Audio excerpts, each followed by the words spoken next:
All right, ladies and gentlemen, good morning, and thank you for your patience this morning. It is December the 10th, the time for our regularly scheduled 9:30 a.m. meeting. First item of business on our agenda today, item number 1, is the roll call in order to establish the presence of a quorum. Madam Clerk, would you please call the roll? Supervisor Ellenberg. Here. Supervisor Wasserman. Here. Supervisor Cortese. Here. Vice President Chavez. Here. And President Samidian. Here. We have a quorum. Thank you. Quorum having been established, next item, item number 2 on our agenda is the Pledge of Allegiance. So we'll ask all those who are able to please stand and join us in the pledge, which will be led today by Supervisor Mike Wasserman. I pledge allegiance to the flag of the United States of America and to the republic for which it stands, one nation, under God, indivisible, with liberty and justice for all. Thank you very much. That takes us to item number 3. Item number 3 is our invocation. And for the invocation today, I'm going to turn to Supervisor Chavez to introduce her guest. Supervisor Chavez, thank you. Thank you very much. It's really my pleasure to introduce Reverend Dr. Dale G. Tremper of the Alum Rock United Methodist Church. Pastor Dale is an ordained minister in the United Methodist Church, currently serving as a pastor of the Alum Rock United Methodist Church here in San Jose. Dale was born in Chicago and grew up in his teen years in LA County. He's the second child and the son of a U.S. postal carrier and a World War II veteran and his homemaker mother. He was educated in public school system before graduating from Stanford University, Princeton Theological Seminary, and Perkins School of Theology.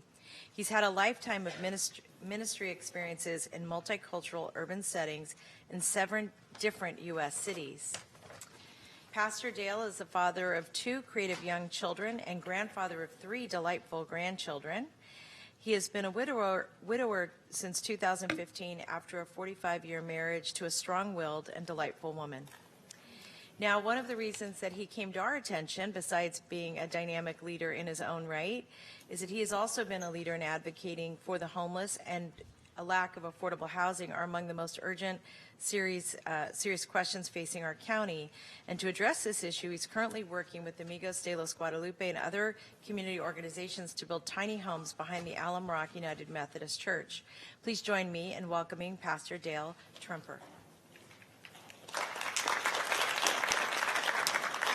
Welcome. Let us pray. Gracious and loving God, the idea of justice comes from you, but the task of justice is ours to perform. In this season of expectation, let us gather to do your will with your power and your wisdom flowing through us. Seeking to reflect your light in the world, may we connect ourselves with your higher purposes for our lives. May the community in which we live become more fully the blessed community that you intend for all. May all of us, in our choices, our decisions, our deliberations, and our preparations, make room for those who have been pushed to the margins of life. As many of us light candles and prepare our homes for festive gatherings, keep us mindful of those who have no homes, and of those who are being priced out of living in our prosperous community. Grant us wisdom, grant us courage as we faithfully lead and follow where you lead us. Amen. Thank you. Thank you very much, Supervisor, and thank you very much, Pastor. That takes us to item number 4. Item number 4 is that part of our agenda where we take a moment to remember and honor those who have passed and adjourn in their honor and memory. The first adjournment in memoriam today. For that, I turn to Supervisor Cortese. Supervisor? Yeah, President Smitty, I'm just going to hold my comments to the actual adjournment time at the end of the meeting. Thank you very much.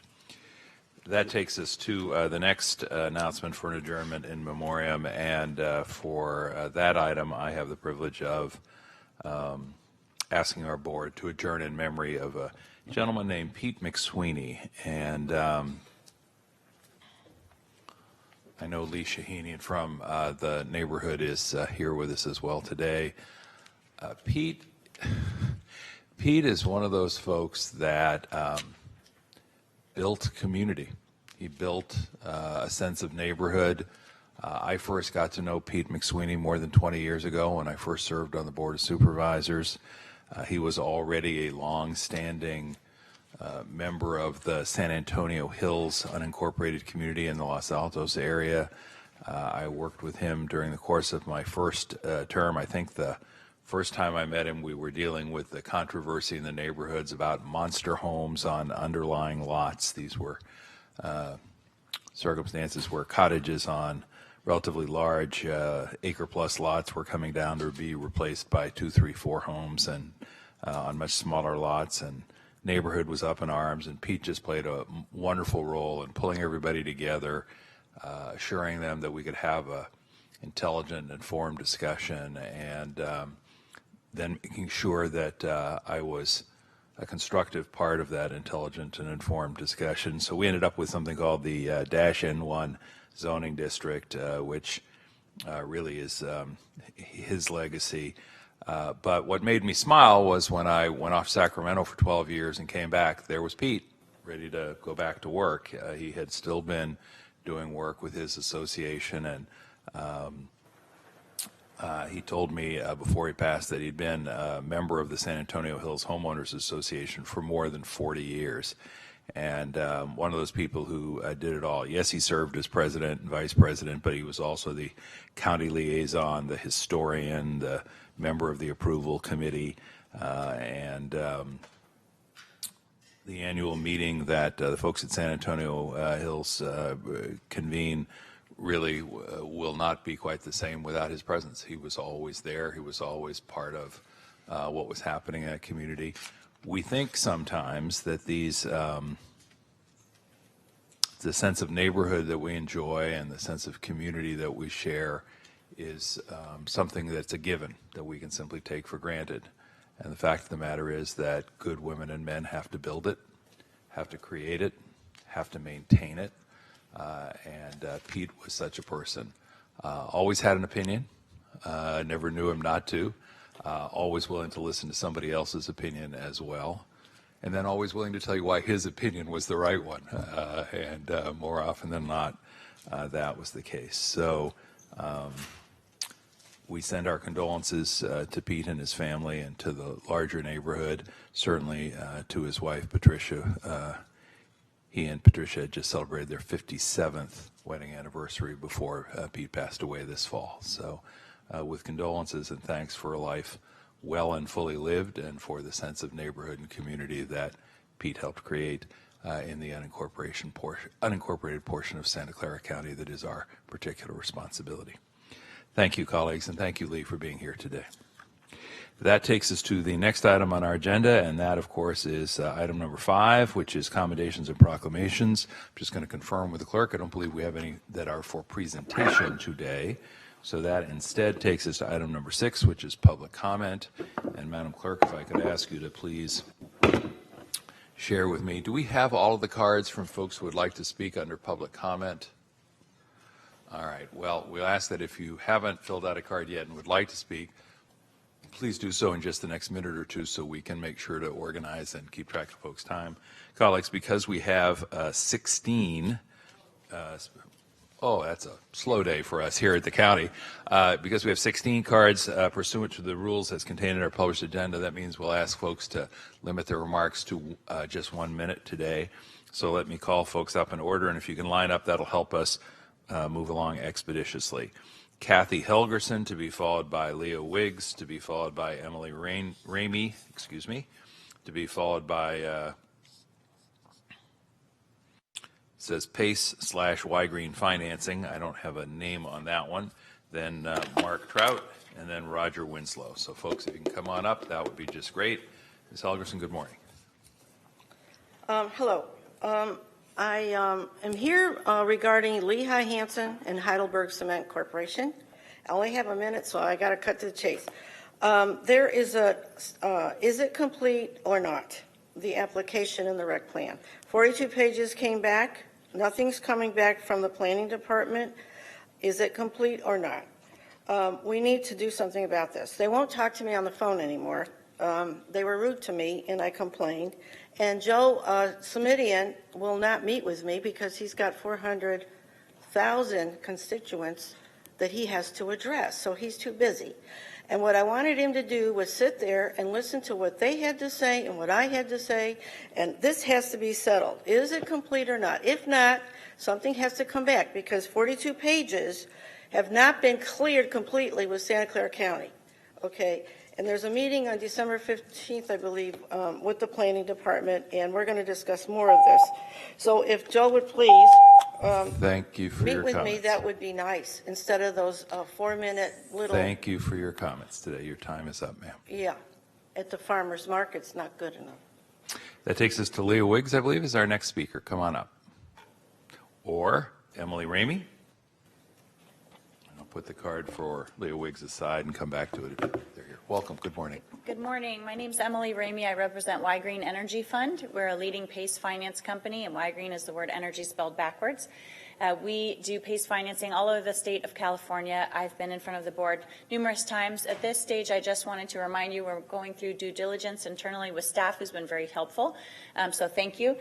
We strongly urge the board to direct County Council to review our staff report draft and the resolutions and JPA agreements for the programs that are licensed by the state, and are urging the board for approval so that we can move forward and make our programs available to your constituents who definitely want PACE and want choice and competition with PACE. So therefore, urging you to approve an open market with multiple providers. I represent Y Green. I have some brochures here to talk about our commercial program in particular, which is a real relevance for the unincorporated parts of the county. We serve most of the cities within the county already, but the unincorporated parts, we do small, mid-sized business PACE financing as well as large commercial. So I'll leave those with you, and thanks for your time. Thank you. And I do have a card that just says PACE Y Green Financing. Is that for anyone in the room? Yes, next speaker, please. Come on up. Hi, my name is Kevin Gundry, and I own a home improvement company in the Bay Area, and I've used Y Green for several projects this year. What's been nice about having this option for our homeowners is they've been able to improve their properties without this option. They would have not have done so. We've actually grown by 20% this year. I've hired 10 more employees this year. We were able to do some commercial projects in Contra Costa County that would not have been approved with other PACE financing options. And so Y Green has helped our business grow tremendously, and without them for the last 6-7 years since we started using it, I don't think we'd be in business today. So it's made a big improvement for me, and I highly recommend that you approve it. Thank you very much. Next speaker, please, Mr. Trout. Tomorrow will be 6,666 days from 9/11. And 9/11 was the biblical sixth trumpet. Anyone of ordinary intelligence that can add 1 + 1 and get 2 can understand it. And if you don't understand it, it's really because you don't want to understand it. Jesus is coming back. He's coming back soon. And on Palm Sunday, after he got off the donkey, it says, when he was come near, he beheld the city and he wept over it, saying, if thou hadst known, even thou, in this thy day, the things which belong unto thy peace, but now they are hid from thine eyes. For the days shall come upon thee, that thine enemies shall cast a trench about thee, and compass thee round, and keep thee in on every side, and lay thee even with the ground, and thy children within thee, because thou knewest not the time of thy visitation.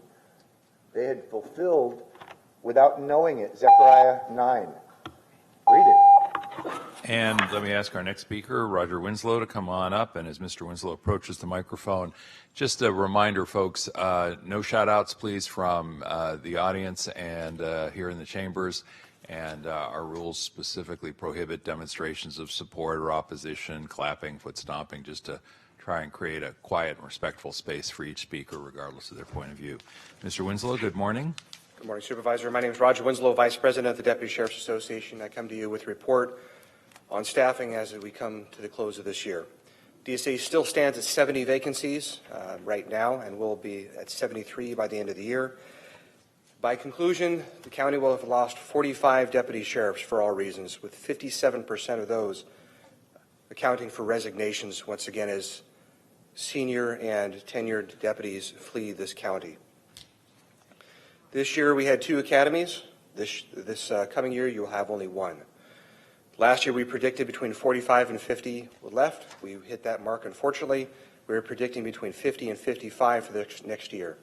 30 are already known to be gone due to retirement and resignations, and that's entering next year. And we're not sure if resignations will pick up, but if the trend is consistent, it will. We're asking for you to pay attention, please. It's getting worse.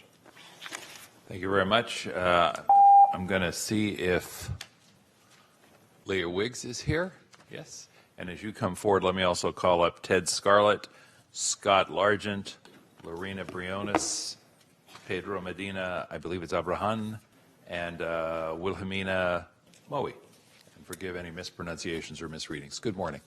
Good morning. Thank you so much for having me here this morning.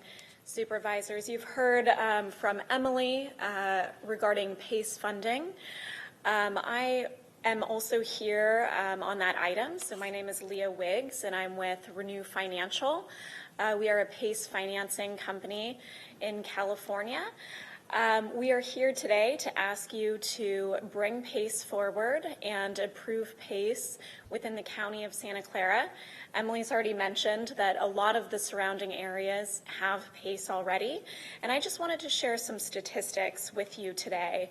So PACE is public purpose financing, and in California, that is anything that is energy efficient, water efficient, reduces water consumption, is energy generating, is now fire preventative for seismic retrofits. All of these things serve a public purpose. Thank you. Thank you, and thanks for respecting the time.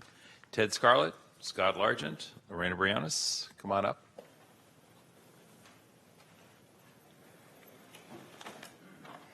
Good morning, Supervisors. Thank you for this time to speak. My name is Ted Scarlett. Again, I implore you to stop bribing the judges. You call it judicial benefits. These are unlawful payments to all the state court judges that are presiding in this county. It is against the law. SBX 211 gave retroactive immunity for this by the state. However, it is against federal law, and these state court judges must comply with federal law. Further, I've found that the state court judges are not disclosing this on their Form 700s. That is a crime. So they're committing the crime of not reporting this on their Form 700s. They're committing federal crimes by receiving these monies. You have judges that have received $500,000, $600,000.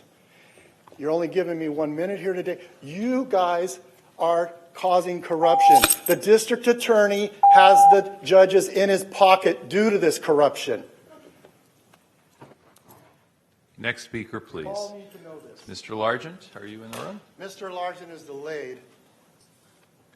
Okay, we will come back to Mr. Largent and see if Lorena Briones and Pedro Medina Abrahan and Wilhelmina Moe are here. And forgive me again if I mispronounce or misread your names.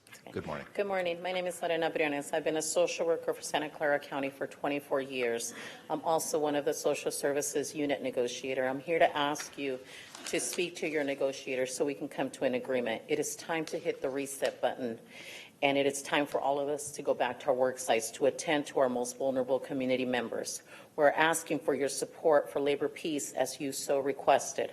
Do the right thing and achieve the labor peace that you desire by supporting a fair contract for all of our SEIU Local 521 12,000 members, so we can begin to work collaboratively to address the recruitment and retention issues affecting our members, and so we can help our community. Thank you. Thank you. Next speaker.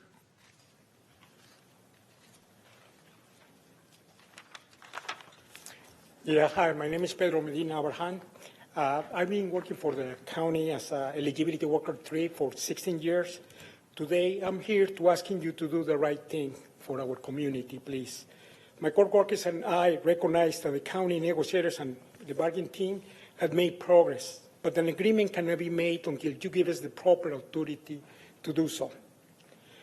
As case laws and applicants increase every day, the same cannot be said about our staffing. We do not have the proper staff needed to make sure that our residents have what they need to be successful. Our residents are the most impact, and that's not pleasant for any of us to work to serve. We must address the staffing challenges that eligibility workers face, and it's our responsibility to do our part. I strongly believe in the efforts of our bargaining team, and I ask to you guys to consider our last proposal. Thank you. Thank you. And Wilhelmina Maui? Maui? Okay.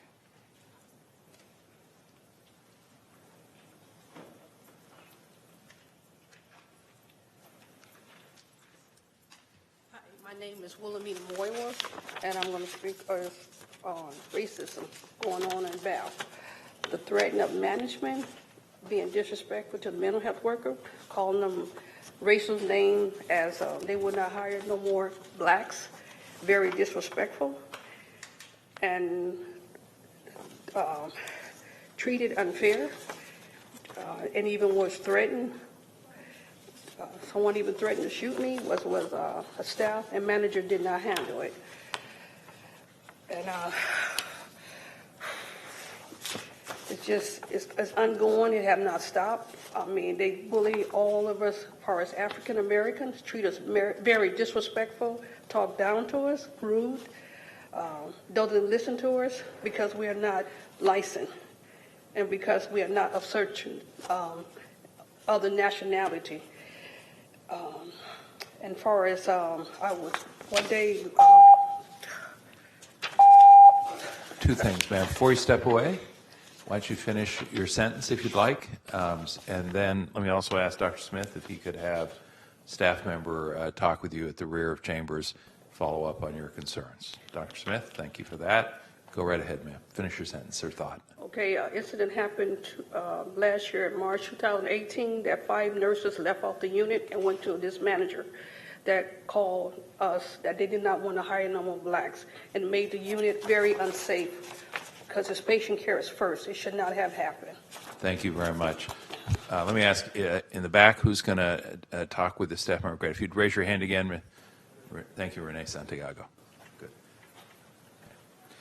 Next, we'll call on Emma, I think it's Davis, and then Trina Mooring, and then Judith Wentian, forgive me on that one, Linda Hayol, then M. Blomquist, and then Scott Largent if he is in the room. Emma Davis.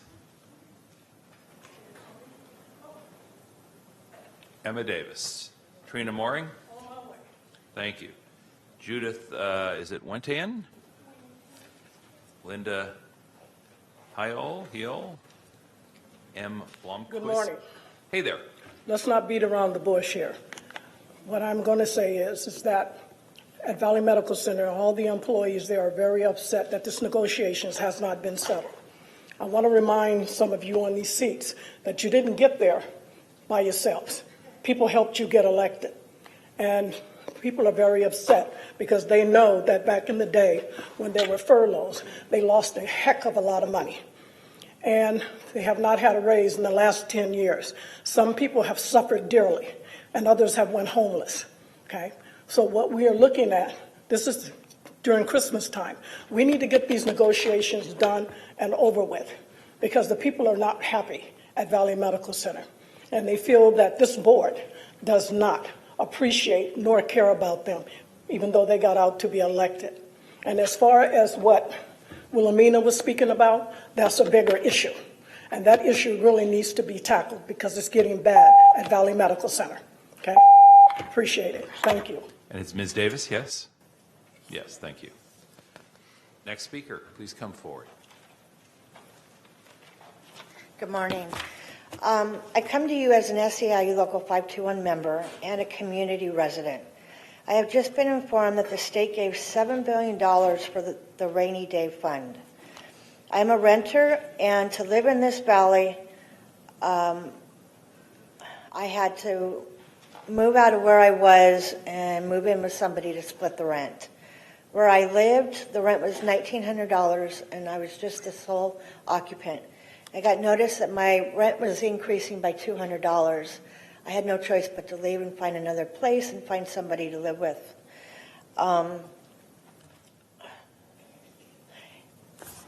Sorry.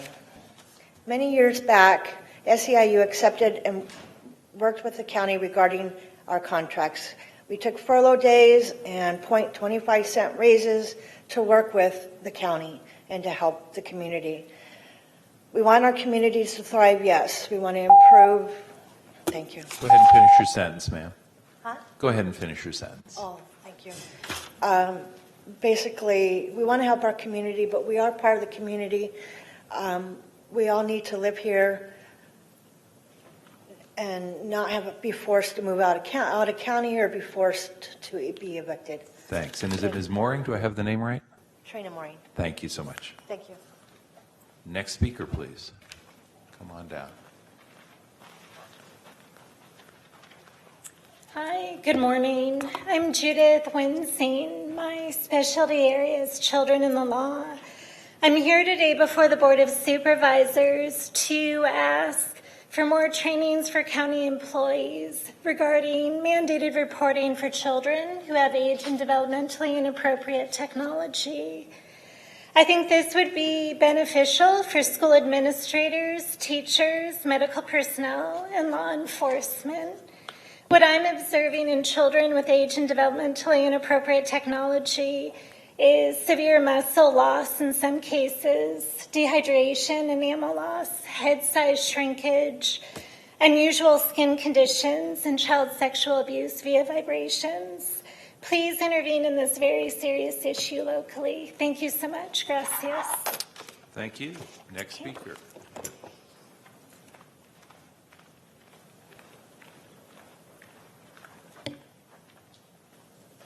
Good morning. My name is Linda Hill.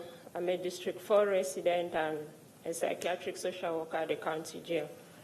Continuous low staffing and racism is hindering the prosperity of our beloved county. For many years, you have neglected your employees and instead invested in top management, many of whom are the reasons now many of your employees are leaving the county. Think about the EPS worker who was told by manager that blacks will not be hired anymore because she had insisted the manager give a patient a blanket. Think about the black and Vietnamese workers at emergency response and DFCS who are being harassed daily by their manager. Racism by management towards county employees show racism to the public we serve, and this is against the law. The employees have proposed a contract with zero tolerance from such behavior from management. It does not cost the county a dime, so please stand up and do the right thing. Thank you. Thank you. Next speaker, come on down. Hello, Michael Blomquist. I've been here before on this issue, but recently discovered a few things, and it basically looks like something had happened or a conspiracy. There's no other explanation but then to correct or amend the parcel maps to reflect the relocation of the road. San Jose's 3 parcels there don't total 2 acres, sufficient acreage to merge and subdivide, and the Board of Supervisors or the county, local government agency, whatever you want to call it, has a duty to notify San Jose Water of the unlawful division of real property. The issue isn't so much the substandard acre size or parcel size as all the public improvements that weren't done and basically destroyed our sole proof of access rights, right-of-way easement.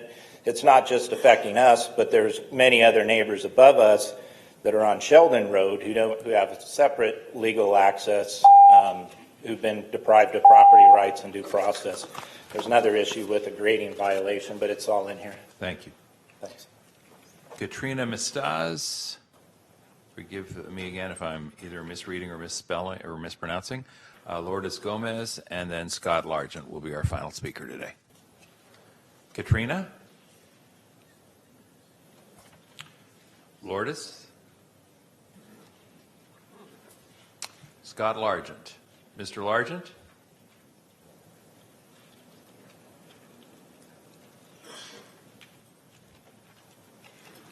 Mr. Largent? Thank you. Come forward. We've got Katrina and Lourdes, yes? Katrina, is it Mestas? Mestas, yes. Mestas, thank you.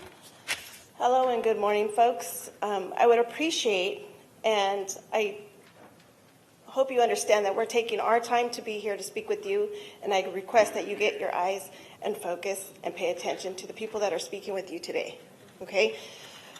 Today, we're here because of the fact that we don't have a contract. We've been here for more than 6 months, going through negotiations and haven't gotten anywhere. You have staff, I'm here with social services, and you have staff that are trying to process applications that have been sitting in our caseloads with an outstanding number of back into August. We have clients in the community that have been waiting for their applications to be processed.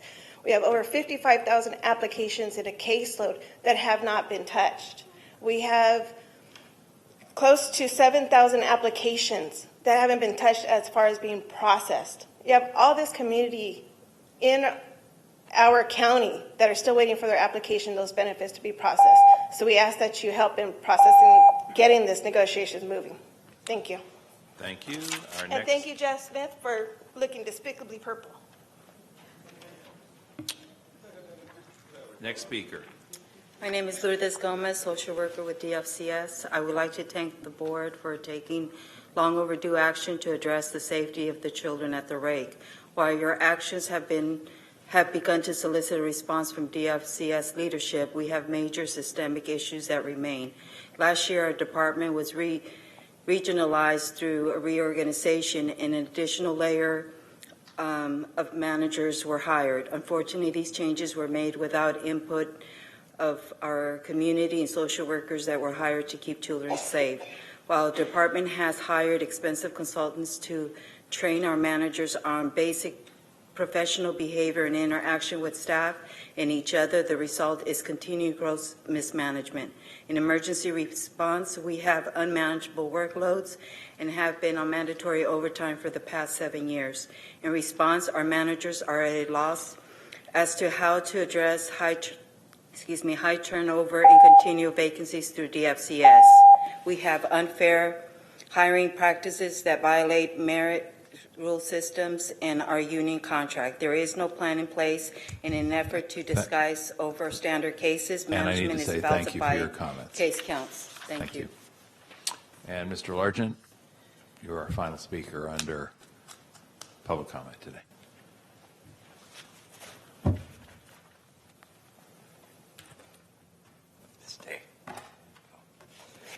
All right. Good morning, everyone. Sorry, I was running a little bit behind. Some man was in the middle of the road down over on Stevens Creek, so we kind of had to talk him off the cliff. Maybe if our county could provide him adequate mental health services or drug treatment, he wouldn't have to wander in traffic for help. That's what happens all the time around here. I know you guys know what's going on. I provided a transcript for everybody. That's that big pile that I keep dropping off of stairs in your guys' lap. This should be grounds enough right now to discipline Sylvia Perez, Molly O'Neill, and Damon Silver. Okay, this is adequate information for everybody to be able to make up their mind. You're the shot callers. You're the ones that can discipline Molly. You can can her. You guys can do that. James is giving me the runaround about Sylvia Perez because she's not appointed. Okay, so James should be in charge, but he keeps telling me and just sending me in circles. He will not discipline any attorneys. None of the attorneys in our county will discipline each other, which is very sad. You guys should review this. Thank you. Thank you. Let me confirm with the clerk that we have no other cards for speakers under public comment. Clerk indicates that we do not. Supervisor Cortese, I note that your light is on. Did you want to speak, or is it no? All right. Thank you very much. Then I will say thank you to all who took the time to be with us here this morning. As I think many of you know, items under public comment are by definition not agendized, which means that we are not in a position to take any formal action on those items. But thank you for being here. You have been heard, and staff has heard as well, and we expect that there will be follow-up as appropriate and needed. Thank you again. Colleagues, that takes us to item number 7. Item number 7 is to approve the consent calendar and any changes to the Board of Supervisors agenda. Before I ask the clerk to read the proposed amendments to our agenda, including the consent calendar, I should just indicate that it is our plan today to take a recess for roughly half an hour at 12 o'clock, and that should have been on our agenda and simply was not. So without objection, we will take a recess, and that is for ceremonial purposes at the flag raising that we're going to do. And Supervisor Cortese is going to lead us on that, I believe, at 12 o'clock. So we look forward to a recess at that time or roughly at that time, for about half an hour. Madam Clerk, we go to you. And I have the yellow copy, which is our most recent set of changes, yes? That's correct. Thank you. We have a request from Supervisor Wasserman to add item number 18 to the consent calendar. Item number 18 is to approve grant agreement with Mayview Community Health Center relating to providing financial support for operations of Mayview Clinic in an amount not to exceed $625,000 for the period November 1st, 2019 through March 31st, 2020. We have a request from Vice President Chavez to hold item numbers 20 and 21 to December 17th, 2019. Item number 20 is to receive report from the Office of the County Executive, Office of the Sheriff, Behavioral Health Services Department, Employee Services Agency, and Probation Department relating to identifying law enforcement personnel and other trained professionals who would be good candidates for critical incident training and response. Item number 21 is to receive report from the Office of the County Executive relating to analysis and assessments regarding establishing family finding and reunification services across county departments where appropriate.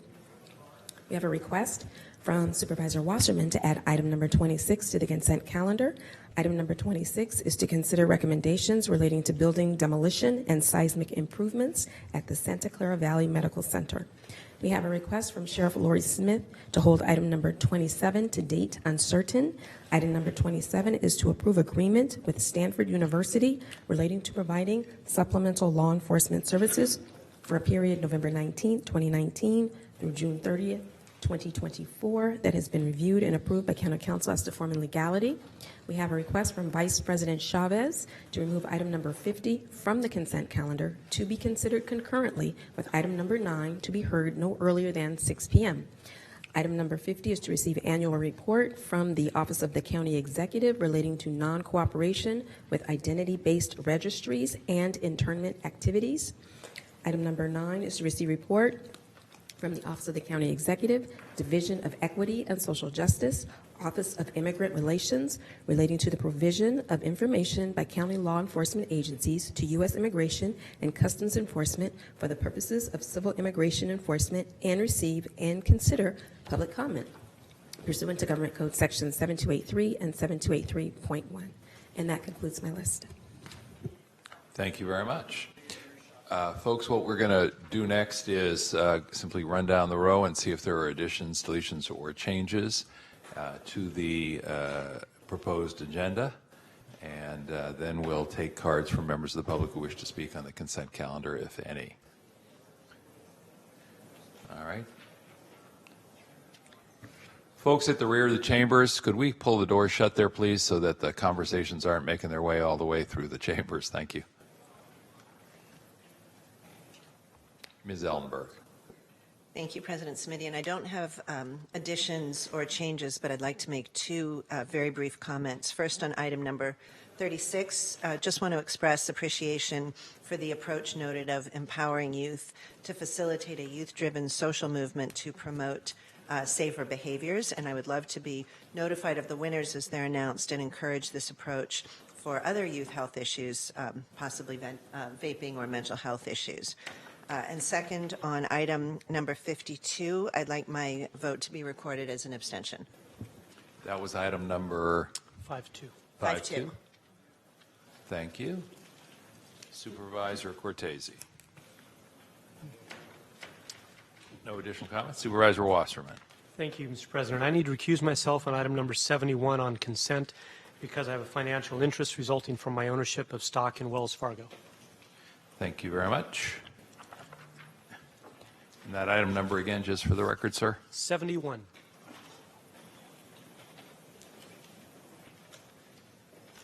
Supervisor Chavez. Thank you.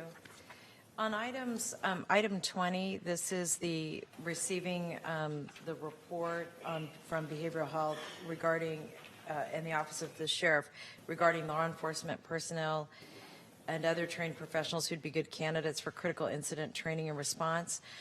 The reason I held it, I was very interested in getting from the staff as part of the report what concrete next steps would be taken and what considerations the staff has in terms of taking, whatever those steps may be. And that would include, even broadly, a little more information around training and how we would do that. Then for item number 21, again, the reason I held it is that the staff report is giving some interesting feedback relative to family finding and cites reports without denoting what the reports are. So there's no ability for me or anybody else in the public to know what's driving the thought process there. So I would just ask, as these both come back next week, even if it's with a supplemental, just to be able to respond to those inquiries. And then on item number 41, item 41 is an agreement with VTA relating to providing transit passes for employees. Within the report, there's a mention of the possibility of partnering with VTA on protecting the Express Bus 121 because we have so many employees on it. All of the express buses are being considered for elimination right now. And so what I would like to request is that we have a report back on January 14th with options for partnering with VTA, Express Bus, and then Dr. Smith, what I would also like to request is that if there's somebody from the county exec's office that can participate in these discussions, I think would be helpful, because right now that's between ESA and VTA. And I'm going to be asking that item be removed from the consent okay. calendar in any event, so there may be an opportunity to Great. follow up there. Then I'll leave that. And then the only other issue that I wanted to raise, pardon me, to my colleagues,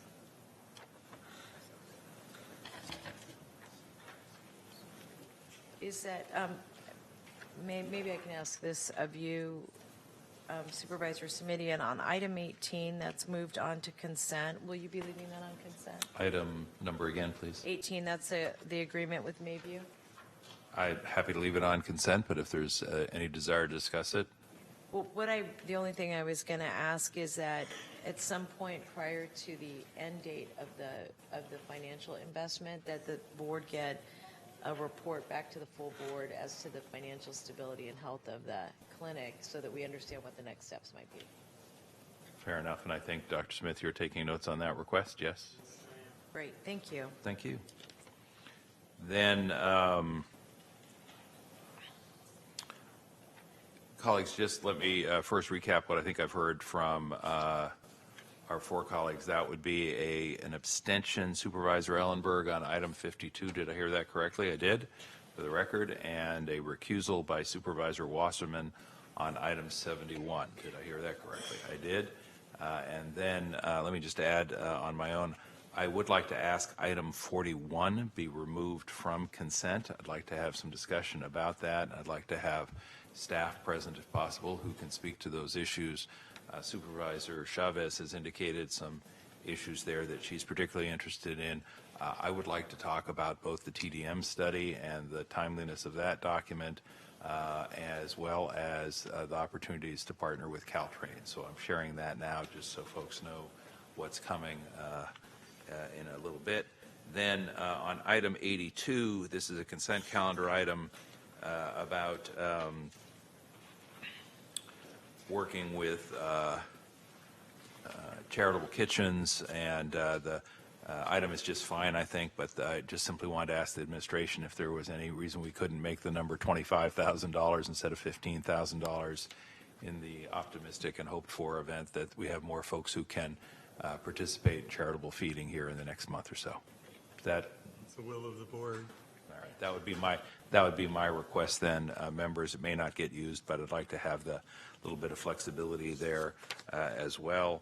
And on item 18, which is the Mayview item that Supervisor Wasserman has requested be moved to consent, I'm fine with that. Want to add the request from Supervisor Chavez for the financial information that is the follow-up as we draw to the end.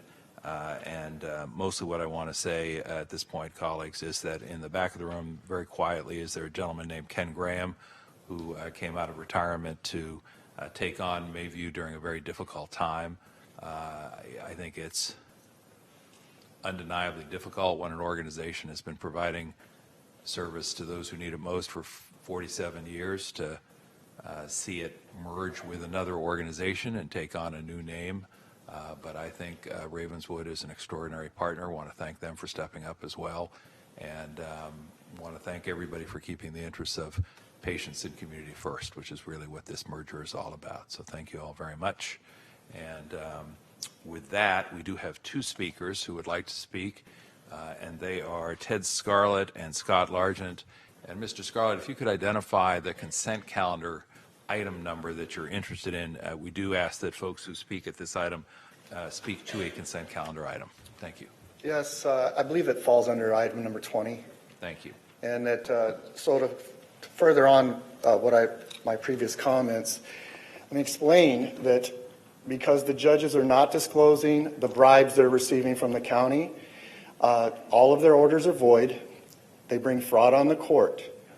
So every case... Excuse the interruption, Mr. Scarlett. Item 20 is a regularly agendized item, not a consent calendar item, I believe. Then I misread the number. It's on the yellow... Forgive me. So you're talking about the item that has been deferred? Yes. All right. Please proceed. Forgive the interruption. Can you start my time over, please? We can, and we will. Go right ahead. Okay. Thank you, Joe. So let me explain, because this is huge to the county. This is going to cost you millions. Every case is void. Every order is void. The judges have brought fraud on the court for not disclosing the payments. They're not disclosing them on their Form 700s, and Lori Smith should investigate this. This is massive corruption because, let me explain, District Attorney Jeffrey Rosen knows these judges are receiving these payments. He knows they're not filing and reporting them on their Form 700s. He knows these are crimes. He also knows these are federal crimes. This is why he now has all the judges in his pocket, because he's got the goods on them. The judges are on the take. This is against the law. It's against federal law. I ask that you condemn this practice, cease this practice. I ask you to put this on the agenda for further discussion and a vote from all of you. You are condoning massive corruption. This is why the district attorney has no fear of anything or anybody. He owns the judges. And I don't need any more time. This is all. Please, I'm appealing to your conscience here. Do the right thing. Stop this practice. Research Dr. Fine in Los Angeles. This went all the way to the United States Supreme Court. Again, the state has retroactively made it not a crime, but it is a federal crime. Okay? That's from Dr. Fine, a very prominent attorney. Thank you. Thank you. And our next and final speaker on this item is Scott Largent. Mr. Largent.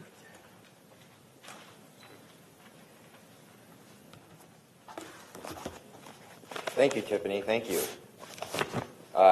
The item on the consent calendar that I noticed on here that I probably should weave around and talk about is the Public Defender's Office moving the alternate defender's office.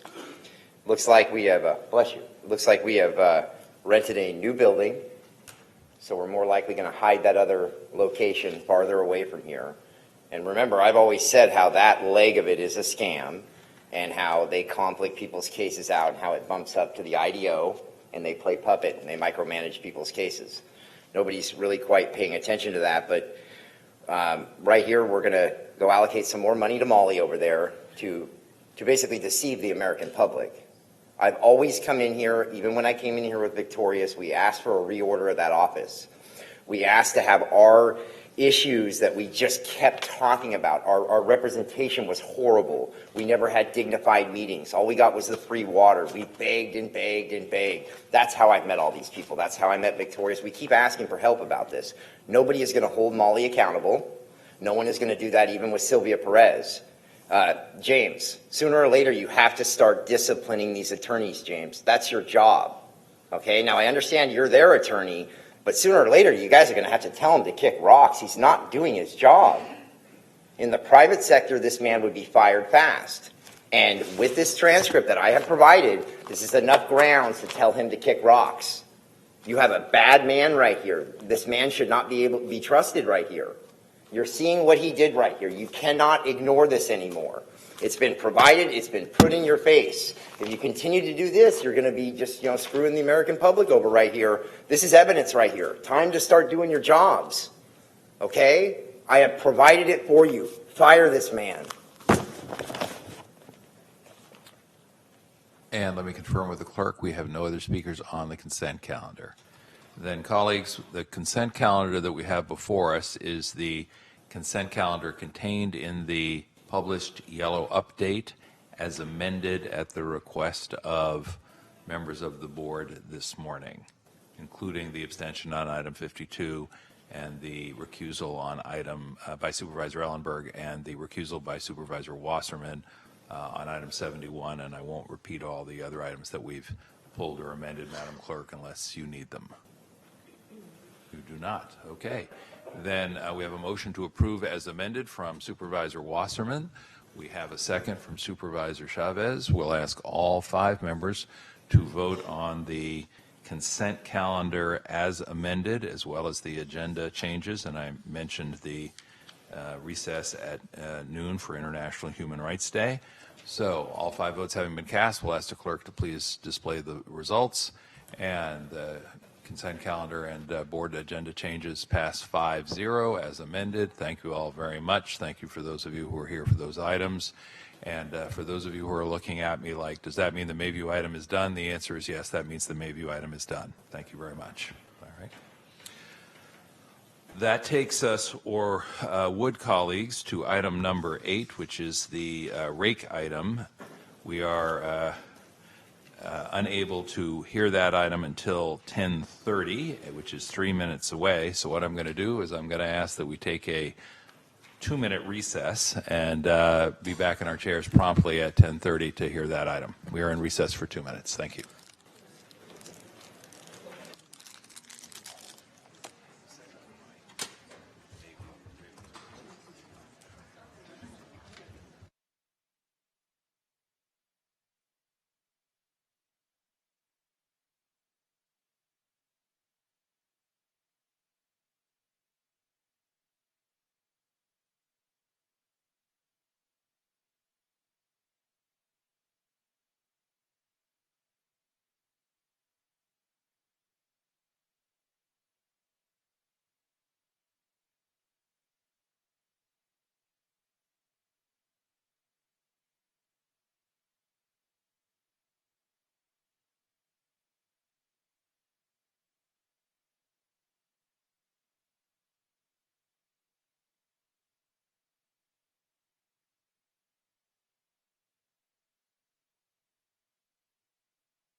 All right, ladies and gentlemen, thank you all very much. I hope everybody is well rested from their 2-minute recess. If we could ask you all to take your place and bring the chambers to a quiet hush again. If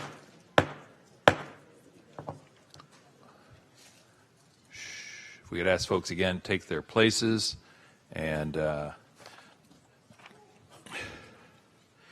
is now 10:30, which means that we can hear item number 8, which is the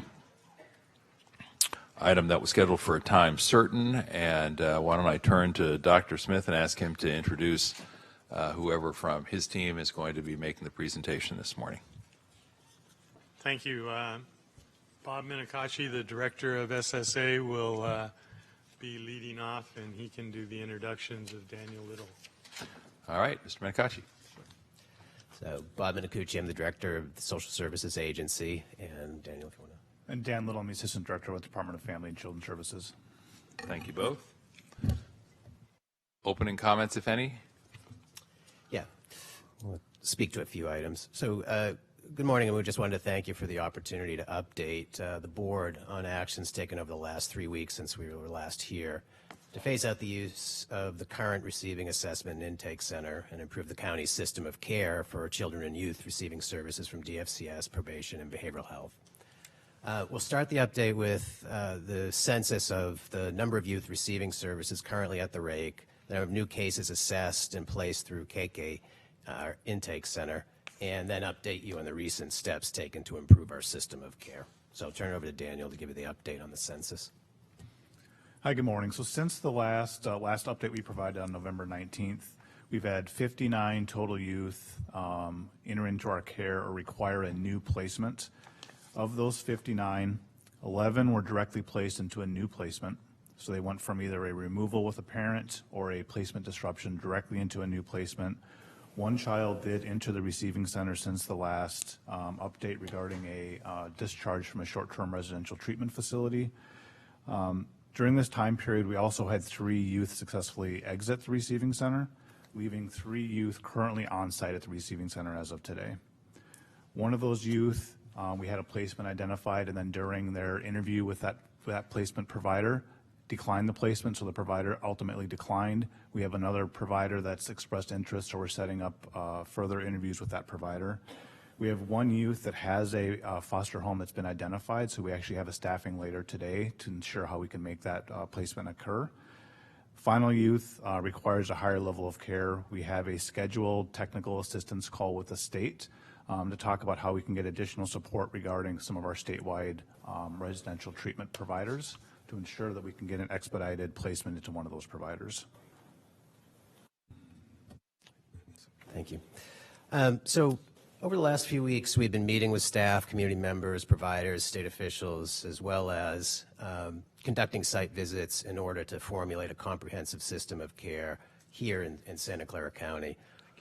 Our goal is to take what we learned from this work and put together a full comprehensive plan and budget that we will share with stakeholders over the next 2 weeks and then present the final version to the board on the December 14th board. In the meantime, we'd like to highlight the steps taken to date to share some of the items we'll include in the presentation on the 14th of January. We're approaching this from 2 perspectives. Some are kind of external issues that are problems with the overall system of care at the state level under the continuum of care reform. And then there are internal issues in terms of building our comprehensive system of care here in the county. First, I'll just speak to the steps we've taken over the past few weeks to meet with the state. Daniel mentioned having technical assistance calls with the state, as well as working with our advocacy organization in Sacramento around some of the pieces that we've expressed earlier with you, our frustration around some of the challenges, and trying to shake some of that loose with having the state support its commitment to what the continuum of care reform was intended to do. Daniel mentioned we did have 1 intake into the receiving center, and that was a situation where we had someone sent back to us from an STRTP, which is really the highest level of care that the state is proposing for youth in need of services. we've had, I think part of what's happening here is it's a part of a learning process. What we're doing is working with providers that we've worked in the past. Some of them may have been group home providers. And I think what we're doing is operating from memory and the way things used to work. So we have situations where kids in their care are potentially disruptive in an STRTP, and the providers are asking to return them to our care. That is not the intent of what the continuum of care reform is supposed to do. The providers are supposed to be responsible for, in virtually all situations, to follow through in the care with the kids. What we need to better do is, on their end and our end, work with our staff to instruct what is supposed to happen in those situations.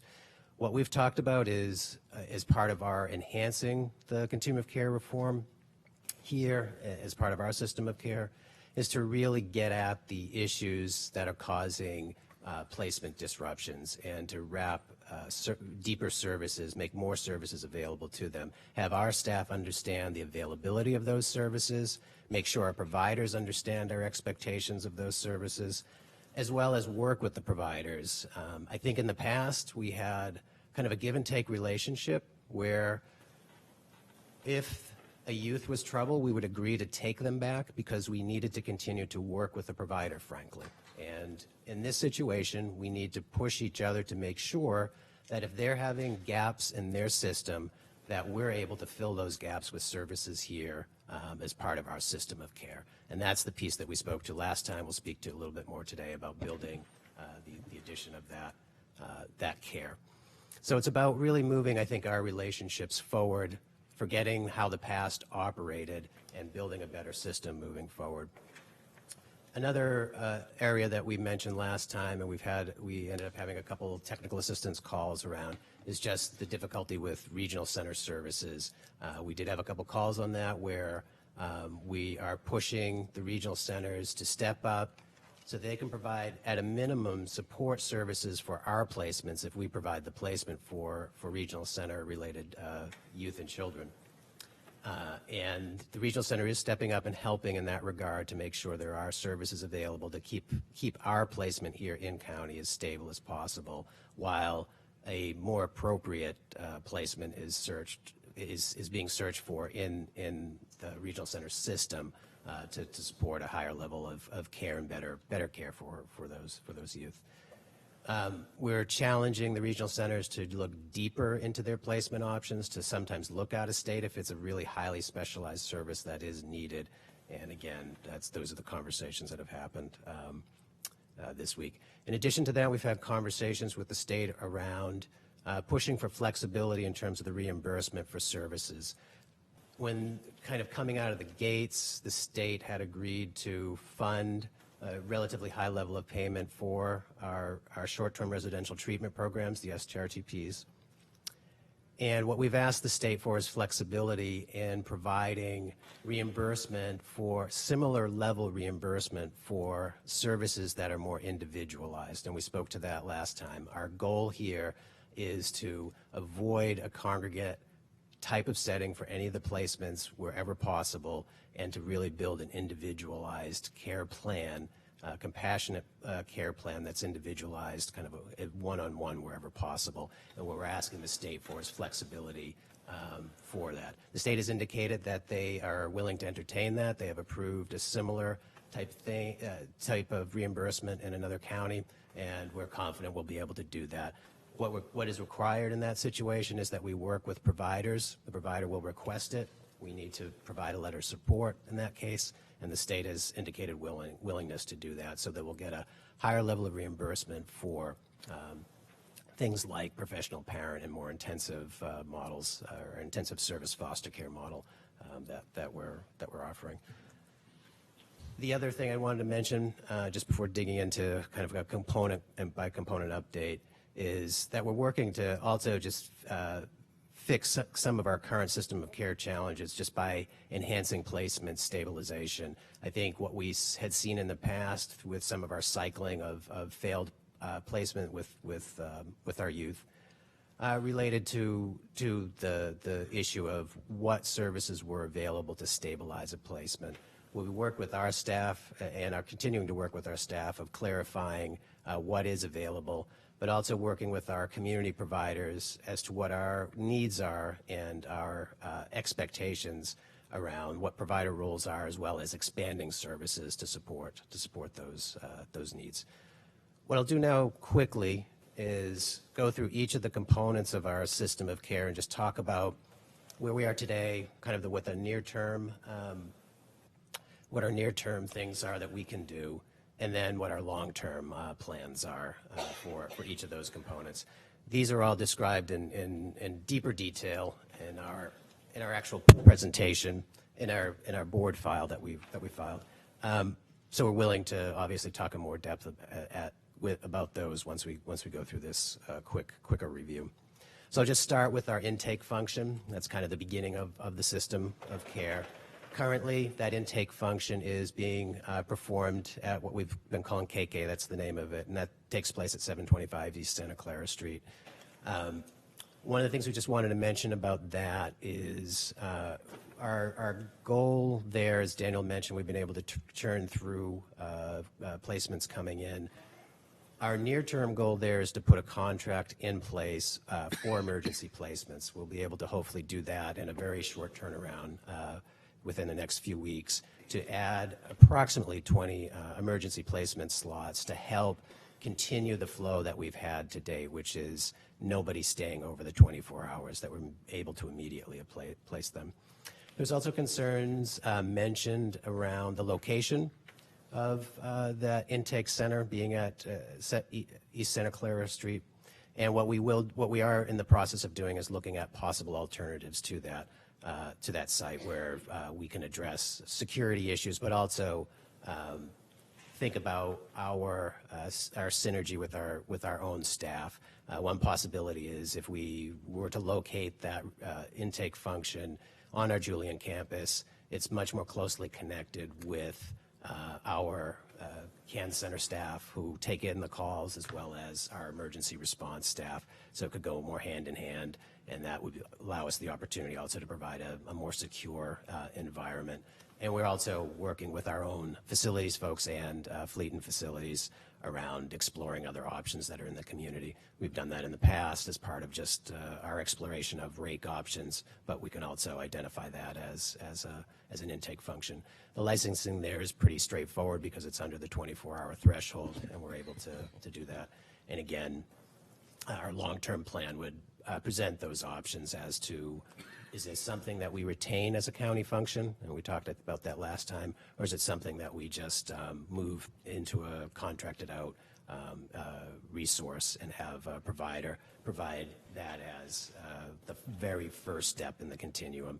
So it's an open question at this point that we'll continue to explore with stakeholders. So the shelter piece of what we do, that's currently at Emborg, that's what the main piece of this discussion is about, and the goal there is to wind that down. In the meantime, since we last talked, we did add 6 additional staff on the social services side, on the DFCS side, to enhance the safety and stability and supervision during these last few weeks. So as we mentioned, we were primarily concerned about winding that down, but at the same time ensuring a safe environment. And in the future term, this is really the shelter winds down, and we move to the flow into our system of care that we've talked about. The next thing that we've been working on is in the system of care. It's really our resource families, our professional parents, our intensive service, foster care. Those are all typical resource family type placements that include different levels of care based on the needs of the child. What we just wanted to speak about there is that as we mentioned before, the challenge there is to recruit those families. As it stands, our providers have identified approximately 10 slots that they are either able to bring on at this very moment or about ready to bring on. Around that, we're looking at a couple different options to help supplement that. We're in conversations with those providers around what we can do to help support. To the extent that housing is a challenge, we're looking at where we can help with that. We are working, again, as I mentioned, with facilities, our facilities department, as well as fleet and facilities, around identifying what opportunities there are in the community to help search for housing stock, should that be a barrier for a resource family, a professional parent, and seeing what we can do to help direct the provider to that, or possibly even in the interim acquire that, through lease or potentially even purchase in the long term as resources that are available.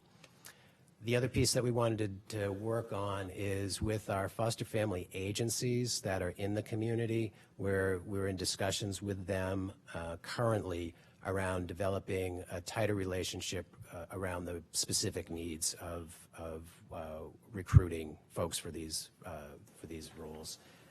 We've talked with our FFAs specifically. There's approximately 6 or 7 in our county. 3 of those provide, in addition to just the resource development of the family, they provide specialty mental health services. And what we're doing specifically is working with them to help develop those slots for our professional parents and our ISFC slots.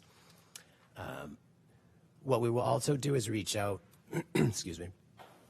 reach out to the remaining FFAs, the foster family agencies, around helping us around basic resource family recruitment, and we're in the process of having those conversations as part of the stabilization piece of helping support the resource families, the professional parents, the ISFCs.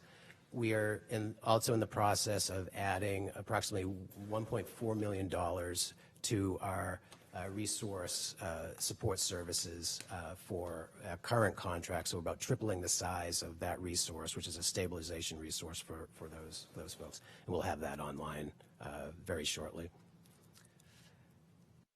The other thing that we are looking into is adding a family finding unit to help on the placement end of things.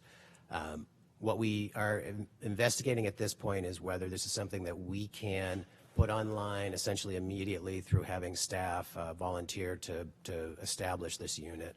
And what we're thinking is having approximately 5 social workers, 1 social work supervisor to fulfill that role and function. What we'll attempt to do is do that immediately through borrowing from our other units, and then as more of the long-term plan, request the backfill of those positions. So there'd be a total of 6 positions that we would come forward with. I wanted to take a second to turn it over to Daniel just to talk about family finding, his experience with it, and his vision for us. So I was able to work in a prior jurisdiction where we were actually a test site for a national family finding model. And what we were able to implement was similar to what Bob had outlined, which was a dedicated unit that handled the day-to-day operations of family finding. But the other component of that was how do we integrate the philosophy of family engagement and kind of healing families within the overall organizational structure.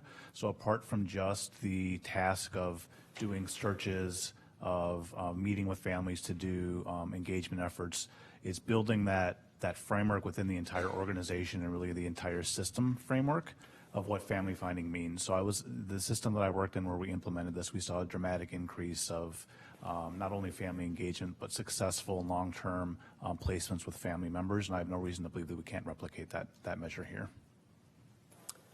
So that's something that we will look to see if we can't get online basically, within the next couple of weeks by reaching out to staff, and we'll report back of the status of that.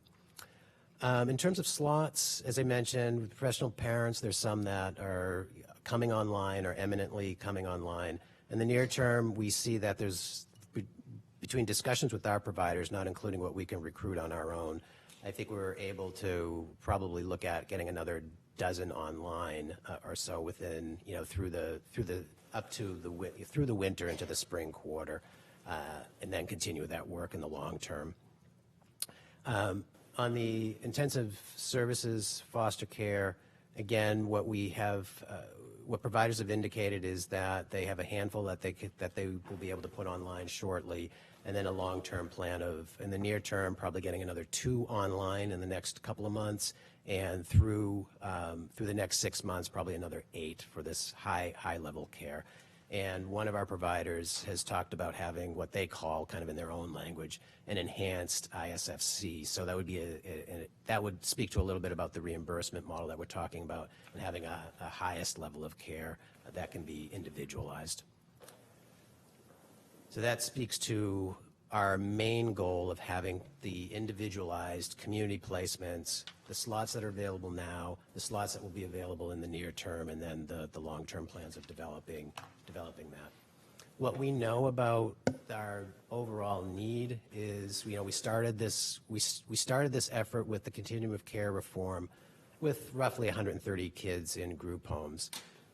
Through doing a deeper dive and a deeper examination of the needs of those children, we got a better understanding of what kids could really truly work and thrive in a community placement with a resource family, who would need a slightly higher level of care and who would need a more intensive level of care.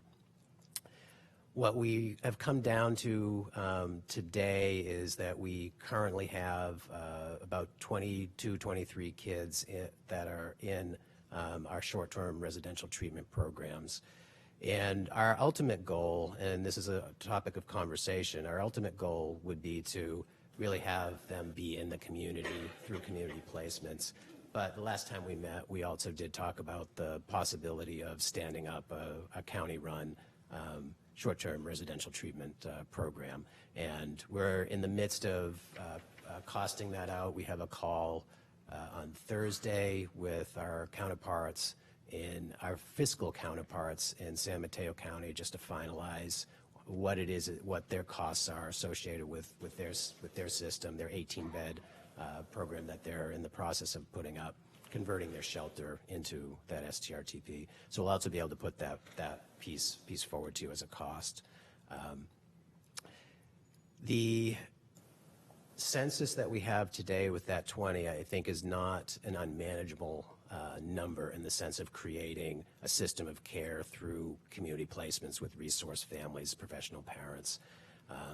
It would take a lot of work. It takes a lot of, I think, expertise and training on our part to make sure we have all the pieces in place and understand how to facilitate the continued stabilization of placements, because they will go up and down. And I think that's really the area we're focusing on the most right now in terms of strengthening our internal capacity as well as our contracted capacity for those services.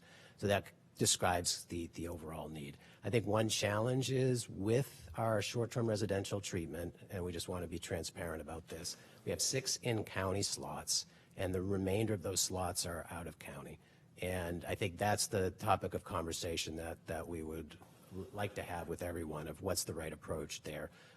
If we can do it in the community, I think that makes the most amount of sense. If we feel like there's this need to have a residential treatment program in the county to serve roughly some version, some number of those kids, that 20 or so that we have out there, then I think that's something we need to discuss.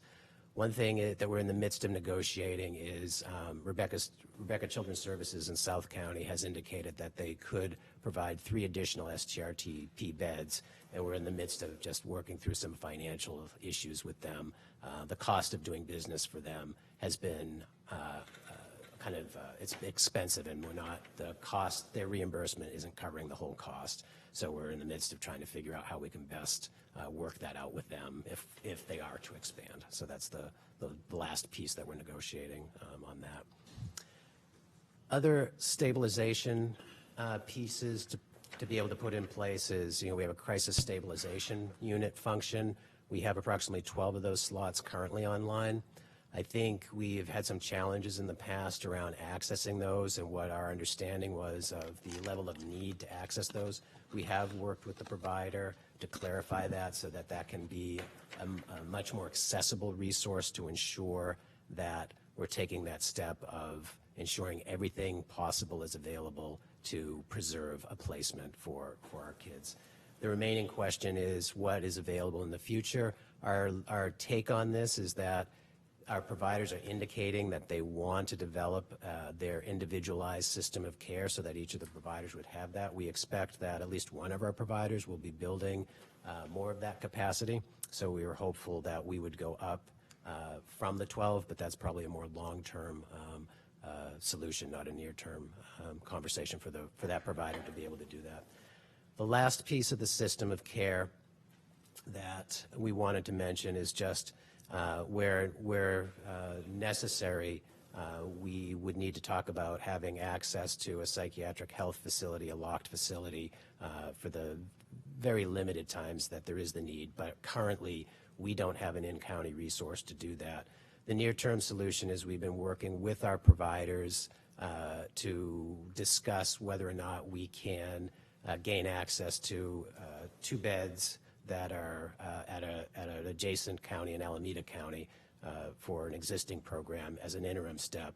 And then our providers have indicated the desire as part of, some of them have indicated as part of the desire of the system of care that they are developing, that they would want to bring up some version of a locked facility that they could access for themselves. That's again on the long-term solution. And the other possibility is that we have a conversation around whether this is a function that fits within the county vision of some of the behavioral health services that the county has envisioned bringing online in the future in the next couple of years. So with all that said, we've been actively recruiting between ourselves, our providers, to be able to put in place community placement options that will be available for the future needs of kids who are formerly going into our shelter. We're very excited about some of the components that we can bring to this. I think in addition to the family finding unit that we will bring online, there's probably a couple of other functions that we will need to talk about. That includes, right now, we've had success with our placement because we've stepped up our placement activities with having staff respond on call. So that helps us get into the 24/7 realm of working with placement options, which we hadn't done in the past. We mentioned before we've had very limited coverage on 24/7 like activities. We weren't always an after-hours agency, and in this day and age, we've realized that that's something that I think is more of a necessity. So we would talk about the potential of needing another staffing unit for something like that, and that will come forward in our budget proposal. The last thing I just wanted to say is that our vision of this is that these are services that will provide, be available to be provided to all of the youth in our systems, our system-involved youth, whether that be probation, ourselves, and others.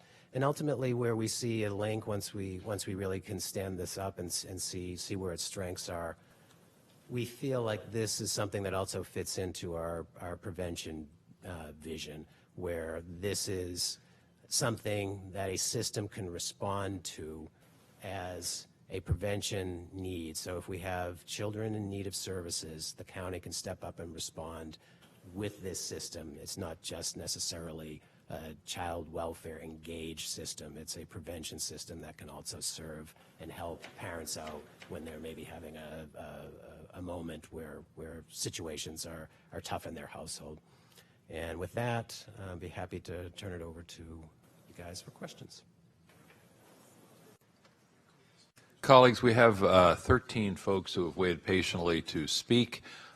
So what I'd like to suggest is that we forego even technical questions for the moment, go straight to the speakers. Typically with this number of speakers, we might reduce the time, but I think given the importance and depth of interest in the topic, we just stick with our 2-minute time and ask folks if they can use a little less, please do so, but if they need the full 2 minutes, we'll make the 2 minutes available.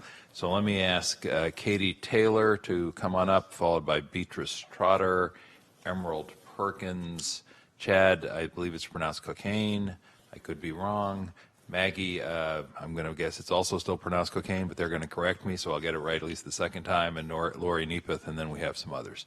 Come on up, and just if you'll identify yourself by name, I'll be able to keep track of who we've heard from. In fact, I'm going to step away for just a brief moment and hand these to Supervisor Chavez. Please come forward. There is a microphone built in there. It doesn't look like there is, but if you speak up loud and clear, we'll hear you. And if you mumble a little, I'll ask the clerk to raise the volume so we hear you as well. Thank you. Welcome. Okay. Good morning. My name is Katie Taylor. I've been a resource parent in District 4 for the last 4 years, and professionally I was a social worker before becoming a foster parent. Thank you for prioritizing our children's care and safety. Through individual meetings, it is evident that foster parents and social workers have a desire to work together to improve services and care. In order for my family to properly care for foster children, including those with mild to moderate special needs, we require improvements to services related to immediate referrals to community services such as First 5 and SARC, transportation assistance, specialized training on how to appropriately respond to behaviors related to the special needs, increased respite hours and hourly rate, transparency regarding the behaviors of the child before placement, and access to our social workers. It is extremely important for the county to prioritize hiring and retaining social workers in order to decrease caseloads. It would be helpful if the county were to hire social worker ones to support individual units in the department and to also hire transportation officers. There are some children with severe behavioral concerns that require more than many foster homes are appropriately able to assist with. A professional parent cannot have other children in the home. This rules out many of our foster homes currently. In addition, many of us, myself included, lack the appropriate education and training to safely and appropriately respond to certain behaviors. The county needs to identify not only trained professional parent homes, but residential options, both short-term and long-term, that children may need more intensive services to stabilize their behaviors before a foster placement could be considered. Thank you. Thank you. Next speaker, please. Welcome. Good morning. My name is Beatrice Trotter. I've been a foster parent in this county for over 28 years. I've been working at Juvenile Hall as a counselor for about 22 years. And I've also owned and operated group homes in this county. My mother was a foster parent for many years in this county and also owned group homes. And I also do the pre-approval training for the foster parents and relatives that are taking in our most difficult children, relatives. If you're fostering for the right reasons, it's very hard to sit back and watch a system that's so broken. There's many times that I see these kids that grew up in my mother's foster home that are now 30 and 40, 50 years old on the street homeless. What has the system done for any of these people? They talk about all of these programs out here, professional homes. I am a professional parent, just like the rest of us sitting out here. The people that are getting paid the most money are these mental health providers that are contracting with these agencies, social services, and all of these other agencies that are taking in our most difficult kids. The issue is not the closing of the Rake. The issue is that the kids are not getting the treatment that these agencies have been paid for by taxpayers and state people in the state. That's why we have the homelessness out here. There's kids at the Rake that have been there for many years, in and out, been in our homes. We're just regular foster homes. I'm here because foster parents need training. They need training to deal with difficult behaviors. The counties contract with these agencies to come into our home and work with the kids, but the foster parents haven't been trained. I've had the training. I have the knowledge. I have the skills. I am a professional parent without the professional pay. DFCS contracts these people to come into my home. Oh, I'm done. Sorry. Thank you very much. Thank you. Next speaker. Welcome. Good morning, Supervisors. My name is Emerald Perkins. My husband and I have been a resource-approved home for the past 5 years in San Jose, and I currently am a San Jose police officer. We began fostering to help children so that they can feel what it is like to live in a loving home. Transport services and respite care resources that can make a huge difference for foster children and their families. Unfortunately, these resources are critically underfunded. The reimbursement rate for respite care is only $6 an hour, making it almost impossible to find a respite provider, and we don't have enough social workers to help transport kids. This leaves all the burden on foster parents. I have had to cancel trips with my family because I haven't been able to find a respite provider. I often have zero support for getting kids to and from their visitations. I work full-time and have had to scramble on my lunch breaks to transport kids to pickups and drop-offs. If resource families have access to additional resources such as Kids Park, Hop, Skip, Drive, and Zoom, it would alleviate the stress of finding last-minute respite care. When a provider needs care for a few hours, they could utilize Kids Park. When a social worker or a resource family is unable to transport, they can utilize a rideshare service, such as Hop, Skip, Drive, and Zoom. These resources are invaluable and will greatly benefit families. Thank you. Thank you. Next speaker.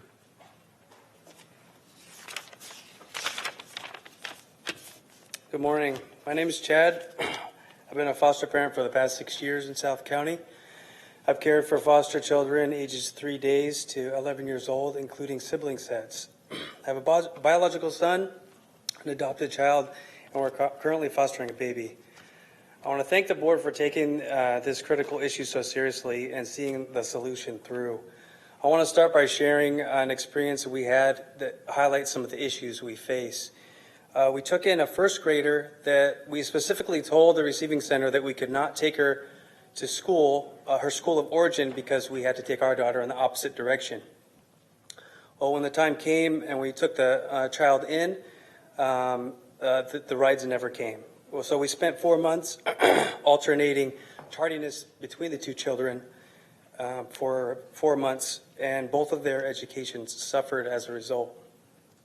So I've heard mentioned ideas of raising the stipend, for example, the professional parent, and things like this, and I don't think that's the answer, as it sounds like mirroring the others that are coming up here. To me, it has the opposite effect. It attracts the wrong type of people, and really the problem is not that. It's the problem that we can't be in two places at one time. I've personally recruited people that have started the program, everything was fine, and then the same exact thing happened, and they stopped because they had to. They just can't be two places at one time. So the solution that I offer is simple: more social workers, support staff that can do transportation and these sort of things. And me, for one, we'd be happy to take more kids if we had that simple, just that one little fix. Thank you. Thank you. Let me ask our next speaker to come on up. Is Maggie? Good morning. Good morning. My name is Lori Nepoth. I work at the Rake. I would be interested in hearing your further questions, actually, before I speak, but since I cannot, they spoke of 6 additional staff. I don't know where those staff went. Kids overnight at the Kiki Center. There was a young man who was there overnight. We have many, many vacancies. I agree with hiring new social worker supervisors. It's needed for the job duties that we need to take on, but we need more line staff. We need more line staff, more staff. We have too many vacancies. I also heard a lot about additional funding. That's great. We need to hear more of the details. We've heard a lot of that for 10 years. We've got these resources, and then we lose them. We fall off and we lose them, like our foster parents were saying, because they don't get what they need. So I appreciate the questions. I appreciate you pressing and continuing to ask our directors to continue with this fight. It's needed. Thank you. Thank you. I did have a card from Maggie Cocaine as well. Yes, please come forward. I want to make sure we don't overlook you. Hello, my name is Maggie Cocaine. I'm a mother of 3, and I'm a third-year law student, and I've been a foster parent in Morgan Hill for 6 years. After having the opportunity to meet with frontline staff, we are in consensus. If our goal is to keep children out of the Rake and into homes, we must address the lack of resources. It's no secret that we have a recruitment and retention problem, and this impacts our entire system, including the Rake. Most of us are barely hanging on. This should not be acceptable. If we want our kids out of the Rake and into homes, you should maximize your existing seasoned foster families that have experience with drug-exposed babies, that know Dr. Sturm, that have existing relationships with social workers. Many of us have the capacity to take more placements, but we're under-resourced, so we don't. We're licensed for 6. There's no way I would have 6 kids in my home unless I had the resources. Together with frontline staff, I, along with other foster parents, are suggesting the following be addressed. 1, more case-carrying social workers. 2, increased support staff such as social worker 1s, transporters, and bringing back the public service aides.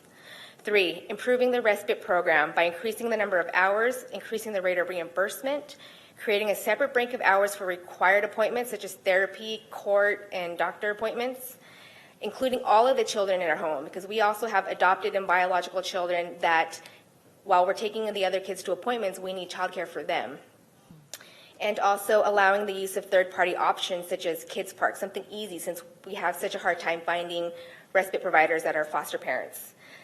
4, allow stay-at-home foster parents to participate in the child care program. 5, bring mental health services in-house or higher scrutiny on existing providers. 6, creating crisis beds for teens or real respite options to prevent 7-day notices. And finally, we must commit to continuing a collaborative approach that includes the voices of social workers, support staff, and foster parents to hold each other accountable. The children in this county are counting on us. Thank you. Thank you. We have cards as well from Maria Claudia Bernal, and I believe it's Denise Mandu, Lourdes Gomez, Julian Soria, I believe. Maria Claudia Bernal. Did we apparently have 2 cards, so we'll just do that once. Steve and Dick, and then we have 3 or 4 more after that. But why don't we ask those folks to come on down?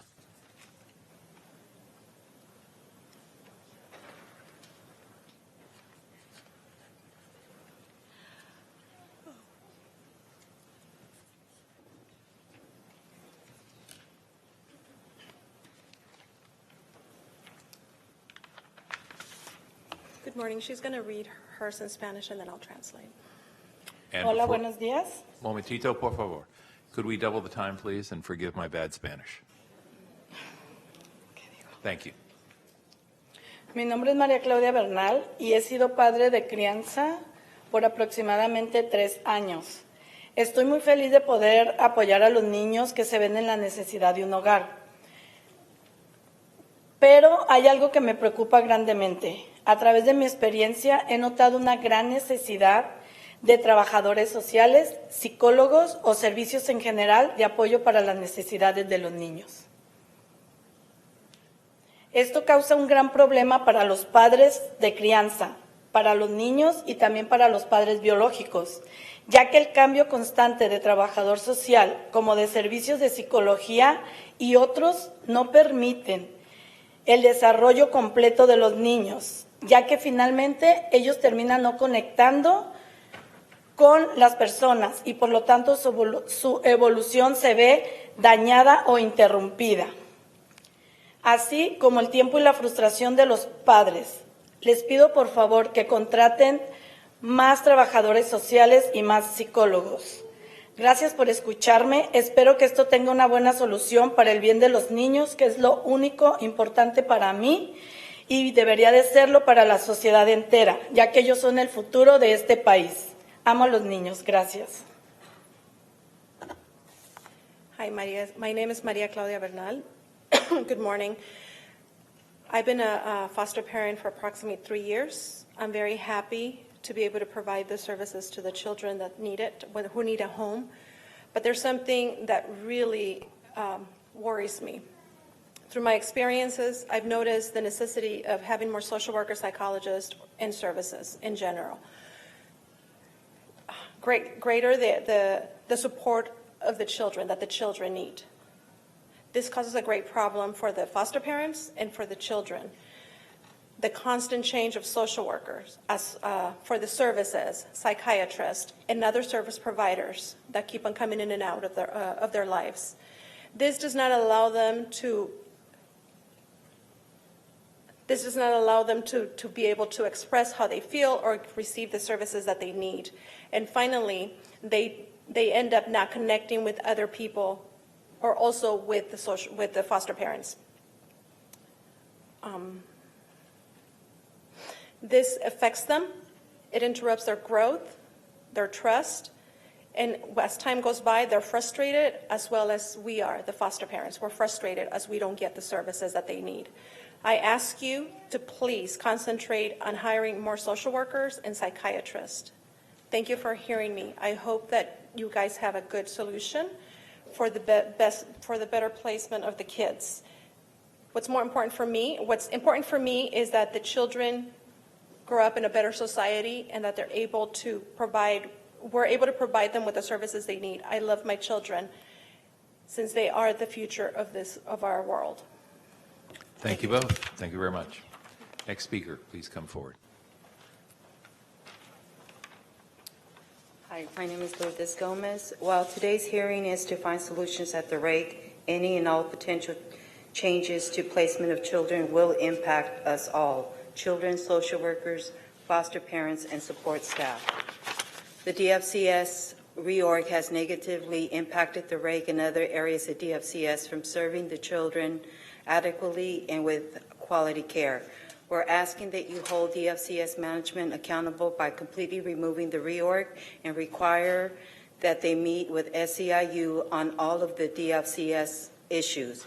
We have the expertise and solutions as frontline workers who do this every day. I'm surprised that meetings are taking place, but we have not been part of the process, and we need a seat at the table for our most vulnerable. Thank you. Thank you. Let's ask our next speaker to come forward, please. Welcome. Good morning. Hello, my name is Julian Soria. I worked been with the county for a year and a half, all of it at the Rake. In that time, I'd first like to just thank the board for last meeting for asking the very pertinent questions in regards to the Rake and its future going forward. In regards to my place and how I fit into that, I don't have too much of an idea, because as far as communication with management and updates, as far as county-run STRTPs or having Keiki set up as a new type of assessment and intake site, I don't know where I'm going to fit into that structure. But if we do have those put in place, I would really like to ask the board to keep strong on those questions regarding let's keep assessment and intake to that 24-hour limit. Let's not morph into a shelter when it's convenient for the county. And if we are running a county-run STRTP, let's not turn into another Rake situation where we have CSEC, where we have substance abuse, where we have mental health or developmental disabilities, all in one site. Let's really be mindful of the settings that we're putting these children in, and really working with resource families and social workers to focus on functional behavior for the children that we have in our care. I would really like behavioral health with the county to focus on these functional behaviors, because if we're able to maintain and help our children emotionally regulate in our care, we set them up better for the placements that they're in, so they're not blowing out and coming back to us and just repeating an endless cycle. Thank you for your time.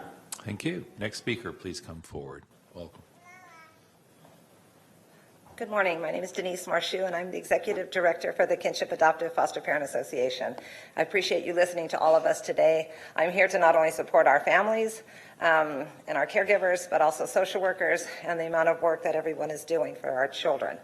But I want to focus on the children, and that is getting them quality support. We talk about supporting these families so they can support the children. Our mental health is insufficient for our children. I have fostered over 100 children. I have adult children that we adopted, and mental health is still, if it wasn't for us paying for them to be in a place right now, to be in a home, our adopted child would be out on the street. And it's because he lacked that mental health support that he should have had all along. And this is a child that's been in a family since he was little. So you can imagine what our children are going through and our youth that are being bounced around. We can put all the money you want into wraparound services and to other services, professional parents, but if it's not quality, then our children lose. So I think if you're going to look at the whole picture, start looking at outsourcing some of these things to quality places, not just the next place that steps up to take on our children. Thank you. Thank you. Next speaker, I believe, is Stephen Dick, to be followed by our final three speakers, Madam Clerk, unless there are additional cards. And those final three speakers will be Erica Helms, Shannon Arato, and Roxanne. Good morning. Good morning. My name is Stephen Dick. I have the honor of serving as the chair of the Child Abuse Prevention Council, and I just want to say that I am in awe right now. Like everything I had prepared to speak, I'm not going to say. I appreciate that we had a foster care task force that was started by Supervisor Chavez and expanded. It's where we are today.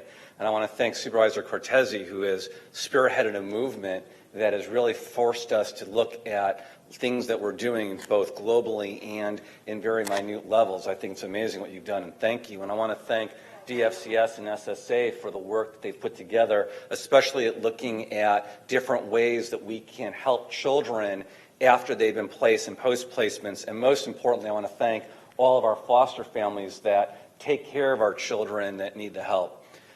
The Child Abuse Prevention Council advises the Board of Supervisors to support almost every action that has been suggested today by SSA except for one. And the one that we are requesting that you not do is that you close Enborg as a receiving center and that you use Keki as the receiving center.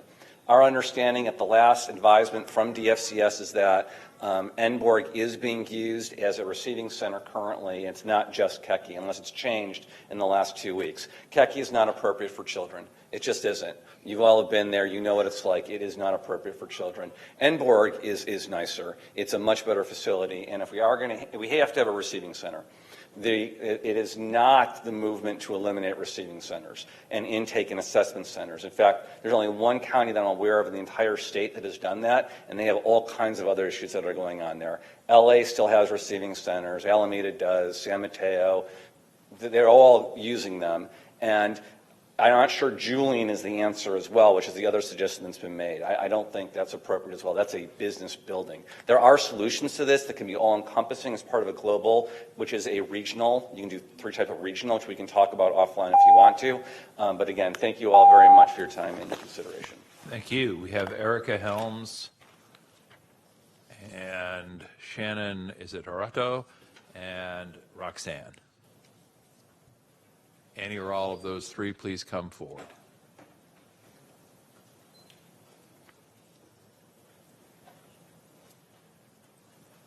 Good morning again.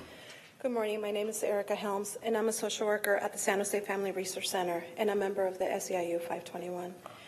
We're excited to hear that DFCS is planning to create a family finding unit and think that the more we are able to recruit and support resource families, the better off our children will be. Unfortunately, instead of a well-thought-out plan that will appropriately meet the needs of the community, it looks like once again we are putting a Band-Aid without thinking of the repercussions of our actions. I received an email on December 6th asking for volunteers for these positions that DFCS is supposedly adding. This is taking social workers and support staff who are already overburdened, and some of them on mandatory overtime. To fill these positions, if we are adding a unit, why are we not adding new codes? Explain what would happen if we take the social workers away. Thank you. Next speaker, please. Good morning. My name is Roxanne. I'm an advocate for trans women. And as I listened to these gentlemen drone on, I became concerned because this social services agency had a diversity fair, and I raised the issue that they don't have one trans woman employed in that agency. They don't let trans women have any seats at the table when they're making decisions. And their response was trans women were not even worth a return phone call. So I'm very concerned. If they want to send this out to professional agencies, all that does for my community is professional bigotry and discrimination towards us. Because none of these agencies include, hire, or let trans women have a seat at the table. I raise this because it's so concerning that the current studies coming out that the youth, the young adults are self-identifying as queer at the rate of 26 to 36%.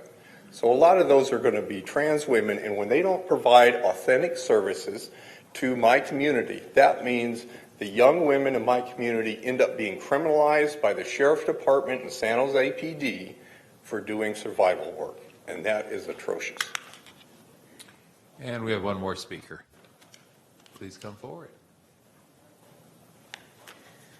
Good morning. My name is Shannon Araujo, and I'm a constituent of District 1. I'm a parent of 4 children and have been a full-time foster parent for almost 7 years. Fostering is something I've wanted to do since I was a child because I saw my own best friend languish and suffer in foster care in a completely insufficient and even dangerous home. I'm here today because I want to continue to help the children, and right now we have the opportunity we could take in 3 more children if we had the correct resources. However, without those resources, it's something that me and my husband just can't do. One of the things that we would find helpful is that while we are taking foster children to their numerous appointments, which include things like visits up to 4 times a week, pediatric well child checks, public health nurse visits, cardiology, gastroenterology, nutritionists, allergists, high-risk infant follow-ups, medical appointments that are just same day like emergency appointments, child and family team meetings, social worker visits, visits with the attorneys and the court and the CASAs. I mean, all those appointments, I have to take time away from my children. I'm paying out-of-pocket childcare, which, don't get me wrong, I love fostering. That's not going to stop me from doing it. But if there is a way to keep where we can use respite hours towards the children that are in our home when the appointments are for foster children, it makes it helpful for all of those involved. I am far from the only parent in this circumstance. 3 of my children are 6 years of age and under. You can actually see them back there. And the youngest is our foster daughter, and she has a lot of medical needs. And if there was a way that we could work it so that everybody's needs could get met, then that would be really helpful. So thank you very much for your time. Thank you, and apologies for the misreading and mispronunciation of your name.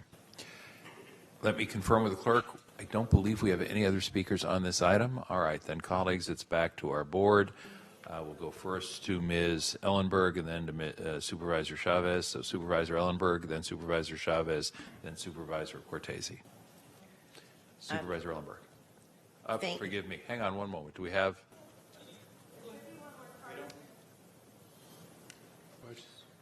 Well, if you'd like to speak and we've lost your card or I simply went right by it, please come on down.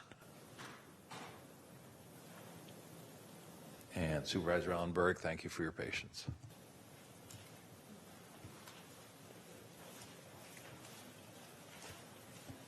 Thank you. Thank you. Hello, my name is Longine Petrakovitz. I'm an eligibility supervisor with the Department of Social Services in the DEPS department. Last week, we held a meet and confer. Social Services DFCS agency was requesting to delete 2 EW supervisor codes from our department, DEPS, and to add those 2 codes to the social work supervisors at the Rake Center. As SCIU 521, we supported the adding of the 2 additional supervisor codes at the Rake Center. However, we did not support the deleting of the 2 codes from our eligibility work supervisors due to the backlog that we have with current incoming applications, and we have one office that has over 48,000 cases in control. Another office has over 15,000 cases in control. The department and SCIU spoke about adding 2 codes at the Rake, but the department stated that they could not get a ledge file and the board's transmittal completed fast enough. I'm wondering where the 6 additional codes that Bob Minicucci spoke about came from. We're asking that you please revisit the 2 adding of the codes at the Rake Center, and please visit where the 6 codes came from. Thank you. Thank you. All right, now we go to Supervisor Ellenberg, then Supervisor Chavez, then Supervisor Cortese in that order. Perfect, thank you. And I want to begin first by thanking and acknowledging the tremendous respect I have for Supervisors Chavez and Cortesi for leading for so long on this issue and really bringing it to such a place of high visibility that we absolutely are compelled to act. So I want to share some reflections and questions, and then I'm eager to hear from you with your history and expertise where we go from here. I think, frankly, that we were given an outstanding blueprint for success today from our resource families and foster families who took the time to come here today to shed light on their experiences in working in our county as foster care parents. A number of you met with my staff last week while I was in San Francisco at a conference, and the information you gave us is invaluable. Thank you for your time here today and for opening up your homes and your hearts to our county's most vulnerable residents. That being said, my first questions will address the issues that our resource families have raised, because for us to ensure that there's capacity for available placements, it's clear to me that we need to address the issues that you raised. First, the reimbursement rate for medical costs. Can you tell me, Bob or Dan, what the funding mechanism is for the special care increment? Does the state fund it, or is it our general fund? And what's the basis for approving or denying an SCI application? Yeah, there is an identified criteria that the states develop for the special care increment. So there is a process that they go through to get a medical provider or a mental health provider to provide documentation, and then it goes through an approval process internally, and it is a state funded. And when you were talking earlier about flexibility at the state level, is that one of the pieces you're looking at, or is there a role for the county to play in helping with that? Yeah, I mean, I think there is. It's the special care has been part of child welfare, for forever. It's not just part of the continuum of care reform piece. And I think we've always, as counties delivering the service, we've always pushed the state for more flexibility around that. It isn't, if we were to fund it at a level that we felt we needed to, that would be a county cost. And what we're trying to push the state for is more flexibility around the increment and clarity. Another area where I believe that we would have great flexibility to use our funds and really improve resources for our foster families would be to address the transportation and the child care issues. Those are very specific, clear, manageable barriers. And we heard from person after person that they could do so much more with transportation help and with child care, particularly for while they are taking their foster children to appointments or in other ways serving their needs for their own biological or adopted children. Are these two things that we can look at seriously and create funding Yeah, for? I think we can. The child care piece is, I know, an issue that has come up. I would say, I don't know that, honestly, we've done a lot of work around that. Transportation, we have done a lot more work around. I think there are options there's a variety of different ways that you can do this. There's some that we can probably get at immediately, some that were mentioned, just reimbursement for some transportation services that we can help out with. On the other side of it, we do have a limited resource. What they mentioned is kind of social worker ones and the work that they do. We have a lot of work around visitation. The courts keep us active with that. Our social worker ones are very busy with that. So it does pull away from the ability for them to do the transportation that we would like. So there's a variety of different prongs we can look at, and I think we can definitely solve this, though. Good. My guess is that there are going to be lots of requests for follow-up information today. So if I can start that list, it would be to get a report back before the end of the year on what we can do to better resource and supplement child care and transportation resources.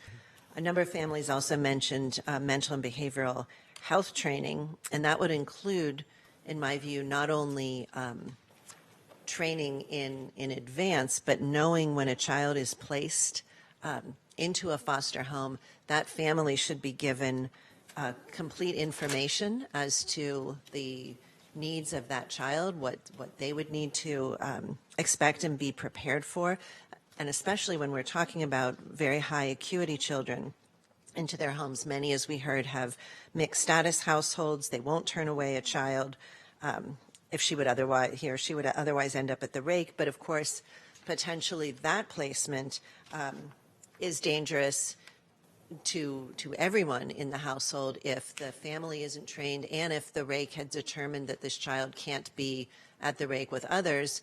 We have to think about the safety of putting that child into an environment where there are other existing children.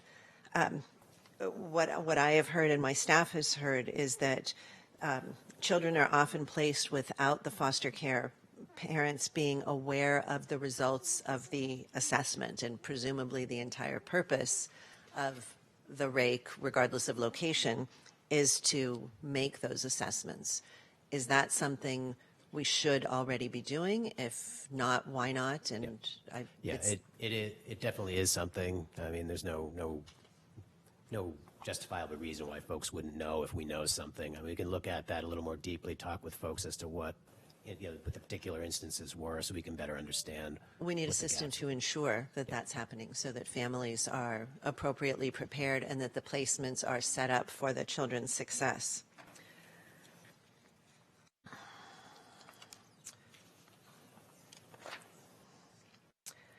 I just want to make sort of a general comment that I chose not to lead with, but it really was striking to me that the report doesn't address, the written ledge file that we got doesn't address in any way improving these services or supports to resource families or improving services directly to kids as part of the effort to expand capacity. Page 6 references improvements for support staff at the Rake, which is critical.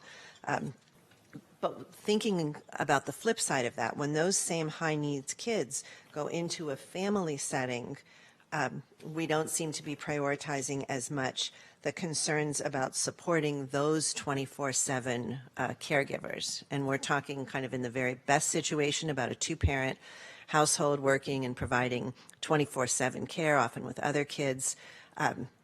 They, of course, don't have a team of rotating staff, on-site managers, on-call extra support, or new training. And I believe that to be successful, we have to increase these supports to our resource families as well. And as a global comment, these are our kids by law.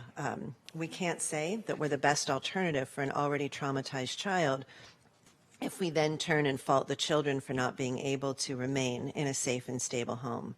On the very first page of the file, it's noted that for the last several years, the Rake has provided temporary care to children entering the dependency system following removal from their families or when they had a failed long-term placement. I'd like us to not use language like this about children. The kids didn't fail placement. We failed finding placement for them. We determined that their home with their families were not suitable. So it's more than semantics. It's really a culture. The kids don't fail placements. We may fail in providing them with all of the services that they need. Steve Dick mentioned the Keiki Center is currently the preferred by us, temporary location for receiving an intake. But I'm aware that this is the same location where the former full Rake was located, and it was declared unsuitable, which is why the services were moved to Enborg. Has something happened that has made the Keiki Center again more appropriate? The issue when we moved out of there was just that we had a facilities issues. Pipes had burst, so we had to remove out of there. The other issue that had come up was really more around the environment around the building and the safety and having outdoor space for the kids that we do have there, and whether that was a safe environment. That was the feedback that we had gotten around that not being the best environment. So there were facility issues. The upside is, especially with the downtown clinic coming online, there are the medical services right there. At the time when we were there, that the clinic was not online. Okay, and I would still urge that the Enborg site isn't closed, but should really be used as it's intended for assessment and intake. There's nothing physically wrong with that facility, correct? That's correct. It's licensed as a shelter. So if we are doing our job and ensuring that children are not there long term and using it as a rake, and it does make sense to me that we may need multiple sites for older kids, littler kids, but let's not walk away from a site that we currently have. My office, and so I assume all of my colleagues, receive daily dashboard reports on the child abuse and neglect calls. I'd like to be able to view a daily dashboard as well on how many children are currently at the Rake as soon as possible. Because it's just in the last 3 weeks since the last report, the number of children with overstays at the Rake has tripled. And I'm aware that the DFCS provides a monthly statistical summary, but per my staff, the most recent month, November, wasn't included in the last CFSC agenda packet. The report references also 2 additional listening sessions that are being scheduled for December. And I see that it lists that it includes foster family agency social workers, biological families. Well, it's actually, I'm sorry, it's unclear if those additional sessions will include foster family agency social workers, foster families, bio families, and resource families. Can you clarify who will be invited to those stakeholder engagement meetings? So I know that we have a stakeholder meeting scheduled for the 12th, which is going to include our county foster families, foster family agencies, the regional center, the social workers, to discuss kind of that ongoing partnership of how can we as a system support those children that have higher needs, and what supports can the systems put in place for those families. When you say county foster families, is that a distinction from the general foster families? The ones what we would typically call an RFA home. So they're the foster families that we've recruited and licensed through the county, as opposed to ones that are with one of the foster care agencies. Does that make sense? Why would we not open it up more broadly? And I don't know if all of the families here were specifically our foster families or with agencies, but they clearly all had tremendous value to offer. Right. I think the initial intent was to look at our county homes that typically didn't have the infrastructure in place that the agency foster families had in place to support them. So how could our homes get that kind of level of support that those agency homes were already receiving? I would really strongly encourage you to make it broader, if only because those other families, if they are better resourced, can offer suggestions and direction as to what's working for them, so that we don't necessarily have to recreate wheels if there are systems that are working for the families that are directly impacted by them. Yep, that's not a problem. A number of questions came up about the addition of social workers, supervisors at the Rake. The report notes that the additional positions should be available for posting by mid-January. So my first question is that does that then mean that we are all committed to not close the Rake by mid-January, and that's where those social workers would be placed? But second, and why can't something that's clearly this urgent be ready to post tomorrow if we need it? Why do we have, when we're dealing with a really urgent situation, why are we not able to expedite the posting? So I think at the time that this file was submitted in, you had heard a comment about the work that we were doing with the DEBS department to potentially transition some of their 2 vacancies to DFCS. I think once we looked into that process and once we met, we determined that was going to be a longer process than I think we needed. Mm-hmm. So then we stopped with that plan. So those positions are staying with DEBS, and instead we're looking at current short-term vacancies that we have. So that's the plan, is that this week we have staff that are going to be coming on board. So we have some vacancies, we have some people on leave that we're able to use those positions now. so that we'll have those additional supervisors in there this week. So the piece in the report about waiting until Correct. mid-January to post them is not happening? Correct. That was Fantastic. tied to those other positions from Debs. Great, thank you so much. On page 8 of the ledge file, under item 6, regarding the children for whom primary service and placement responsibility resides with SARC, the term primary responsibility concerns me. To my understanding, I think the LDS system isn't prepared to handle situations where parents or guardians are not the ones with primary responsibility.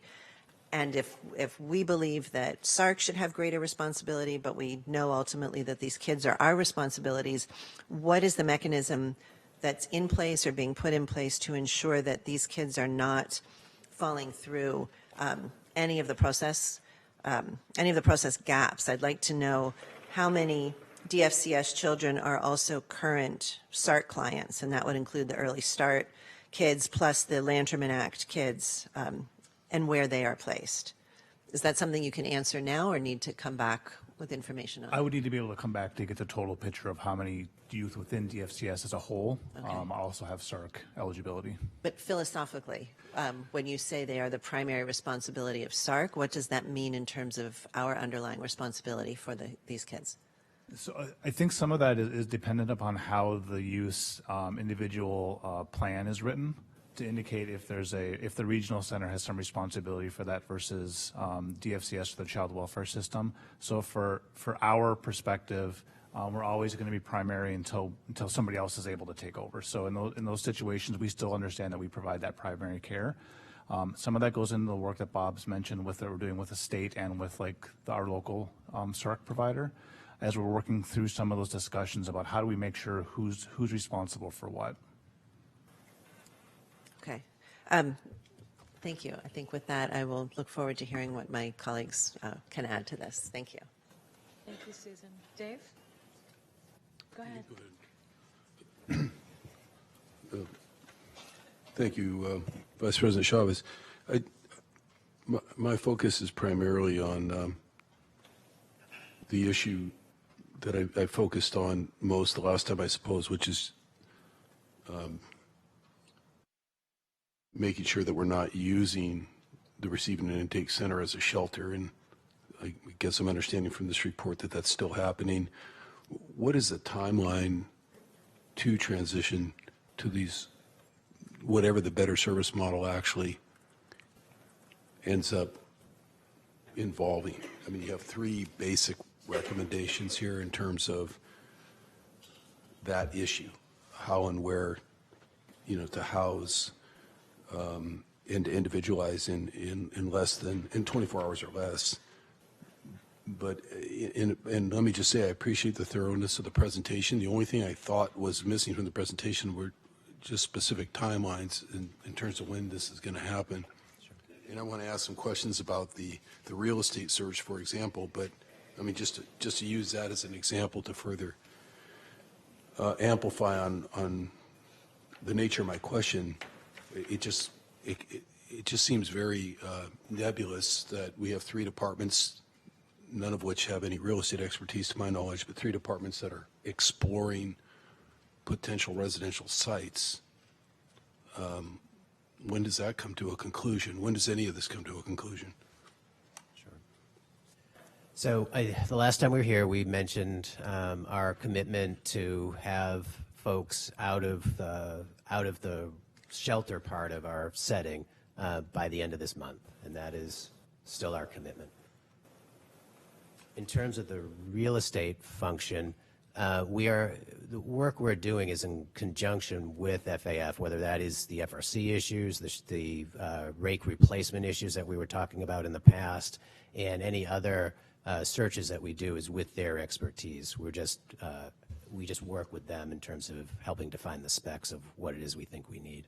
So for our purposes in the public reading the packet, you would pencil in FAF along with probation, behavioral health, and whoever else is listed here as doing the exploration, I suppose social services? Right. Okay. And I suppose this is more of a question for Dr. Smith than you, in fairness. Does FAF have the capacity to do that work in the timeline you just described? You know, I mean, I can speak for myself is that they've always been very responsive with our searches. I haven't had that experience, but I'm glad you have.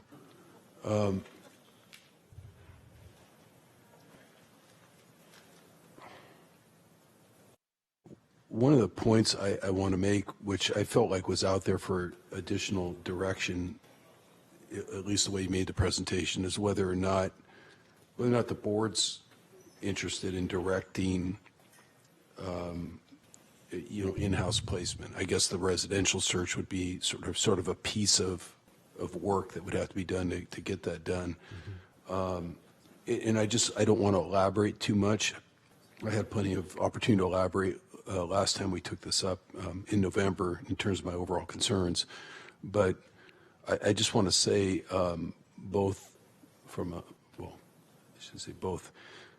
fiscal standpoint, you mentioned the cost of doing business at times with complex short-term placements outside.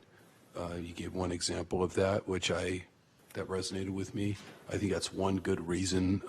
I think another good reason is just the sustainability of in-house placement, so you don't have to worry about, we don't have to be concerned with the sustainability of the organizations themselves. I mean, since I've been here, there's been some ebb and flow of community-based agencies, licensed community-based agencies, and their competency, and frankly, just their own fiscal accountability within their own organizations has come into question from time to time. And I don't think the children who need the 24-hour placement can afford to be at the whim of, somebody losing their best fundraiser on their board of directors, or our, inability to pay an exorbitant price from a principled standpoint for short-term care. And I think having some capacity, whether it's 20 or whether it's a lesser number, but some capacity to move forward on our own in all circumstances, but particularly in circumstances where, we are feeling over the barrel in terms of cost, or we are feeling frustrated within that first 24 hours because an organization that we thought had the capacity suddenly doesn't. And then lastly is just qualitative. And what I mean by that is if there are concerns as the county moves forward with this new model at any point in time, in terms of, when I say qualitative, I mean, I probably really mean in your language capacity issues, the quality of the capacity and the ability to deal with individualized issues, I think can be better served by a county which is basically setting up some of its own capacity specifically to deal with those complex situations. I think it's just hard to ask a community-based agency, no matter how good they are, to stand ready to deal with every situation in terms of behavioral or other issues that we might encounter, to be sort of on standby at all times to deal with all issues. I think it's hard for us to do that as well, but I think it's, at least we have the sort of the good faith and credit of an $8 billion organization overall that can say, push comes to shove, child with conditions or circumstances that we aren't used to seeing, we handle them in-house. And whatever that means in terms of residential facility capacity in-house, at least you got 40 departments and agencies in-house that it immediately can start to wrap, on that child, and not have to put them into a congregate situation. So those are my feelings. I don't know how the other, obviously it would take 3 or more of us to give that kind of definitive direction to continue moving forward with some in-house capacity at 20 or below. It sounds like your recommendation is it doesn't ever need to go foreseeably above 20 based on our experience, but I would defer to the experts on what the number should actually be.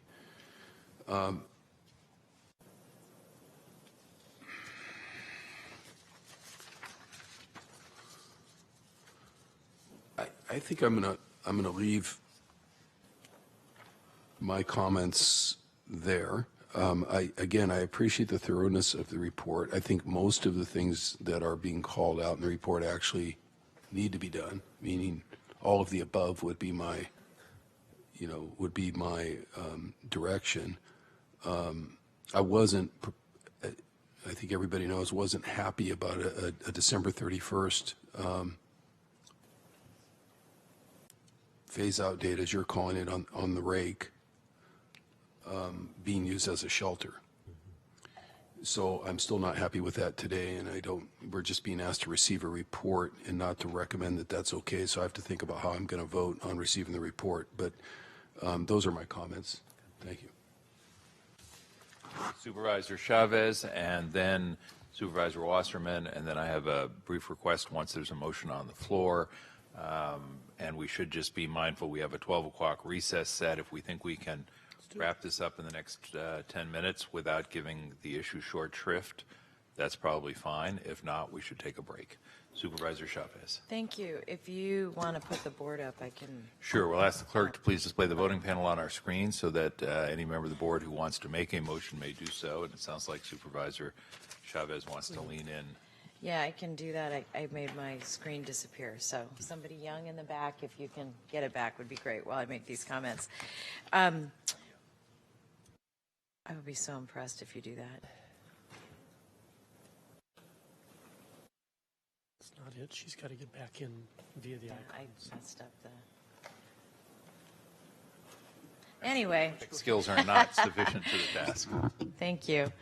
So so first of all, let me just say, I want to start where I ended and where I should have started last time, which is the responsibility belongs to everybody in the room. And while you are both in the hot seat today, it's the responsibility of everybody up here, all of our teams, our whole community to serve these children. And I want to emphasize that when I think of children who are in foster care or who are at risk of being in foster care or who are in any way in our custodial care, that we have an obligation to conduct ourselves with even more extreme, an extreme eye to service. And so here's what I want to request comes back in January. First, that that we're focused on access. I think one of the most important words that we heard from the parents, the foster parents today, was being able to access services. So what I want to just be clear about is I do not count services we have available if they are not accessible. Then they're not services. They're ideas or concepts. So one is that with an eye toward access, transparency, and engagement, and that includes engaging our line staff, parents, service providers, our nonprofit partners, that what comes back to us in January has a budget, concrete timelines for each of the goals that you've set, as part of the budget source of funds, that that there's at least one page that looks at our current staffing, our current vacancies, and where we're making changes in order to not just backfill this back six, but we have a bigger fish we're trying to fry as it relates to proper staffing. I want to request that we have a detailed explanation of our partnership with SARC today and our desired partnership with them. We currently receive a dashboard of the CAN Center. That is something that Supervisor Smitty and I will forever have in our brains. But that dashboard needs to be broadened to include all of the children and where they are in our processes. And let me just, on the dashboard particularly, let me make this point. As part of the foster care task force, one of the key programs and projects, there were two of them that I was really focused on us doing quickly. One was a passport, for lack of a better word, that children who are in our custodial care are getting prioritized for psychiatric care, medical care, and all of that. I would like an update on where we are in that process. And then lastly, Denise and the parents that came and spoke have been asking us for the same 6 things since I got here. And I just want to re-emphasize the points that Ms. Ellenberg raised around how we're addressing their very specific needs. I do know, for example, that we've begun work on transportation, but that completely engaged families and our care providers don't know about it means that we don't really have a program. So the motion I would want to make is to receive the report with all of the, requesting all of the issues that have been raised today, come back to us on the 14th with timelines, budget, transparency, and next steps for all of them, along with the issues that I just raised. There is a motion on the floor. We have a second from Supervisor Ellenberg. Supervisor Chavez, could I turn to Supervisor Wasserman for comment or questions? Thank you. I can do this in 60 seconds. Supervisor Ellenberg referred to a word when the word failed was used, as far as failed to place. The children don't fail. If we don't take care of the children, we've failed.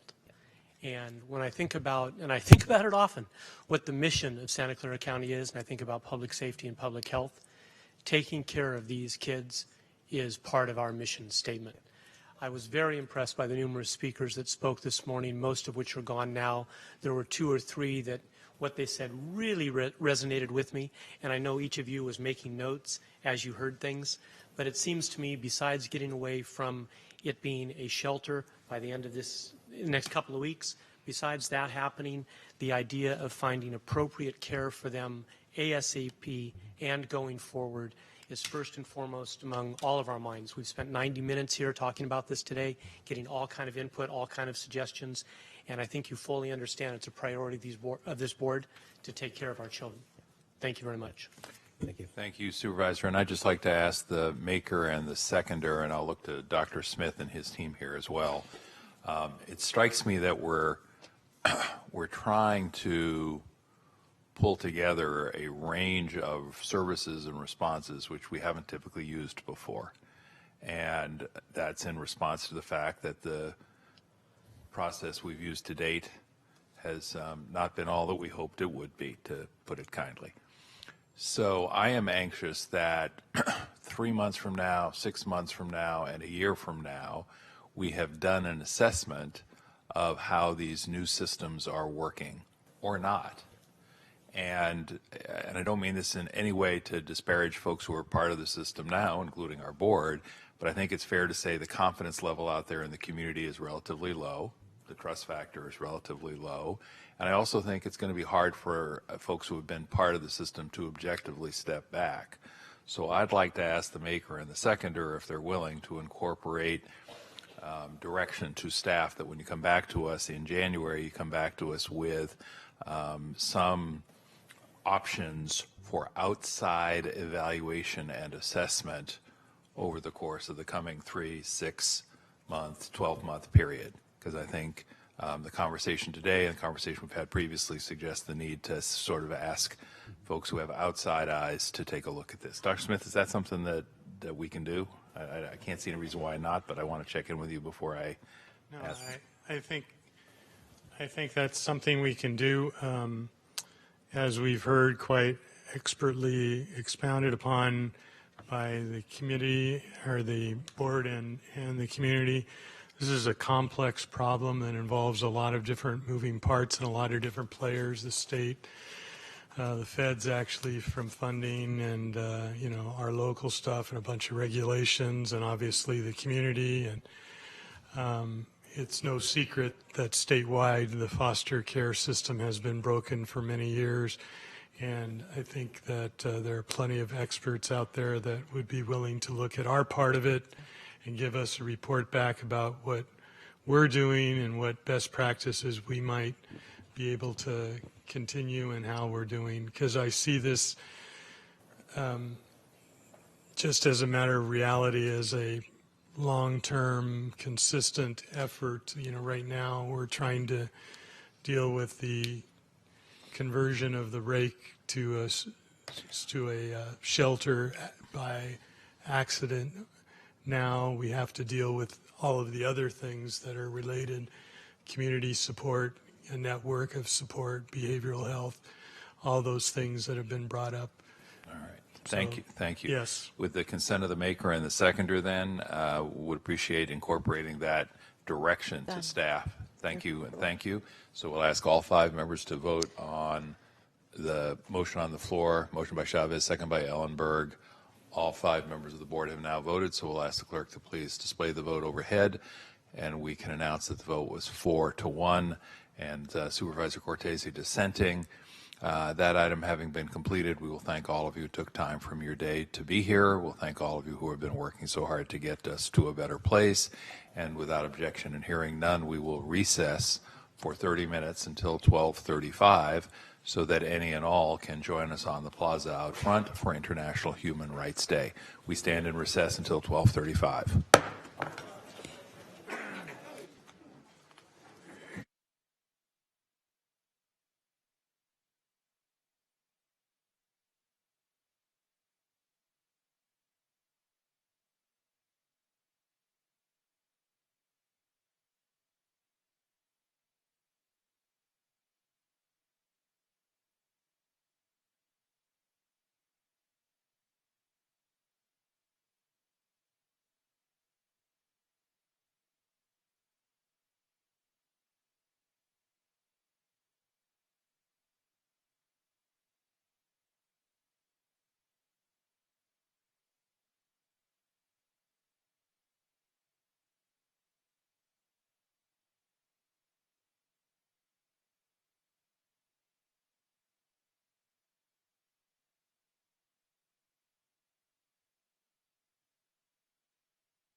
All right, ladies and gentlemen, if we could ask the chambers to come to order, please. Ask the members of the board to please join us in their places at the dais. Ask the staff to return to their places as well. And we will call the meeting back into order, having completed our recess. Board members, you will recall that we had just completed item number 8, which would ordinarily take us to item number 9, but item number 9 is set for a time certain no earlier than 6 p.m., which means that we go now to item number 10. And item number 10 is a board referral, and in this instance, the board referral comes to us from Supervisor Chavez, and we have Supervisor half dozen cards on this item, so would you like to present and then hear from folks, or vice versa? Let's hear from them first. All right. I have cards here from Angela King, and then from Jennifer Woods, and then from Harpreet, and forgive me, I just can't read the last name, Kaur, and then Jency Thomas, Alan Kamara, and Roxanne. So please come right up.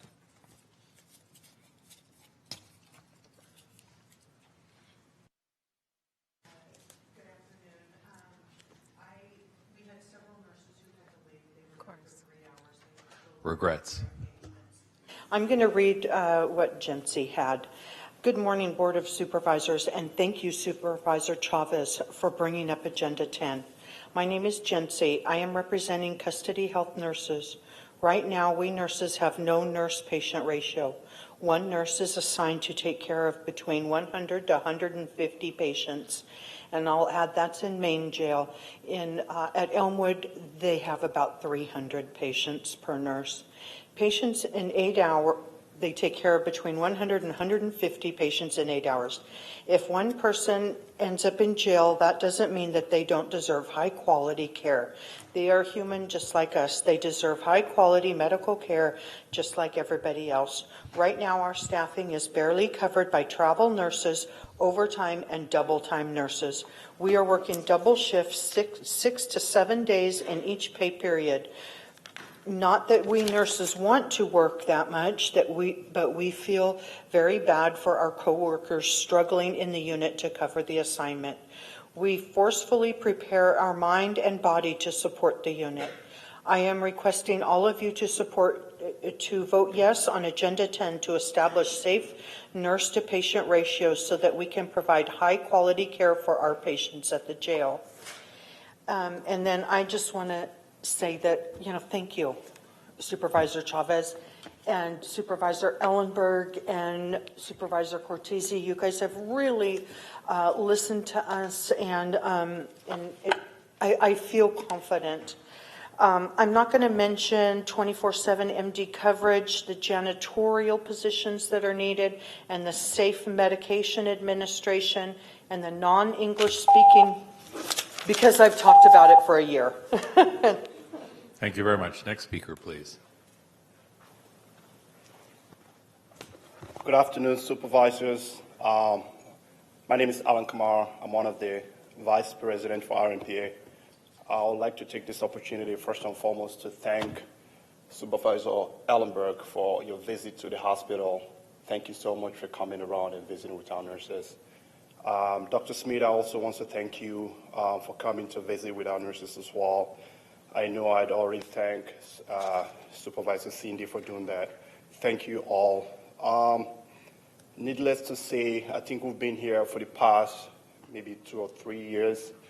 I want to take this opportunity to say, I was able to witness one of the public speaking of Supervisor Samedian, where he says, persistency always yield result. I think our nurses were frustrated. They came here several times expressing frustration about the custody health, staffing issue, patient safety, the relationship between them and the officers, the sheriff. This recommendation, Supervisor Cindy, I want to thank you on behalf of all our nurses. thank you so much for listening to us and give us the opportunity to address this issue. Whatever the result, you made a statement, and that to tell us that, you know what, I do listen to you guys. Sometimes we come here, we don't even think you all listen to us. We do, because we felt like our concerns have been, we've cried and cried several times here, but today, this is a good step forward. We want to thank you. We want to thank the rest of the board. Please, we encourage you to vote to pass this. On behalf of all the nurses, thank you again. Thank you. I have a card from Roxanne. Welcome. Thank you. I rise today because of the horrible situation that's going on at our sheriff's department and our jail. Trans women are being arrested in this city for walking while trans. There should be cite and releases, but the sheriff's department is throwing the trans women through a genital search, pulling their entire medical records, and then even though they're there on the most minor of charges that should be cite and release, they hold them until they're the very last person to be released. So everybody else that's done horrible things that night get to go home first. They hold the trans women for up to 12 hours and then make them walk through a walk of shame while all the officers laugh at them, point at them, and degrade them. There is no reason to degrade the trans women in this county this way by this sheriff's department, and the nurses treat us with no respect whatsoever. This is county-wide. It happens in the social services department. We're going to hear about it in the lesbian and gay department in a little bit, but the atrocious treatment that Lori Smith is treating transgender women with must stop now. I have a new card from Linda. Is it Holly? Okay, let me try just last call for Angela King, Jennifer Woods, Harpreet Kaur, Jen C. Thomas was spoken for, and welcome, you are? I'm Linda Hill. Thank you. Hi, I'm Linda Hill. I'm a psychiatric social worker at the county jail. Being the newest staff at the behavioral health team, I can tell you that the hiring process is completely broken. The job posting for the psychiatric social worker on the county website is misleading. It states that applicants need to be eligible to register to the Board of Behavioral Sciences. So I got ready, and when I started work, I didn't know that anything was wrong. But in reality, what the county needs is for applicants to have a valid number before they start work. I was not aware of this reality until November 7th, when I received an email from my director saying I was being put on unpaid administrative leave immediately. She did this without ever talking to me or the bosses that hired me. I had notified the department in August when I came for my interview that I was transferring from DFCS, and so I do not need my ASW number there. HR that normally handles transfer of county employees never talked to me before I started work. My pay was withheld for 2.5 weeks, and I was punished by management over a broken county system. I contemplated quitting, but my husband reminded me how much I love being at the jail, and my supervisor convinced me to come back to work. I came back to work because I understand at the jail we are severely short-staffed. There are floors that don't have enough mental health clinicians, and we are constantly on lockdown because we don't have enough officers either. I plead with you to intervene to make sure that workers at the jail are treated with respect, because we need to implement the remedial plan. Thank you. Thank you. Now, I've got a few more cards. Folks, could we make this last call, please? Do we have anybody else who would like to submit a card on this item? All right. Then Karina Wong and Alan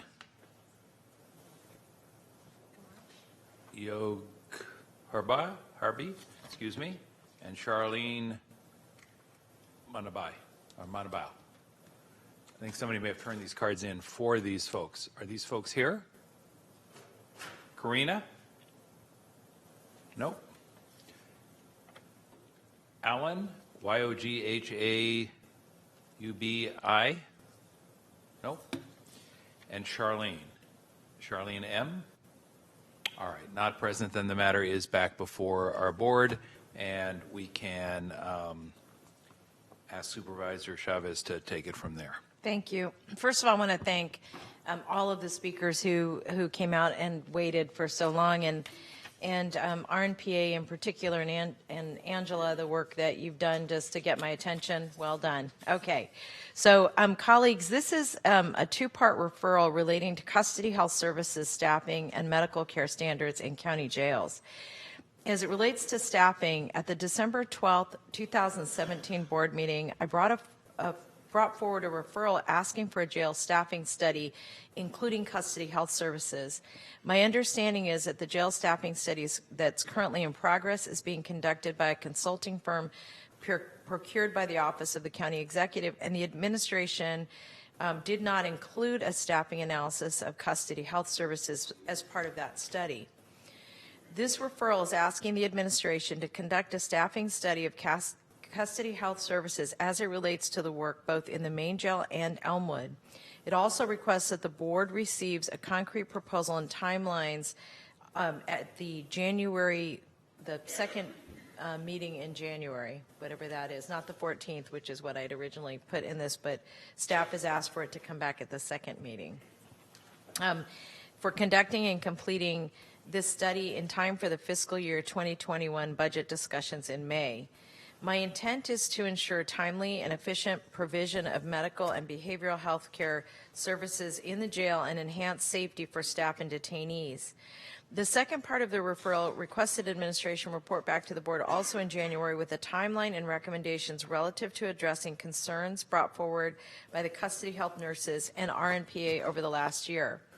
Their main concerns have been the lack of 24/7 physician coverage, the lack of janitors in the infirmary, and problems with administering medication to severely mentally ill detainees, as well as delays in the procurement of dual language headset lines in booking and clinics, and an interactive laptop with sign language for communicating with deaf detainees. That is my request, and I would just ask for my colleagues' support. Thank you very much. We'll ask the clerk to please display the voting panel so that Supervisor Chavez may make her motion on the screen. President Smitty. And we have a second from Supervisor Wasserman, and now I'm going to Supervisor Ellenberg. Thank you. I am going to support this referral. I think it's important. But if you wouldn't mind, Supervisor Chavez, there are 3 additional requests that I'd like the study to respond to. First, I'd like the report to break down the current makeup of staff and distinguish the number of FTEs, extra help, and contract positions. Second, I'd like information on pay differentials for all custody health, clinical, and support positions, including maintenance workers, janitors. And finally, I'd like information on how the staff manage the transition of inmate care as they exit our facility, particularly a detail on the staffing levels as they relate to care coordination with outside medical and mental health services. Does that work with your motion? Yes, the one thing that I would just ask is that so first of all, those are great additions, so thank you. On the inmate care coordination, what I might do is, if you don't mind, I'm going to add that as a third component of the body of research that they need to do. And the reason for that is that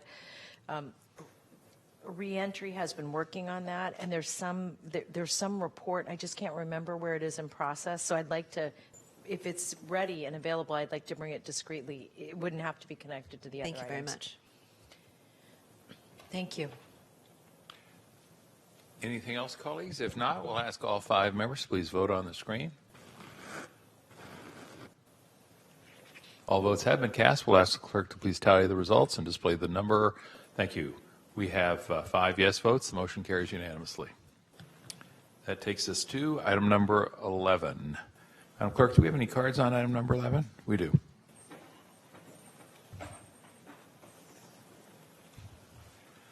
Thank you. We have a card from Scott Largent, and I see this item has been brought to us by a pair of our colleagues, Supervisor Chavez and Cortese. I'd like to hear from Mr. Largent first. Mr. Largent, why don't you come on up?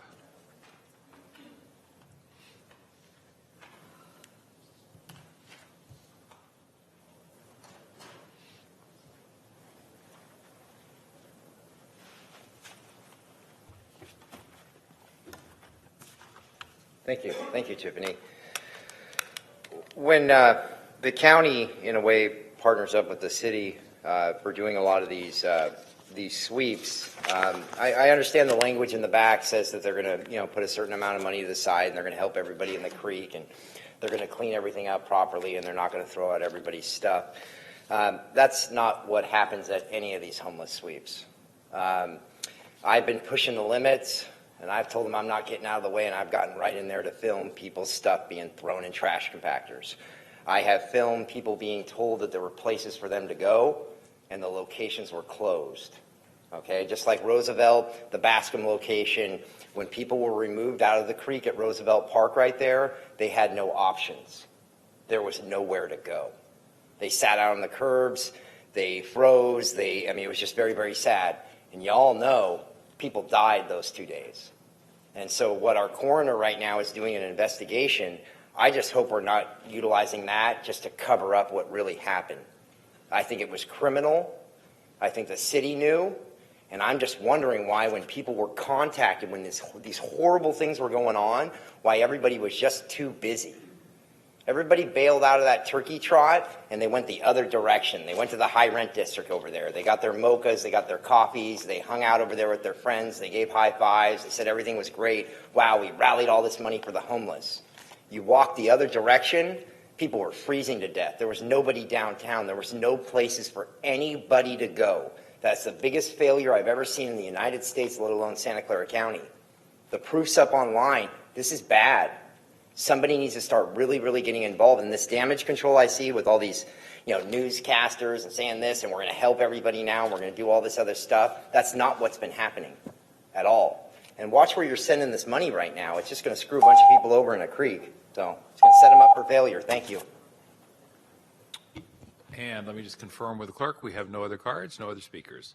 Supervisor Chavez, I note your light is on, and Supervisor Cortese, if you'd like to speak to the item as well, happy to come to you next. Great, thank you. So the reason I brought this forward is that with Supervisor Cortese, who I'd like to thank, is that the Water District in particular has been one of the few partner agencies that's been trying to expand their support of the work that county's doing to help the homeless. And so one of the ideas of 2 or 3 members of that board had been to work with the homeless community to clean out the creek, so we were in fact not sweeping them out, which has been a concern of a number of us here and a number of people in the community. So the staff is going to spend, the Valley Water District is going to spend approximately $90,000 to assist in the creek cleanup. They've reached out to the city of San Jose to also ask for help, because the idea here is to help work with the homeless to actually clean the creeks up, and particularly now that that the weather's so bad. So what I'm asking is that in addition to the amazing staff we have who are going to be on site to provide services and sign people up for VDAT, SPDAT, and other services, I'd like us to contribute $10,000 to that day's event. It's was canceled because of the weather, but it's going to be rescheduled, and I thought better to do it in advance than wait. So I'd ask my colleagues for your support. Thank you. Supervisor Cortese? Well said by Supervisor Chavez, and I just wanted to note this actually goes back to the joint meeting that we had with the Water District, and as I think a couple board members had to peel off for other obligations that day, Supervisor Chavez and I, particularly Supervisor Chavez, who was kind of co-chairing that meeting, was asked straight up if we would partner on this kind of an effort, and I just wanted to put that context out there too. It didn't just pop up overnight in terms of a request that they tendered, to us officially in a public meeting. So That's all, just for the record. Thank you. Thank you. Supervisor Wasserman, then Supervisor Ellenberg. Thank you. Excuse me. Thank you, President Simidian. Through the chair, if I may, either to Jeff or to James, I think this is one of the biggest no-brainers that I've ever seen come to an agenda. We've got it agendized here. We're asking for staff to bring back options for consideration. We're saying to agendize it for a January 28th meeting. Is there a legal, I mean, this is $10,000. We spend $20 million a day. This is to clean up debris, not remove the homeless. I don't see why we need to spend any staff time looking into this, getting back to us, agendizing this. I would like to ask if we can just vote on this right now. I know that's unusual, but I tried to do 20 million divided by 10,000 to see what percentage it was of a day, and it's too many zeros to even say. It's just I think it's a waste of staff time. And that depends on whether there's appropriated funding available and in what department, and I'll defer to the county executive on, on that, or whether there's an appropriation action that's needed. We can find some money in a department, and if we need to come back for a transfer later, we do that. But for the moment, we'll just find some cash and do it. If that's okay with the motion maker and the seconder, would be a friendly amendment I'd make. That's way okay. Yeah, just a note that appropriation process is plenty of time for it because they're talking about the springtime at this point. So yeah. I have a different view, but before I offer that different view, I want to go to Supervisor Ellenberg, who's next in line. Do we have yet a list of potential sites that will be? We can send that Will you out. send that to me? Yeah, Okay. they have a whole plan, and part of it incorporates a chunk of unincorporated area, which is the other reason they reached out I to think us it's when we a had the terrific idea. discussions. Thank you.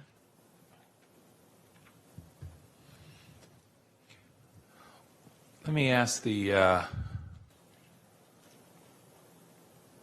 proponents, and I do want to ask the clerk to put a motion up on the board, but before my colleagues lean in, I'm curious to know what gives you confidence that the event will not turn into the event or events will not turn into a sweep.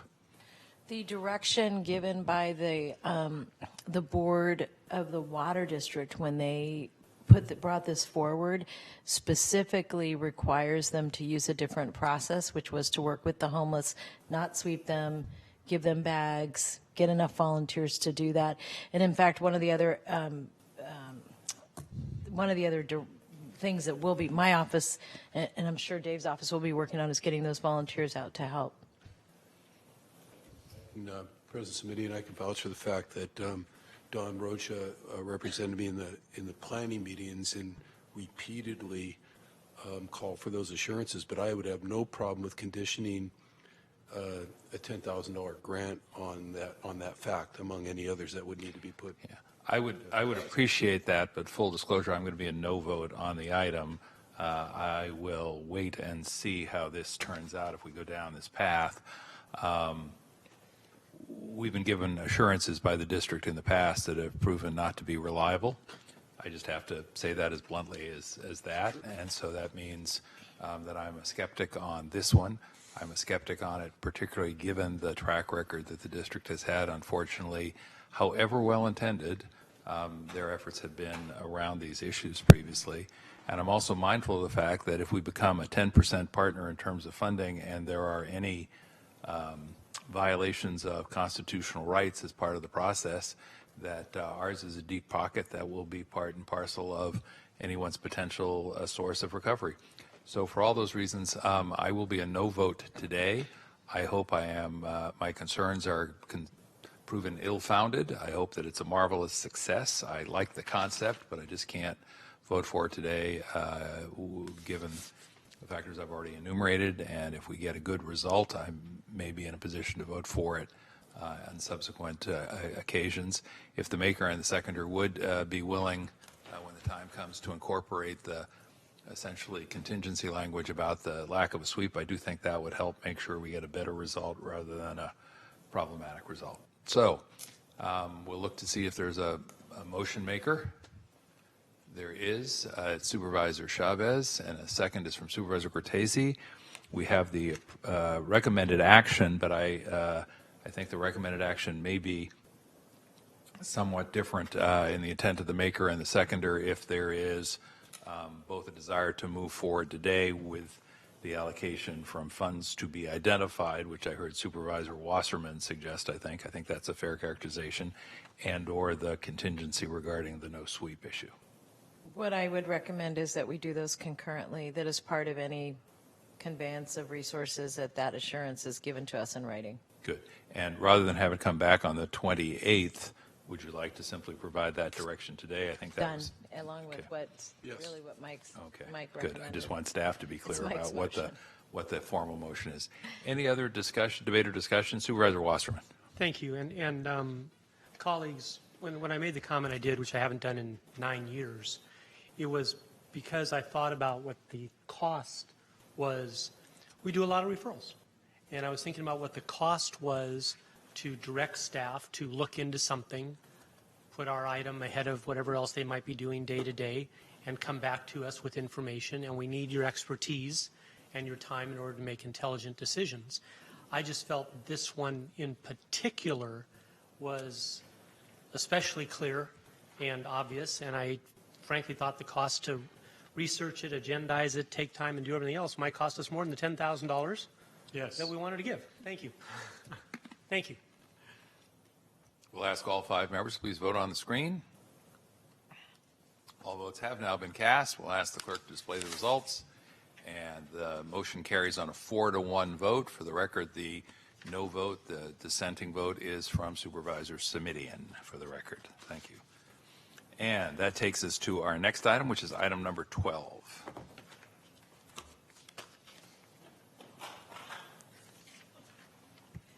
President Simidian, this is a referral that I brought forward. Thank you. And do we have any cards on this item as well? We do not. Okay. And I see some staff coming forward, but Supervisor Cortese, would you like to explain the item, or do you want to ask staff for? Yeah, just let me explain it briefly. I don't need to get into details and examples of things that have gone wrong with the non-renewal process recently with Williamson Act contracts. But I know that the board's quite aware that from a public policy standpoint, irrespective of, what the assessor might look at in terms of best case for revenue or what should happen from a fiscal standpoint, that we're doing everything we can to try to move forward with an award-winning ag preservation program at this point. So we want to make sure that we're not inadvertently defaulting people into cancellation of the Williamson Act contracts. To the extent that that may have happened, I'm just asking in the referral to reverse that process, at least relative to anything that happened in 2019, not in the past. Some years ago, Supervisor Wasserman and I intervened in a similar situation where there may have been a communication breakdown at that time, and a lot of notices were sent out without people really having an opportunity for two-way communication, as I would call it, regarding what their options were. That said, I'm also asking that the administration bring the existing Williamson Act policies and procedures back to the board in the near future for a revisitation by us in terms of what the process should look like. I understand it currently involves as many as 4 different departments at times, and I think also what the issue I just mentioned a minute ago would be most important for the board to just talk about what our expectations might be in terms of how communication would look like and should look like, and how our public policy should be aligned in terms of encouraging rather than discouraging Williamson contract renewals. That said, that is basically the referral, and the rest of it is is written up in writing for all of you and for the public, but I was made aware that our highly esteemed planning director may want to make an explanation or some comments or add some further direction in some manner. Before we go to staff on this and before I go to other members of the board, let me just interject a question, if I may, Supervisor Cortese. I found the language under reasons for recommendation very crisp, very simple, very clear, very compelling, and consistent with what you just described. I found the recommended action language a little tougher to parse, and I think it's because we got a double negative or maybe even a triple negative in there when we start talking about reversing the current non-renewal process and establishing a uniform non-renewal process. I understand you to be saying, hey, look, we don't want to be pushing people out of this process inadvertently. Right. And so, in essence, in terms of any motion that might be made, your intention, I gather, is to simply say, hey, could we clarify the process so that nobody gets pushed out inadvertently, everybody's clear, and that we have a uniform and consistent process, yes? Yes, and to the extent that anyone, the reversal language is to the extent that anyone has, we have not had, I'm trying to think of a better way to put it, dialogue. I always call it two-way communication. Yeah. One-way communication to me is you send a notice out, your Williamson contract's being non-renewed because we didn't hear from you. And who knows what P.O. box that goes to, or what deceased person didn't get a chance to pick that up, or which bookkeeper forgot to give it to a principal. What kind of communications are we having? That's the inadvertent part. I don't blame anyone for that. I just know that in real life that happens, and I also know of very specific circumstances where contiguous ranching parcels in my district were broken up simply because one parcel was inadvertently non-renewed by the county, and the property owner said, thank you very much. I'm fine with that. It has to be a 10-acre parcel out of 800. Now I can build a house on it. True story. So I want to make sure those kind of unintended consequences don't happen as well, or haven't happened during 2019. I don't know any other way to do that other than, stop, go back, and reverse in the sense of go back and make sure that if there are non-renewals out there that we would like to see happen for some reason, that the property owner is aligned with that thinking. Thank you. I appreciate the clarification. Colleagues, okay if we go to staff, or should we go to Mr. Wasserman first before we go to staff? Staff, please bear with us, and then to Supervisor Chavez is up. I'm going to go to Mr. Wasserman, then I'm going to go to staff. Okay, apparently. Thank you, President Simiti, and I'm certainly in favor of improving everything we do for the good of the public, and reviewing, reevaluating things that we do, some of which have been the same way for decades. I did want to say, as Supervisor Cortese just mentioned, I know this program is coordinated among 4 county departments. We have our Ag Commissioner here, our Planning Department, the Assessor, and the Clerk's Office, and I commend all those 4 parties on the great work they've done over the years. I learned, for instance, that the Assessor's Office sent out 1,700 agricultural preserve questionnaires and got back all but 15. I don't know what that cracking's from. It's over there. Anyway, they sent out 1,700 ag preserve questionnaires and got back all but 15. That means 99% of the questionnaires that were sent out were returned. I know we'd all love to have those kind of numbers on our Facebook and other things that we send out, that's for sure. I'd call that a very, very successful program. At this time, I'd like to ask that our planning director, and thank you for being here, Jack, what she's currently doing to improve the program and any feedback you have on this referral. And I'm in support of the referral to the extent that it asks to improve our current system in whatever way we can. Ms. Anshano, I think now we've teed you up. Welcome to you and your staff. Can you hear me? Now we Great. can. Thank you. Jacqueline Anshano, Director of Planning and Development. I want to clarify that it's not me, it's a team effort. The Assessor's Office, the Ag Commissioner's Office, and SEPA. We are working together, and we've been meeting since October of this year on this issue. We've had 2 actual meetings, and then we had a conference call recently before this board meeting. And it's true. These non-renewals, we have met, and it's a team of folks between 8 and probably 12 people from the various departments. We come together, and the clerk of the board. I don't want to miss out on or leave them out because they are part of our process as well. We've been looking at the non-renewals, and actually the ag commissioner staff, they've been going out on some of the sites to verify whether the properties are in ag production or not. So we did not take this lightly when the issue came to our attention on the non-renewals. Non-renewals is not something that the county does every year. Some counties process non-renewals every 3 years. But we've come together to talk about how to refine this process, how to make it a better process, and how we can work and collaborate together so that we're not in a situation where, and we can come before the board with clear information on what properties are coming out of the Williamson Act and actually, or to Hewlett, however the board directs us, so that we can get this information back factually to the board members relative to non-renewals. We understand that this is a county that values ag production and ag land very highly, and so we're working together to make sure we're preserving that.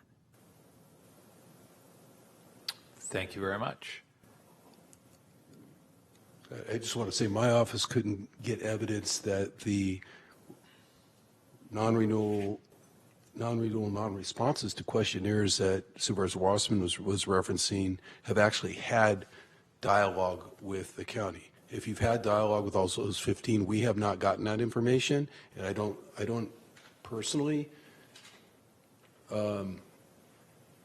equate that to going out and visiting a property and trying to determine, you know, if there's cattle on it the majority of the year, or if somebody has a dry crop on it part of the year by a single spot visit. I think there has to be communication. There also should be communication, I think, but I want the board to talk about that in the future in terms of whatever's going on in that property, if it's temporarily out of ag production, as to how we get it back into ag production.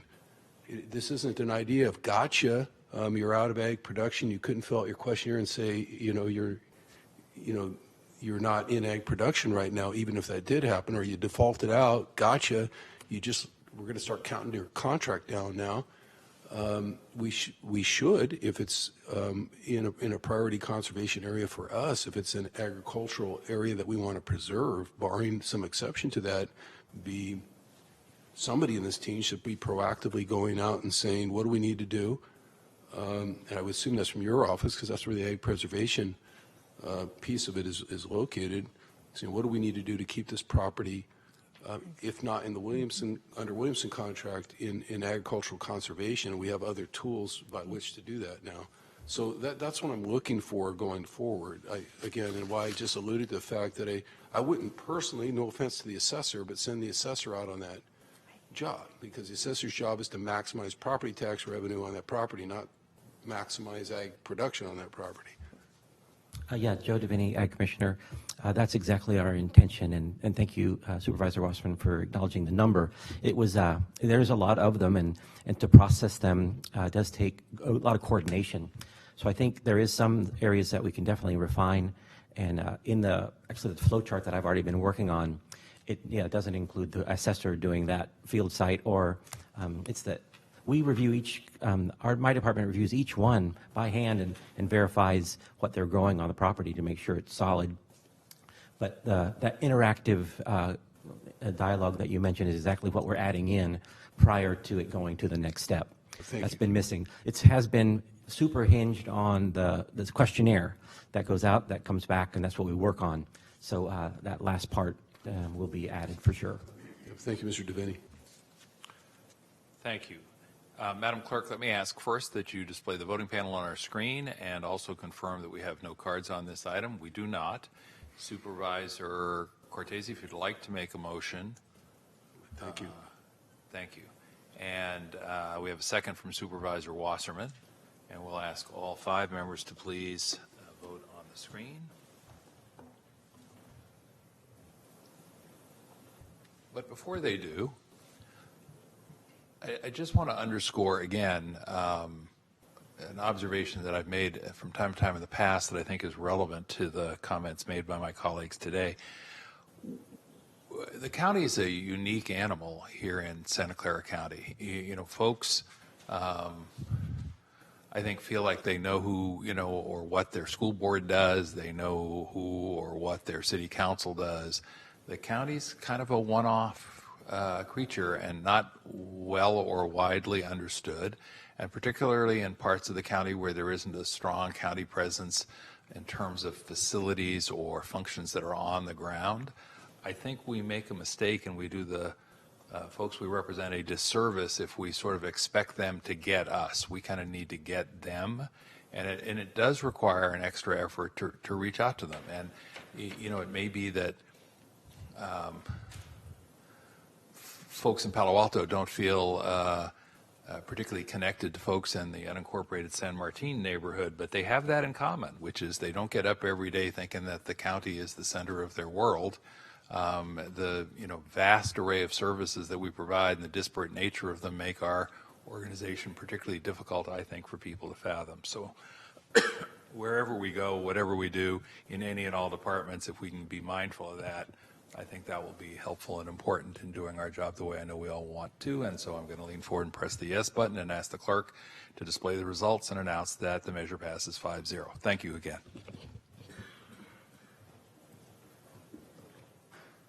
Item 13,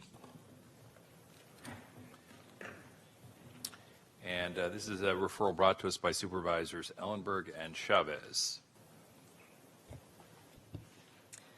This referral asks for a project management plan to be presented to the board by February 26th for the next phase of the hospital staffing integration with explicit goals, resource needs, and a timeline for implementation. We definitely all know and understand that integration of these hospitals is complex and that leadership and staff across the county have been working tirelessly to move through this process. And as a government employer, I want to note that it's a challenge to hire under normal conditions with hundreds of pages of merit system rules and union contracts to follow. It definitely takes a considerable amount of time to follow the rules, and it can sometimes feel like simple compliance is a victory.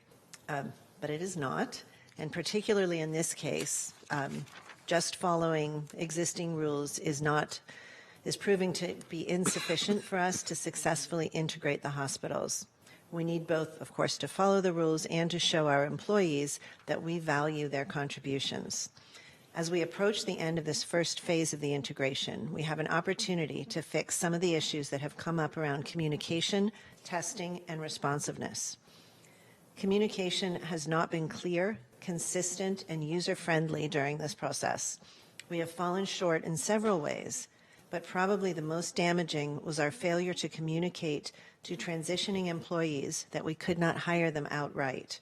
We did not consistently communicate that as a government employer, we are required to hire via an open competitive process, and that this is a hoop that every transitioning employee would have to jump through.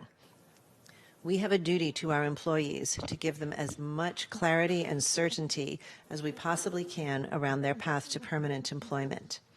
I have asked for a communication plan at both the October and November HHC meetings, but have yet to receive it, so this referral calls for that report once again. This referral also asks administration to consider back pay in cases where transitioning employees have been misclassified, regardless of whether the county is required to do so. This hospital acquisition is a unique situation, and the county bears the burden of making sure provisional hires were assigned to the correct classification. If they have been doing the work of a higher paid job since March, I believe they should be paid for it. As Alan mentioned earlier, I have been to O'Connor Hospital and heard about the challenges with communication, testing, and a general lack of feeling of respect in this process directly from the employees. I've also met with ESA staff and learned about the challenges that that department is facing. But I am confident that as a county, we can rise to this challenge. I know that all of us want to be an employer of choice, and I hope that this referral will both help us get there and help our employees see exactly what our path to success will look like. I want to thank Supervisor Chavez for signing on to this with me, and happy to have you add anything else. So just very quickly, I do want to appreciate, Susan, you diving in on these issues. And I want to just raise a couple of issues that I think might be important. I know we need a more detailed analysis as we look forward. And, you know, I too have asked on November 5th, asked for the implications and a timeline for the employees' positions relative to the movement from unclassified to provisional to probationary status, and also information related to the structure of the testing process and if it will be changed, and if not, information relative to how the county plans to support employees taking the test. As well as there's a discussion right now around the countywide hiring audit that is in FGOC, and I would really encourage staff to consider integrating with the recommendations from the Harvey Rose audit as they develop this project management plan. And thank you again to Susan and her staff. Thank you. I see Dr. Smith, your light is on. Yes, I will just respond for staff. We're happy to provide the report. We understand, you know, there were communication issues. I think it's fair to say that we did our best, but there's always things that fall through the cracks. So we will come back with a more thorough report and a project plan and answer all the questions that are raised by the referral. We appreciate the referral, and we'll see you in February with the response.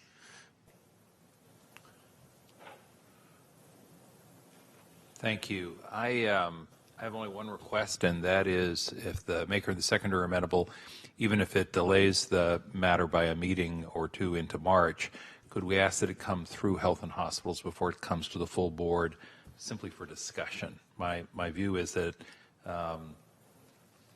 with respect to all our committees, that more often than not, if things go through the rigor of a committee conversation before they land in the full board, that staff has had a chance to deal with the what about this, what about that, did you think about this kind of questions, and we end up having a better and hopefully shorter, more focused meeting at our full board. So that's my question. My concern with that, I absolutely agree generally that the committees are the best place to have those longer discussions.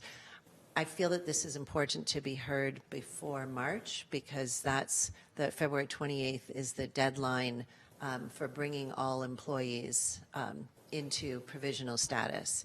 And if we wait for this report until after that date, I think we're going to create a lot more stress. So if the report can be ready in a timely enough fashion so that it can go to HHC without risking delay beyond the second February meeting, then I'm okay with that. Otherwise, I'd really like to keep it here. Dr. Smith, what's your thinking on how long it's going to take to do the report?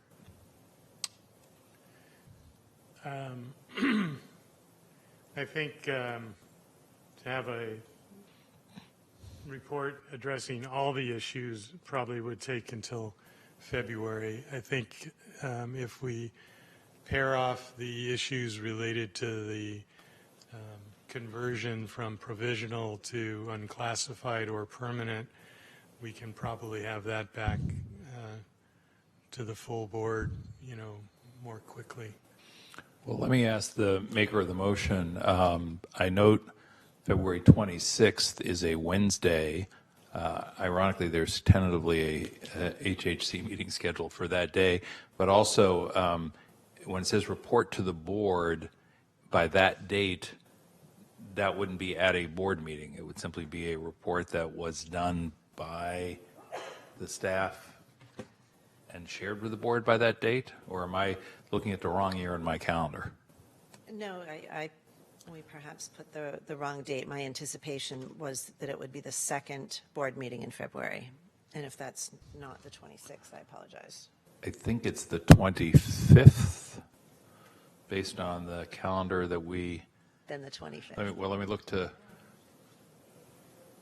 Okay, now we got 3 different dates here. So let's turn to the clerk of the board, Megan Doyle. Put her on the spot. February 25th is the number. Yeah. For 2020. So the date, thank you, in the referral should be February 25th. Yes. All right. Maybe I can make a suggestion. Please.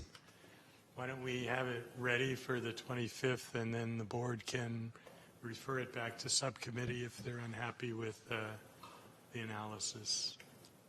Or we can bring it to both the subcommittee and the board at the same time. How about if we try and reschedule the HHC meeting for the week before so that it gets heard at HHC before the meeting on the 25th? I want to be very clear. This is, and nobody suggested it, but I just want to say, this is not about ownership or control or turf. This is about how challenging it is in the context of a regular board meeting to have a big, hairy, messy item like this one and have a good, thorough conversation when it's a matter of first impression. And I'm just worried that it will land here, and if it's the first time anybody's talked about it, poked at it, probed at it, that it will be, particularly if the goal is to actually be able to act on it before the 1-year date that you've described, then I really do think it would be helpful to have some conversation ahead of time to tease out these issues so that when it comes to the full board, things are not being raised for the first time. So why don't we ask the maker and the seconder if they want to report to the board by February 25th rather than 26th, and with direction to refer to HHC if possible prior to that date. Absolutely. All right, maker and the seconder are amenable. Dr. Smith, that still works for you, unless we make February 1st the date of the HHC meeting in February, which we won't. So yes, no, that's fine. All right, we'll coordinate there. And we'll ask all 5 members to please vote on the screen. Mr. President? Yes, I'm sorry. Forgive me, I didn't mean to overlook your light, Mr. Thank Washburn. you. I appreciate this referral being brought forward. I've spent a couple of meetings with hospital staff in South County, specifically at St. Louis. A number of individuals came up to me and said, thank you for what the county's doing, being creative out of the box, so to speak. They did not understand. They had been working for, although a couple of employers, there wasn't the transition it was when it went from the Daughters of Charity to the private sector, coming to the county. They were confused. And I have no idea in how the presentations are made to these individuals that are in this transitionary period between unclassified, headed towards provisional, to probationary, et cetera. I would strongly encourage, John, I see you back there, I would strongly encourage, if you don't already do it, that you have a couple of translators with you when you go and meet the groups. At least 2 languages, I think, would be appropriate to help people understand, perhaps in the language that they're most comfortable with, the little nuance, the way the County of Santa Clara is special, okay? And what I'm saying is so that they can understand exactly what is happening to them. What they heard when I spoke with them, and I spoke with cafeteria workers, and I spoke with janitorial staff, what they heard were deadline dates, the numbers. If we don't do this by this, we have to take a test on this date, the results coming back this date. They did not understand what we were doing, that we have a process in which to assimilate employees into our system. They didn't understand that, and I think we need to make a special effort, both having translators on site whenever you give that group meeting, and also in any material that's printed that goes out. I would suggest in 3 languages, and I think you'll cover 95% of the people, to help people better understand. And I think a lot of times fear comes from the unknown. And when people don't know what's happening to them, if they have a job, can they pay the rent, buy their kids food, they get anxious, understandably. But I do want to commend administration for thinking outside of the box and finding solutions to be able to retain these people that have excellent work ethics and records. And I've spoken with their supervisors. And these are people we want to retain. And I think we're going about it the right way now. But I think, number one, we need to increase the communication so they understand it as well as we do. Thank you, Mr. President. Thank you. Other comments or questions from members of the board? If not, we have two members who still need to vote on the screen, and if they will do so, we will then be able to call the results. Thank you very much. All 5 members have voted. We'll display the result on the screen overhead, please, Madam Clerk, and we'll announce that the motion carries 5-0, incorporating the requested amendments, and thank you to you all. All right. And that takes us to item number 14, and this is a relatively straightforward referral from me and my office. I don't think I need to explain it at any length, except to say that I did get a request from one of the offices to say, do you really want this to come back at the first meeting in January? And the answer is no, we really want to come back at the second meeting in January after having talked with county staff. And the one piece of information that I could have but didn't put in the memo, and apologies for that, is I should have indicated that we'd been having conversations with staff, including with our Director of Roads and Airports, Harry Freitas, who was here going back 2 months ago. So this is not really an ask for something on 1 month's notice. Now that I've got it clear what I'm asking for, it will have given Mr. Freitas 3 months, and I appreciate his willingness to work with me on that. So if the clerk will display the voting panel, I don't think we have anyone here to speak on the item. I will move the item as contained in our published agenda, but with a change to the second meeting in January for the report back, unless there are comments or questions. Supervisor Chavez, your light is on, ma'am. Thank you. I think this is fabulous. The only thing I wanted to incorporate is that I also think there is value to us reaching out to VTA to see if they can also adopt the same strategy for their bus stops, because I think that's also a big source of feedback that I'm getting. And also, I would just like to ask staff to consider whether or not there should be some sort of a communication campaign that may include the bus shelters and the ad space they have. They often sell it pretty far in advance, but if we're trying to do something countywide, as you're suggesting, Joe, it may be good to actually advertise it countywide. Thank you. I absolutely agree. Happy to incorporate that in a motion if that's amenable to the seconder, Supervisor Cortese. Yes. It is. So both a specific reference to try and engage VTA and to consider them as part of the referral when we get the report back, and also to look at a communication strategy which would include but not be limited to bus shelters as well. And at the risk of stating the obvious, the thing about transportation is the whole point is that people go all over our county. You know, it's a challenge. We got 15 cities and towns who do their own thing. Then we've got our friends at the state with Caltrans. Then we've got our own county roads and expressways. And that's before we get to VTA and their properties that are sort of an integral part of the effort as well. Supervisor Wasserman, to you, sir. Thank you. Through the chair, I'd like to ask administration if the unincorporated areas of Santa Teresa Boulevard are included as part of this oversight. For this program? Yes. The answer would be yes, because it really is countywide, and I'll let the record reflect that Harry Freitas is nodding his head with a vigor and enthusiasm rarely seen in these chambers. Thank you. Okay. Okay. Thank I you. hope that's an accurate characterization, Mr. Freitas. Okay. And a couple of colleagues have now mentioned countywide. Yeah, countywide means countywide. That's the plan. So Keep It Clean Santa Clara County is not exclusive. The goal is to engage as many folks as we possibly can. I see that all votes have been cast. No need to extend the conversation. We'll ask the clerk to please display the results. Announce it passes 5-0. I'll say thank you very much. Looking forward to working with you all. See if we can make a little progress on this one come the month of May. All right, that takes us to item number 15. This is the nominations for board president and vice president. And we'll ask if there are folks who would like to make nominations. I see your light is on. Mr. Wasserman. Thank you, Mr. President. Thank you for the time that you've served, and I would like to make a motion at this time to nominate. You make it sound like I did 2 years in a minimum security facility, Mr. Wasserman. I'm sorry. I should have just said thank you and let it go. I couldn't resist. Go right ahead, sir. Okay. I would like to nominate our vice president, Cindy Chavez, to be our next president. Duly noted, and we'll ask the clerk to please record the nomination.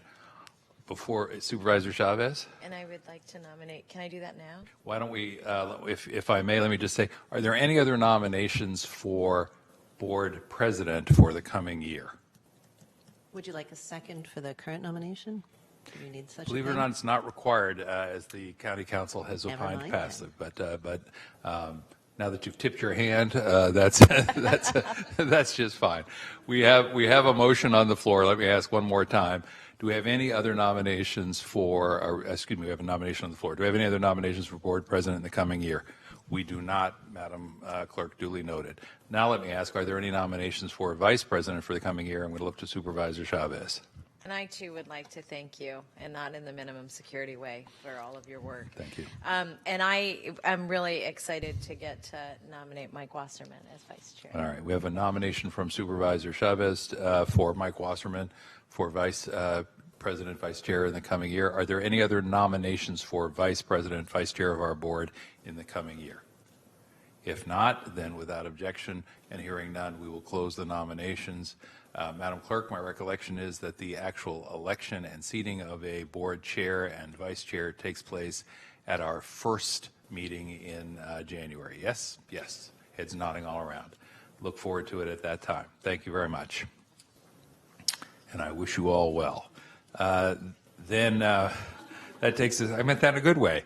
That takes us to, yes, item 16, which is the report from our county executive.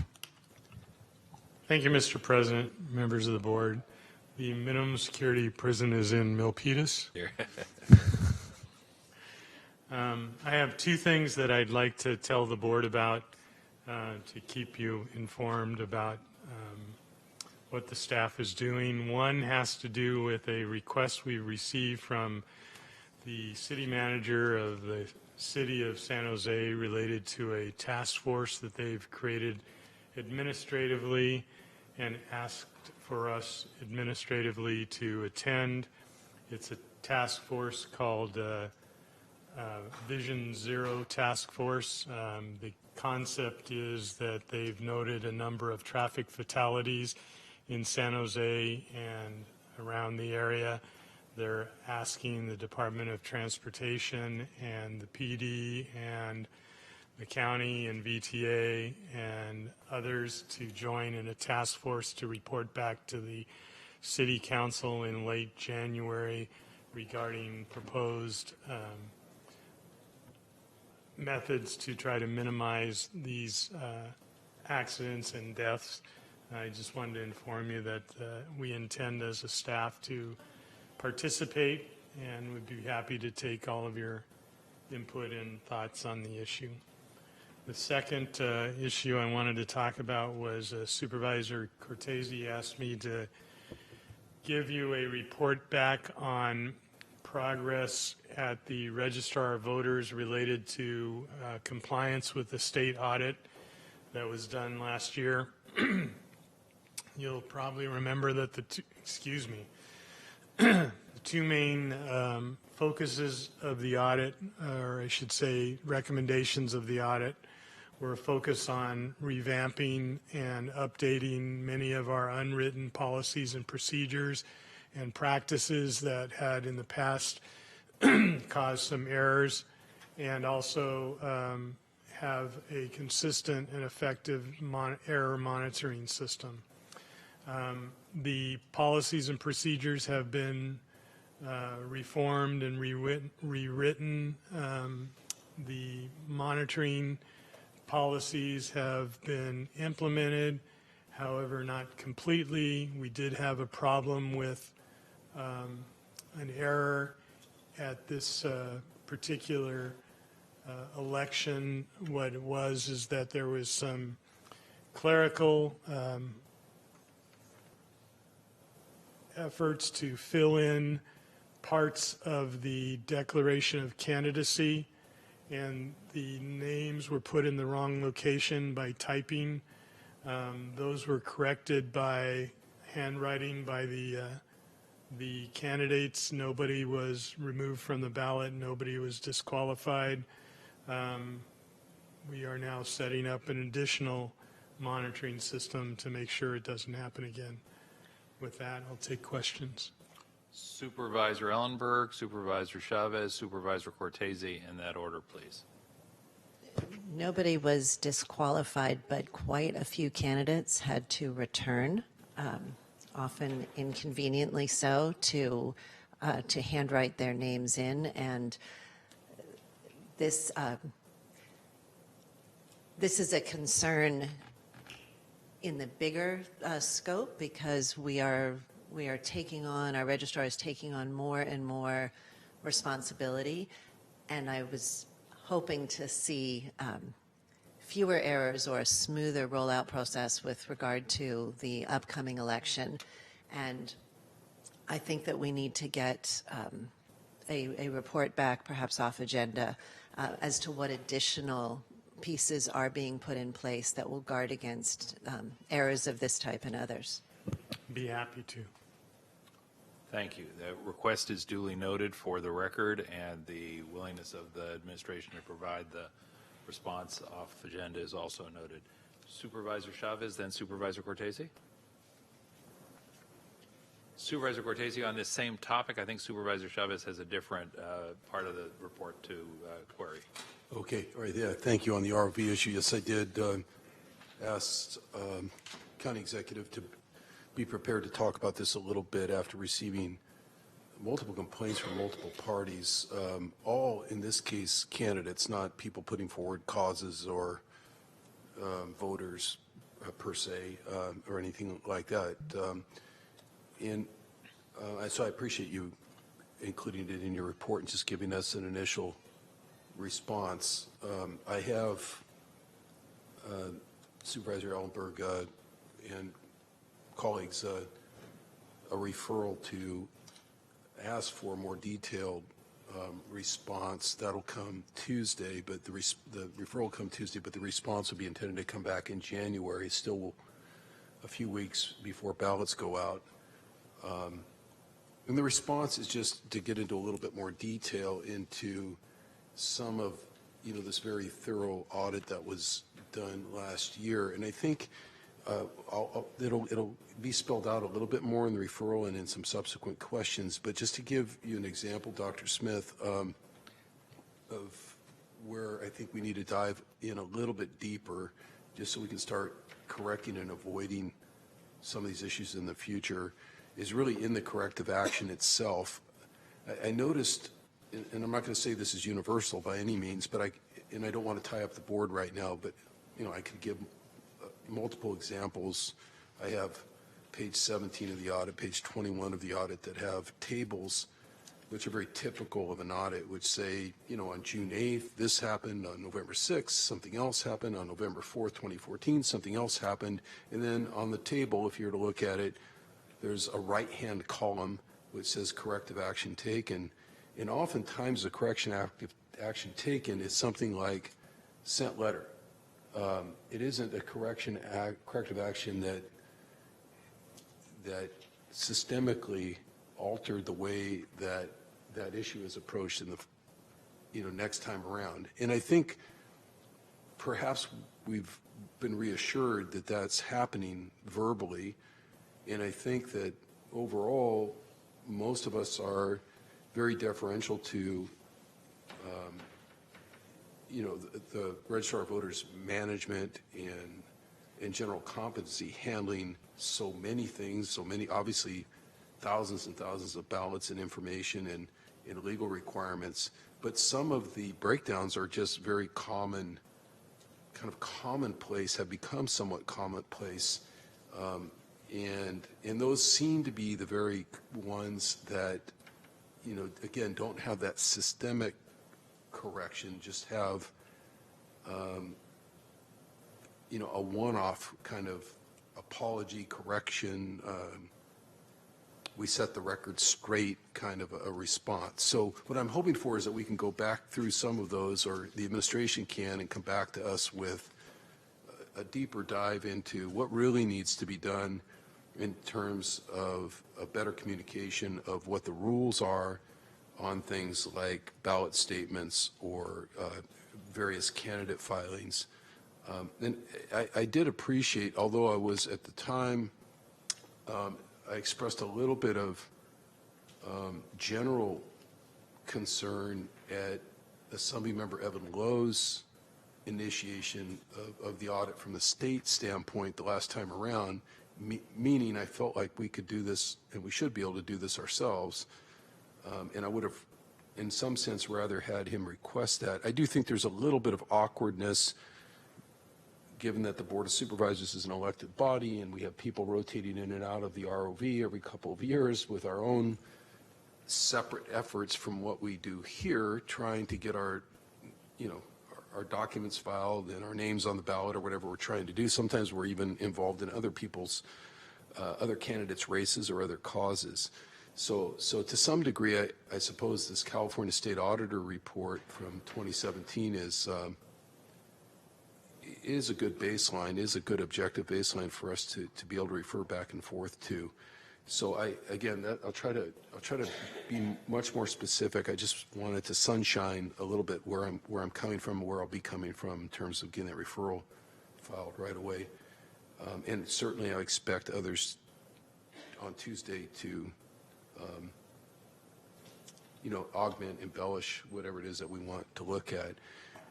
Yesterday, I received a phone call a few days ago from Assemblymember Lowe, which was concerning.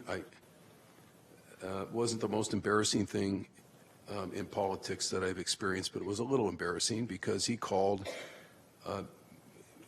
about an apparent error that occurred with him, and I told him if I bring this up, it's going to be public, so that's all on the record. He actually sent an email, which is now on the public record, and it basically says that, or alleges that the Registrar of Voters incorrectly filed a number of candidates from Congress to the judiciary, as well as his own, Assemblymember Lowe's, nomination forms.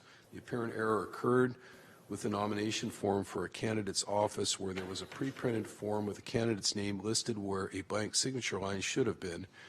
This human error, I think, Dr. Smith, you very candidly just described that a few minutes ago. This human error resulted in numerous candidates learning that their nomination forms were filed incorrectly, which required all the candidates to refile with less than 48 hours to file before the nomination deadline. This concerned, he says, goes on to say this concerned him regarding the integrity of our trusted system. He goes on to say in one instance that he knows of, nomination forms for a member of Congress had to be overnight express mailed to Washington, D.C. to correct this error, which is nerve-wracking to say the least. I know, having been a candidate 11 times in the past, each and every time is nerve-wracking, let alone having something like that happen. But let me just say two more things. I said that I had received other complaints, and I have, from candidates. And again, to be constructive about this, one commonality in terms of complaints was the complaints I received from folks who actually run in multiple county jurisdictions, that the rules aren't very uniform. And so what I don't want to give specific examples, but what one requirement might be in our registrar on a very, what would otherwise seem to be a very straightforward item, like what is required to include an endorsement in a ballot statement, is not required in another county. So when somebody sends a runner out to do filings or travels many miles themselves from county to county, and only to find out that you're missing one document here that the other counties don't require. So I think those are the kinds of things that would be just really useful, especially when, in this case, the embarrassing part is that the person who ordered the 2017 audit is the person writing and saying that his documents, in his words, were treated erroneously, that obviously we have a little bit more work to do. Lastly, I just want to say my own experience, and I'm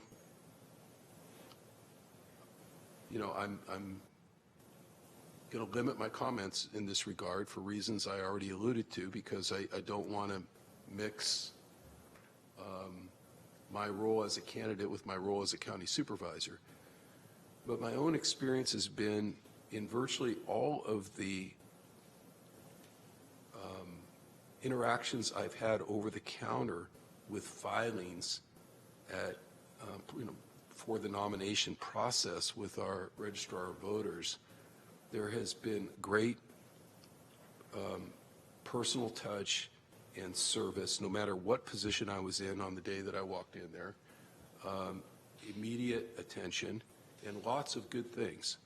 But there have almost always been communication breakdowns in terms of what was required prior to arriving there. And it just seems like that package of information I was talking about two-way communication and dialogue earlier, as was President Simidian.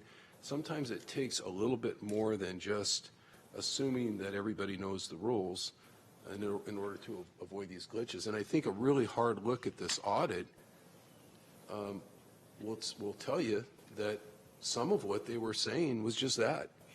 You need to do a better job of communication and interaction with people that are coming in and out. So that said, we'll have a chance to talk about it more later. But I appreciate, again, Dr. Smith listening and being willing to give us a little bit of information today about what's been going on. And it's obviously probably something we should keep tracking from here all the way to the election anyway. Thank you. Thank you, Supervisor Cortese. Before I go to Supervisor Chavez, I see Dr. Smith wants to lean in and I think provide a bit of a response. And Dr. Smith, as you do, if you could revisit for me, I was not entirely clear as you were speaking earlier about what mistake was made, if there was a mistake made that compelled people to handwrite their names in as candidates. If you could just explain what that was so I understand the nature of the problem. I don't need a fuller explanation today. I just want to make sure I understand what the problem was. Okay. There's a form called the Declaration of Candidacy where the candidate needs to identify themselves if they're in a partisan race, from what party they are, sign their name. It needs to be filed with the registrar, and they are supposed to identify what position they're running for, and it requires their name and address. And what happened was on one of the form blank, on one of the lines where you're supposed to fill in the office that you're running for, the clerk had previously filled in the candidate's name instead of the office. And then when it was signed by the candidate in other places appropriately and everything done correctly, it was then noticed that this was not supposed to be the candidate's name, it was supposed to be the office. So they were asked to come back. Those who came back corrected it in pen, and it was fine.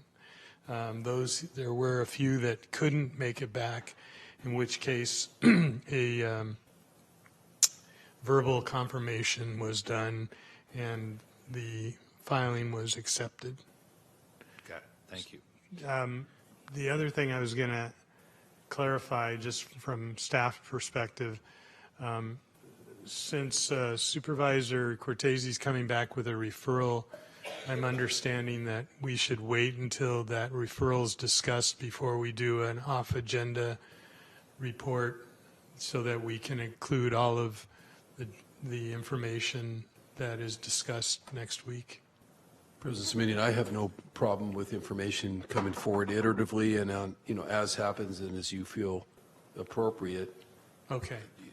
All right. Especially if things are happening that require an explanation to the board or suggest an explanation to the board. I think the referrals and ask for a little deeper dive into going back and studying how we're doing up against the audit.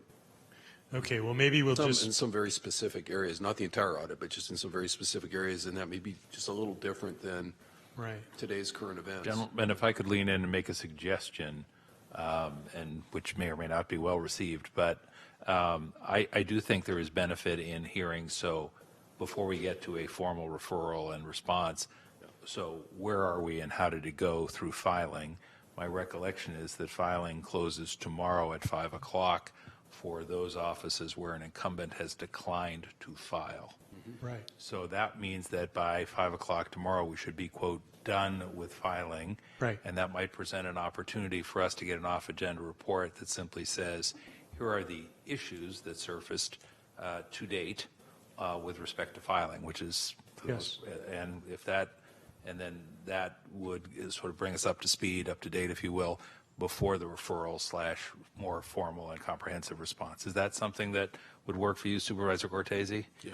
Dr. Okay. Smith, is that something that could be provided? Sure. I just wanted to be sure what Yeah. we were doing. No, I think that. We'll just respond off agenda with explanation of this particular event and then await the discussion at the next meeting regarding the referral for a more comprehensive, thorough evaluation as it relates to the audit. I'm asking not only for this specific event, but if it turns out that between now and the end of the day tomorrow, we discover there were other events of note, that we could Sure. be updated on those as well. Right. Okay. And thank you. Supervisor Cortese, we're good with your issues for the moment, sir? Yes, thank you. Thank you. Then thank you, Supervisor Thank you. Chavez, for your patience, because I know you had a different set of issues you wanted to explore, I believe. Thank you. I first want to just say how much I appreciate Dave raising this and also just Susan following up on it. I too got some feedback and was actually, yeah. So anyway, so I think that we're moving in a better direction. On the, Jeff, on the getting to zero meeting with the city of San Jose, I'm very appreciative that the staff is going to take a look at that. I think it's a really big issue.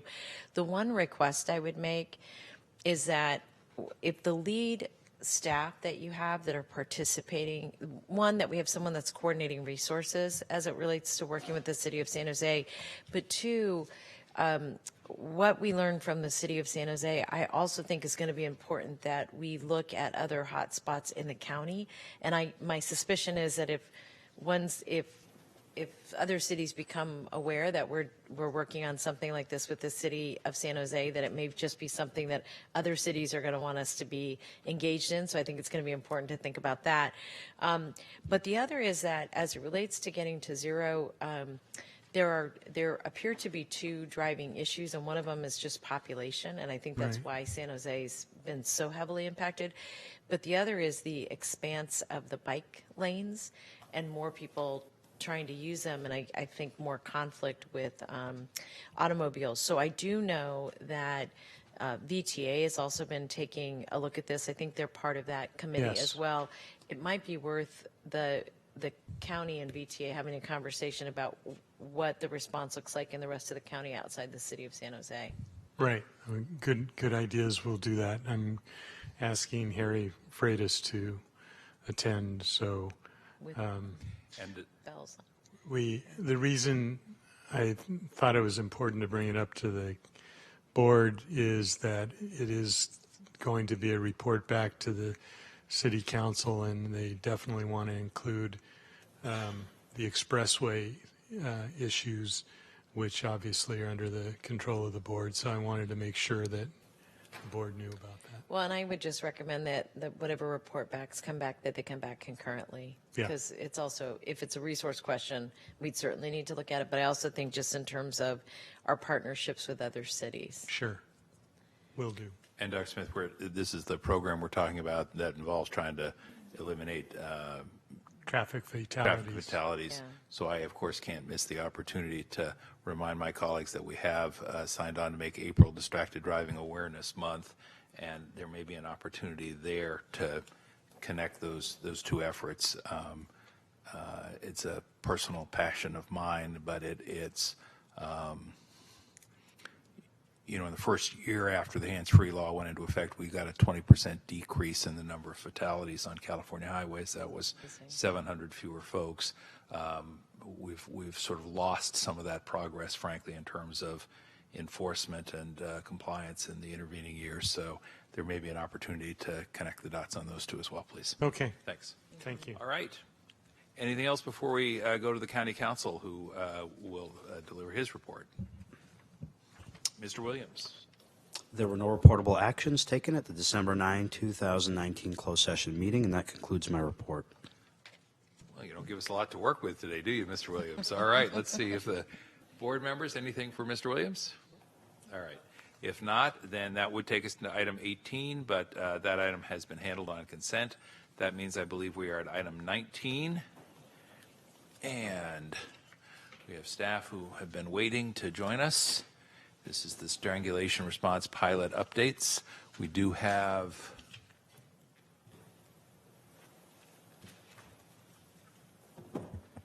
one or two cards on this item. And if I may, good afternoon, Mr. President, Madam Vice President, Supervisors, David Campos, Deputy County Executive from the Division of Equity and Social Justice. And presenting today will be Carla Collins, who is the head of the Office of Gender-Based Violence Prevention, as well as Kim Walker, who is the nurse manager from VMC Adult Adolescent Safe Program, as well as James Givens, who is the Assistant District Attorney. So with that, I'll turn it over to Ms. Collins. Thank you, David. I am Carla Collins with the Office of Gender-Based Violence Prevention, and I'm here to give an update on the strangulation response pilot that will be launching in just a few weeks. This work is a direct result of the April 15th special hearing on sexual assault, and a work group has been meeting since this summer. Members of the work group, including Kim Walker and James Gibbons Shapiro, are here to also answer some questions. So I'm going to try to set some context with this brief presentation on the pilot. Strangulation is a very serious thing, especially in the context of intimate partner violence. And for many years, many didn't recognize it as such. Not healthcare professionals, not law enforcement, often even victims didn't realize how serious and potentially lethal the use of strangulation is. Today we know much more, and everyone has come together to talk about what they're seeing and how they're able to better respond with the goal to get victims to safety. And in these discussions, a clear gap has emerged. We've learned much in the years that the SART committee has been meeting to address our county's sexual assault response and have modeled a similar effort to address IPV and strangulation. We are planning to share a complete assessment of the pilot in August, at which point we expect to know answers to some very big questions. Questions like, does this process that our very best thinking has developed, does this work, and does it work well? That is to ask, have we increased safety and well-being for survivors in our community? We also want to know, what are the true costs? Because while medical forensic exams are, for sexual assault are reimbursed by the state, this exam is not, nor are confidential IPV services, which we also believe are crucial to the pilot's success. As I've mentioned, this pilot is a result of a dedicated multidisciplinary team led by the Office of the District Attorney, specifically Assistant District Attorney James Gibbons Shapiro. And based on an intense review of 2019 data, we are anticipating anywhere from 60 to 100 survivors to participate in this pilot. And what will happen for those who participate? Survivors will enter the pilot from one of three ways. Santa Clara Police and the Office of the Sheriff will be the law enforcement agencies that participate. So they may go out to a DV call and the survivor discloses that strangulation was attempted. Or survivors come in to one of our county's direct service providers and disclose strangulation. Or perhaps the survivor comes to the sexual assault forensic exam team at Santa Clara Valley Medical Center and also discloses IPV and strangulation. If the survivor meets certain conditions, for example, non-fatal strangulation has to have happened in the last 10 days to be able to collect evidence during the exam. The patient must be 12 years or older. And we are limited for this pilot to Santa Clara Sheriff and Santa Clara Police Departments. Well, then after the pilot is explained to potential participants, then they must consent to participate. Once they consent, a confidential victim advocate will be provided to them to be with them during the exam. They'll then have a medical forensic exam, evidence will be secured, and they'll have continued access to victim advocacy services as well as related medical care. So what does this cost? The truth is that we expect to learn full costs during the pilot. We anticipate medical forensic exams to run between $1,100 and $1,500 each. And this is currently not reimbursed by the state, so our Office of Gender-Based Violence Prevention will cover this, as well as the IPV services. But some of the good news is that the California Victim Compensation Board can cover any medical-related costs to the treatment of the victim's crime-related injuries, with the exception of the initial exam. This would include all recommended follow-up exams and prescriptions. So this means once a survivor agrees to participate, they'll have access to much more extensive medical care at no cost to the victim. Strangulation injuries are serious, and over 50% are not visible to the naked eye. We know many victims of crime are impacted by the perceived costs of treatment and will avoid medical help because of this. Additionally, immigration concerns further complicate treatment for some victims. This pilot will help victims receive the treatment they need to heal while providing them with financial resources. We also want to note that the DA Victim Service Unit will work closely with the forensic team, as well as our CBO partners, to connect victims with the California Victim Compensation Program. Citizenship or legal status is not required to qualify, and victim information will not be shared with immigration professionals. Which brings us to data. Data privacy is an extremely important concern.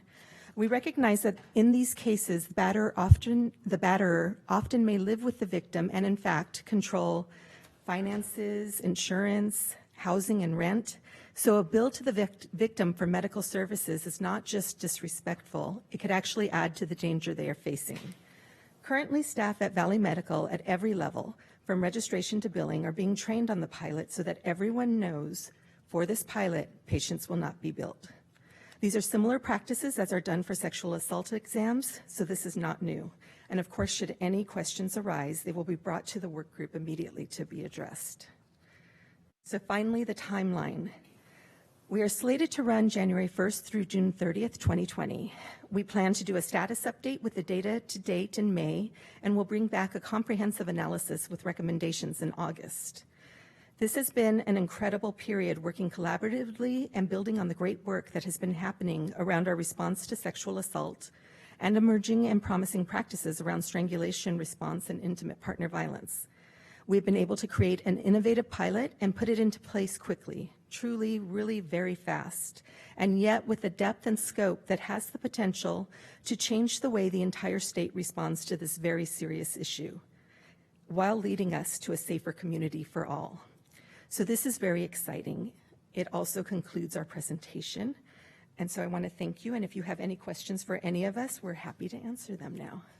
Thank you. Let me turn first to Supervisor Chavez and then to Supervisor Ellenberg. And we do have one card. Let me just ask, is Lawyen, forgive the pronunciation, Petrakovits here? I think they may have spoken earlier with a little confusion about when to speak, and that's all good. All right. Thank you. Then Supervisor Chavez, Supervisor Ellenberg, in that order, please. Thank you. So first of all, I just wanted to say how much I appreciate the work of all of you and the entire working group of the Strangulation Response Work Group. It is a relatively short period of time. I think we had the sexual assault hearing on April 15th. This was one of the issues that was raised from the community, I believe. We brought the referral forward on gender-based violence in May, and then we brought another referral in on October 8th, and then to see this is actually in our world, lickety-split. So thank you very, very much. I know that this body of work will address a critical missing piece to the response to our IVP programming, which is really this provision of medical forensic service, examinations. And I also think this is going to enhance victims' overall access to medical care, which I think is a really big deal and something we need to learn much more about. And I have no doubt in my mind that the work you did will save lives. So thank you for that. In addition to, at some point, I hope to make the motion, I am going to be very interested in better understanding the integration of this body of work. Kim, and I know that a lot of this falls under you, but this body of work, along with all the training we're doing with EMS and really aligning a lot of a lot of different members of our team to get focused on this initiative. And one of the outcomes I hope we get, in addition to the points, Carla, that you raised about making sure we really understand gaps and how many people we can help and how to restructure the program if necessary. I also think it's going to help us refine some very critical asks at a state level. I think that piecemealing how a person's injured in terms of state legal framework response and victim witness response is something that we have to end. And I think one of the best ways to end that is to have data that's compelling, that really demonstrates what our needs are. So I know that's an accepted sort of we have to check that box. I guess what I want to just reinforce with you is that you help us think about the timing and the best way to do that so that we can bundle as many of these requests and recommendation for funding at a state level together. And for example, I still think we need to address the fact that we're funding the rape crisis centers instead of the state doing that, which to me it's just literally appalling. So anyway, thank you for that. Thank you, Supervisor. I turn now to Supervisor Ellenberg. I want to share my appreciation for this presentation, and what I particularly am grateful for is that it's super clear to me which agency is responsible for which element, and that your team has answered several of the questions that I requested to be included in this report back, so thank you. One piece that I'm not clear on is whether or not a victim, a survivor, is required to file charges in order to participate in the pilot and receive the medical exams. The victim is not, but James might want to answer more. Sure. So the way these cases are going to initiate is, first of all, a victim either calling 911 or being at a community-based organization and talking about their being victimized, or presenting themselves at the hospital and talking about that. And they'll be offered this forensic examination. The decision about whether or not to file criminal charges or not is going to happen later, and it would be a decision of the DA's office whether or not to file criminal charges. One of the things that is a part of the domestic violence protocol for law enforcement in the county is that actually we don't ask victims whether you want to file charges or not, and make that decision really independent of whether the person, and that comes from a lot of research that was done in the 1980s and early 90s where law enforcement would ask victims, and really that was a way it was seen of discouraging victims from getting the enforcement for the crimes against them. So that's not going to be a part of this process of asking victims whether they want to file charges. I'm so glad to hear that. Thank you. So is there any other limitation on eligibility, assuming one has experienced this violence? No, there's no limitation other than age. So victims under the age of 12 that would be under a child abuse protocol, but even teens who were victim of strangulation in a dating relationship would be eligible. Okay, great work. Thank you so much. Thank you all. We have a motion on the floor. Could we ask for a second at this time? We have a second from Supervisor Ellenberg. We'll ask all 5 members to please vote on the motion on their screens. That now having been done, we'll ask the clerk to please display the results overhead, and we'll announce that the motion carries 5-0, and we'll say thank you very much to the team. Thank you, truly. All right, colleagues, that takes us to the next item. Items 20 and 21, you will recall, were held, I believe, at Supervisor Chavez's request, which means we are now at item 22. And item 22 deals with our board budget inventory process. And I see Mr. Ituria here, and I see Dr. Smith returning. Who'd like to begin with what?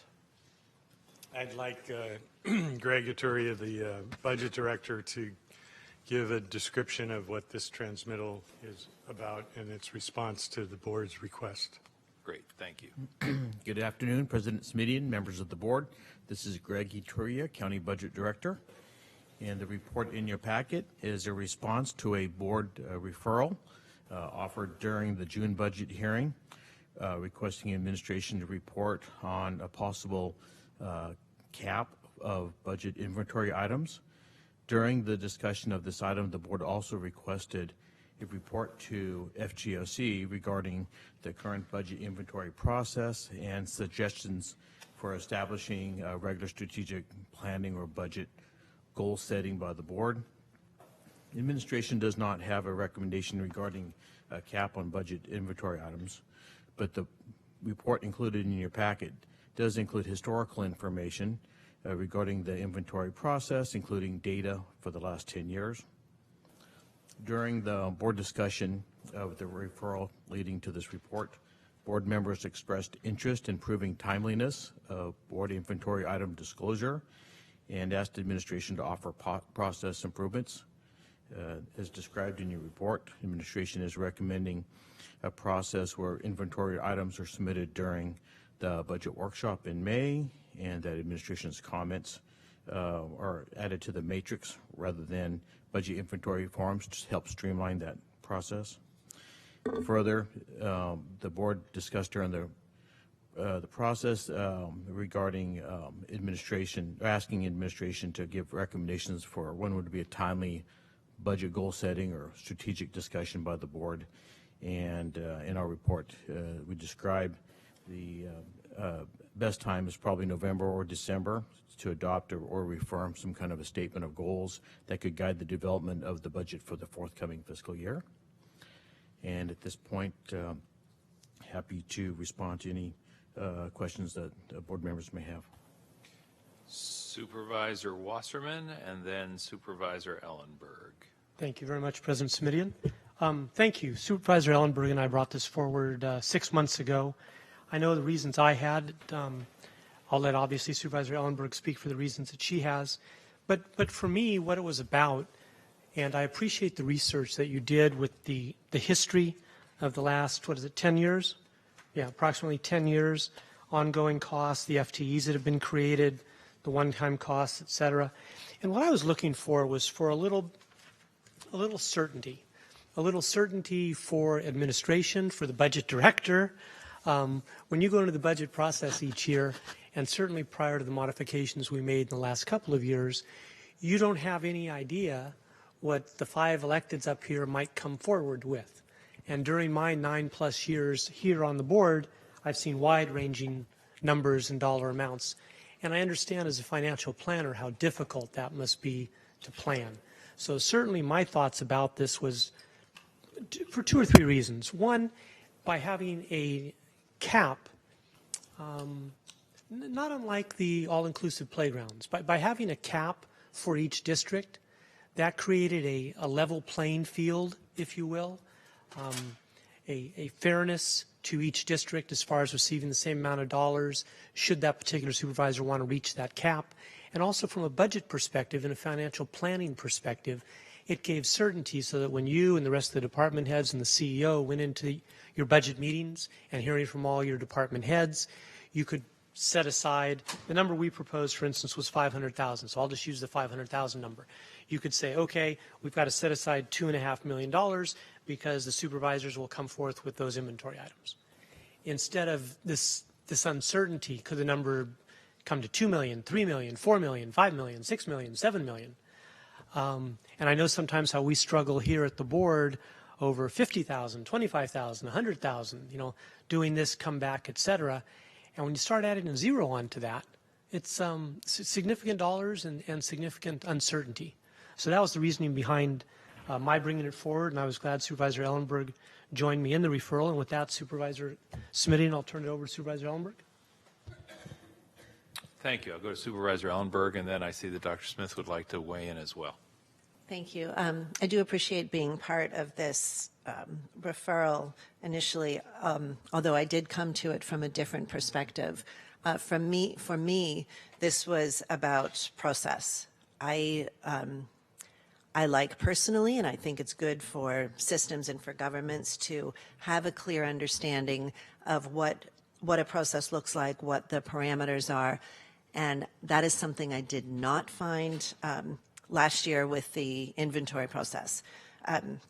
It was interesting to read the history, and I think that this element of the budget has moved in a better direction, and that the focus is not on FTEs or ongoing programs, but essentially one-time grants, which is how my office approached this as a grant-making process. We had people or organizations apply to us. We had a set of priorities and made decisions. I never had a sense of how much money was at my disposal. I am excellent at working in very small budgets and very, very large budgets. But not having those guardrails really made me feel uncertain. Am I doing enough for my district? Am I overextending? So there are two pieces. Supervisor Wasserman, I'd be happy to support your cap. I would also be happy to support a higher cap. I like the notion of some kind of guardrails and expectation. And on the other side, the non-monetary piece, but the overall structure piece, this really, in my view, feels more like a grant program, partially because I still don't understand what inventory items truly means, and it's very hard to explain to someone else. And I would recommend that if you're all agreeable, that as a board we create what is a consistent grant program where each office has a particular amount of money, can devise their own priorities and own decisions within their office. I do also think that they should be limited to our own current districts. And finally, I actually have a question for you, Greg, in there. Did you not recommend a cap because you or your team couldn't agree on a number, or because you inherently just don't think one is necessary or advisable, in which case my colleagues' concern for your financial surety may be misplaced or not necessary? I'll jump in and answer that. We didn't make a recommendation of a particular cap because we really think that's up to the electeds to decide what it is. I mean, we could pick a number, but we wouldn't be able to justify why we thought that was a good idea. It would just be an opinion. Yeah. And while I've got the floor for a moment on a slightly related issue, I just want to also make it clear to the board that we administratively heard the referral separating the concept of inventory from referral issues. As we've encouraged the board in the past recent few years, if there are complex, large number, large position requirements or requests, we've asked the board to present those as referrals, which has been, I think, very helpful for us because we get the opportunity as a staff member to evaluate it, opine about it, come back, and the like. So our presumption is if the board's going to consider putting in a cap on inventories, it's not a cap on referrals, it's just a cap on inventories. So I just wanted to let you know what we were thinking. If that's not true, tell me now. That's my understanding. Okay.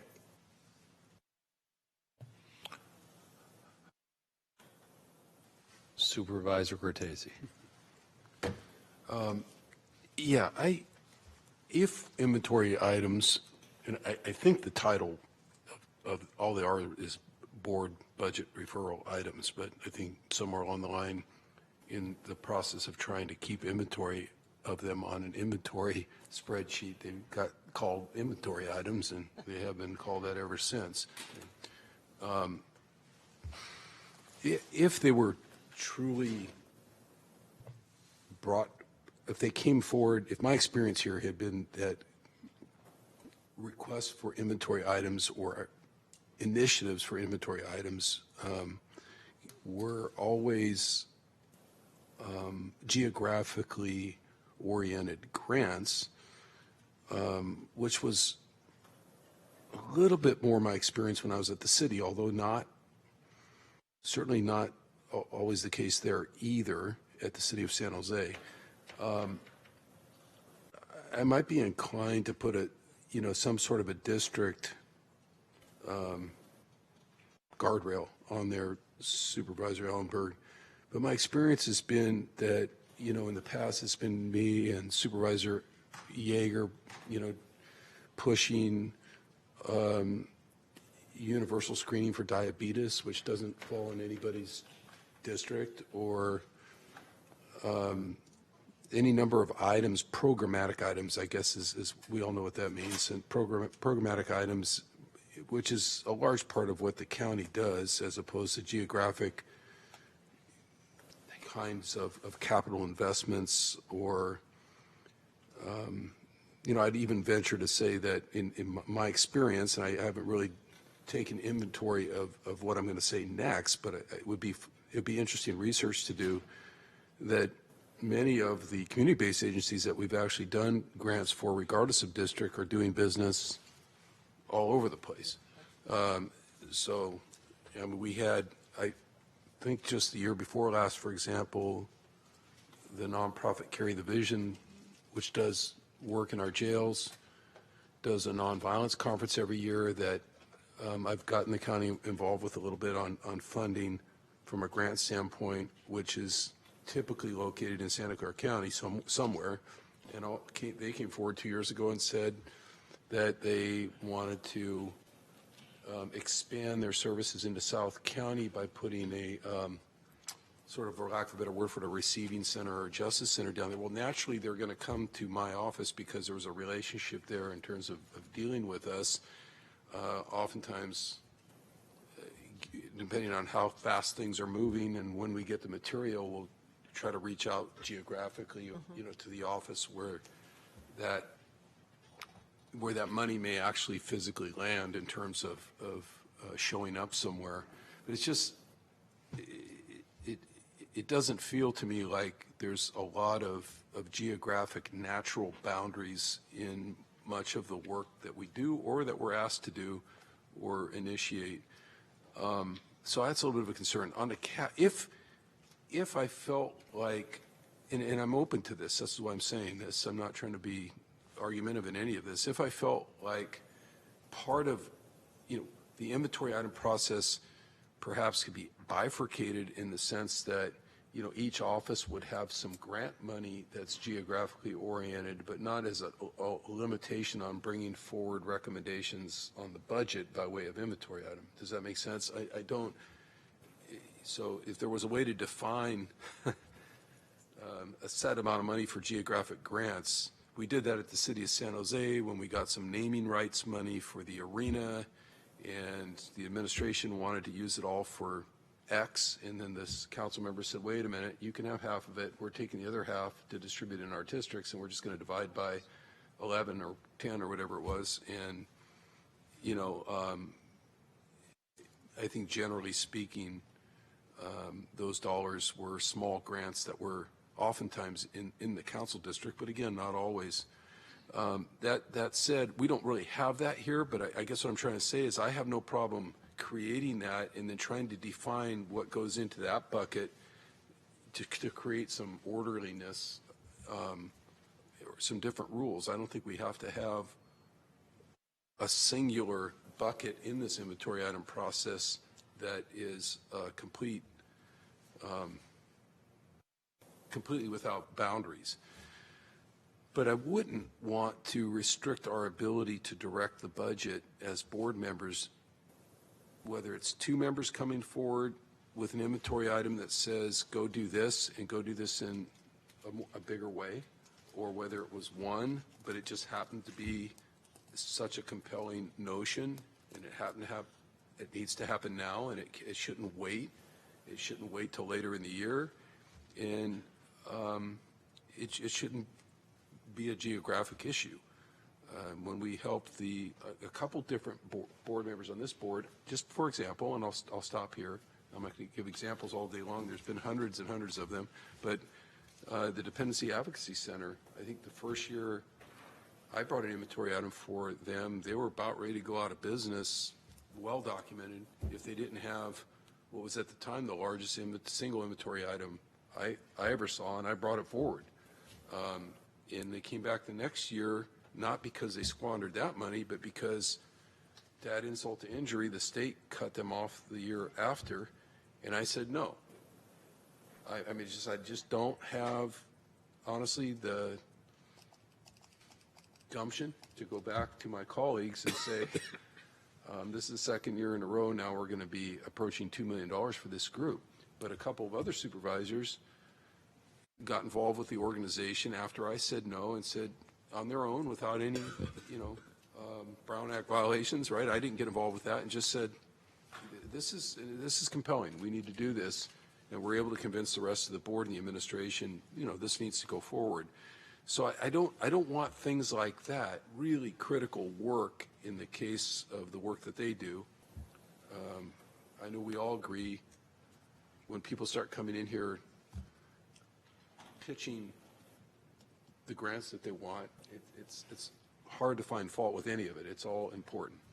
But sometimes things are just so compelling, and they may not fit into a $500,000 box or a $52,000 box.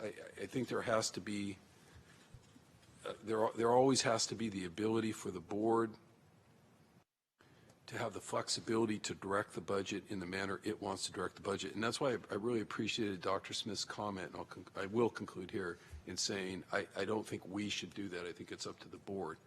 Because I think otherwise you get into a situation where it's the administration managing the board, and I think we have appropriate firewalls there. It's us ultimately that are responsible for the budget. That's all. Thank you for the airtime. Thank you. I see lights on from Supervisor Wasserman, who has not yet spoken on this, and then, not yet done a second round on this. Two. And then Supervisor Ellenberg, who's also not yet in a second round. Supervisor Chavez, you've not yet weighed in, but do you want to wait for these folks? Good, thanks. All right, thank you, Mr. President Wasserman. Smitty, and thank you, Supervisor Cortese, for your thoughts. Supervisor Ellenberg, I heard you say this is about process and supporting a cap of some sort.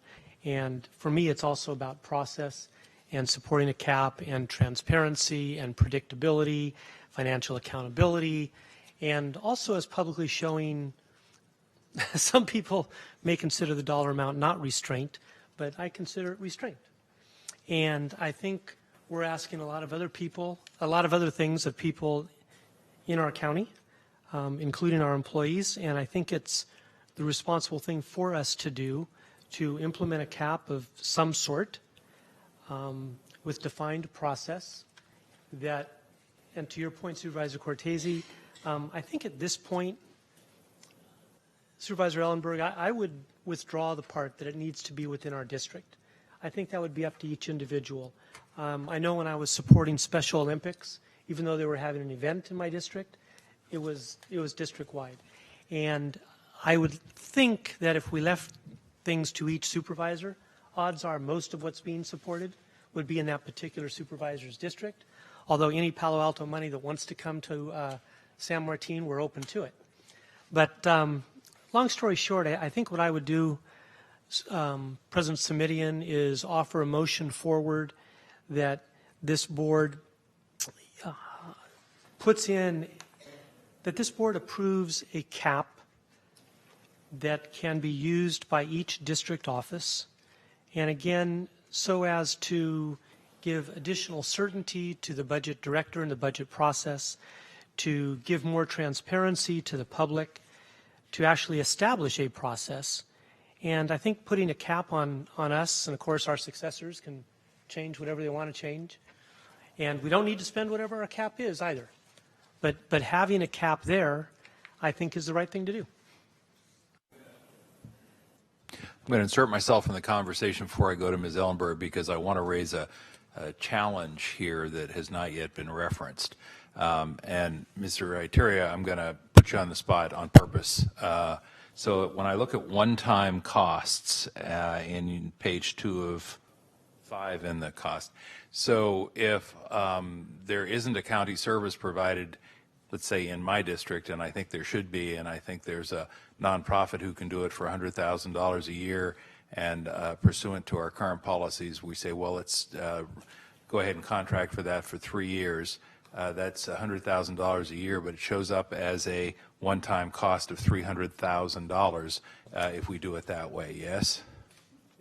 Yes, if the board wants to make a commitment for 3 years for 3 times $100,000 and they want to record that and authorize that at that time, we multiply it as $300,000. And it becomes a one-time cost of $300,000.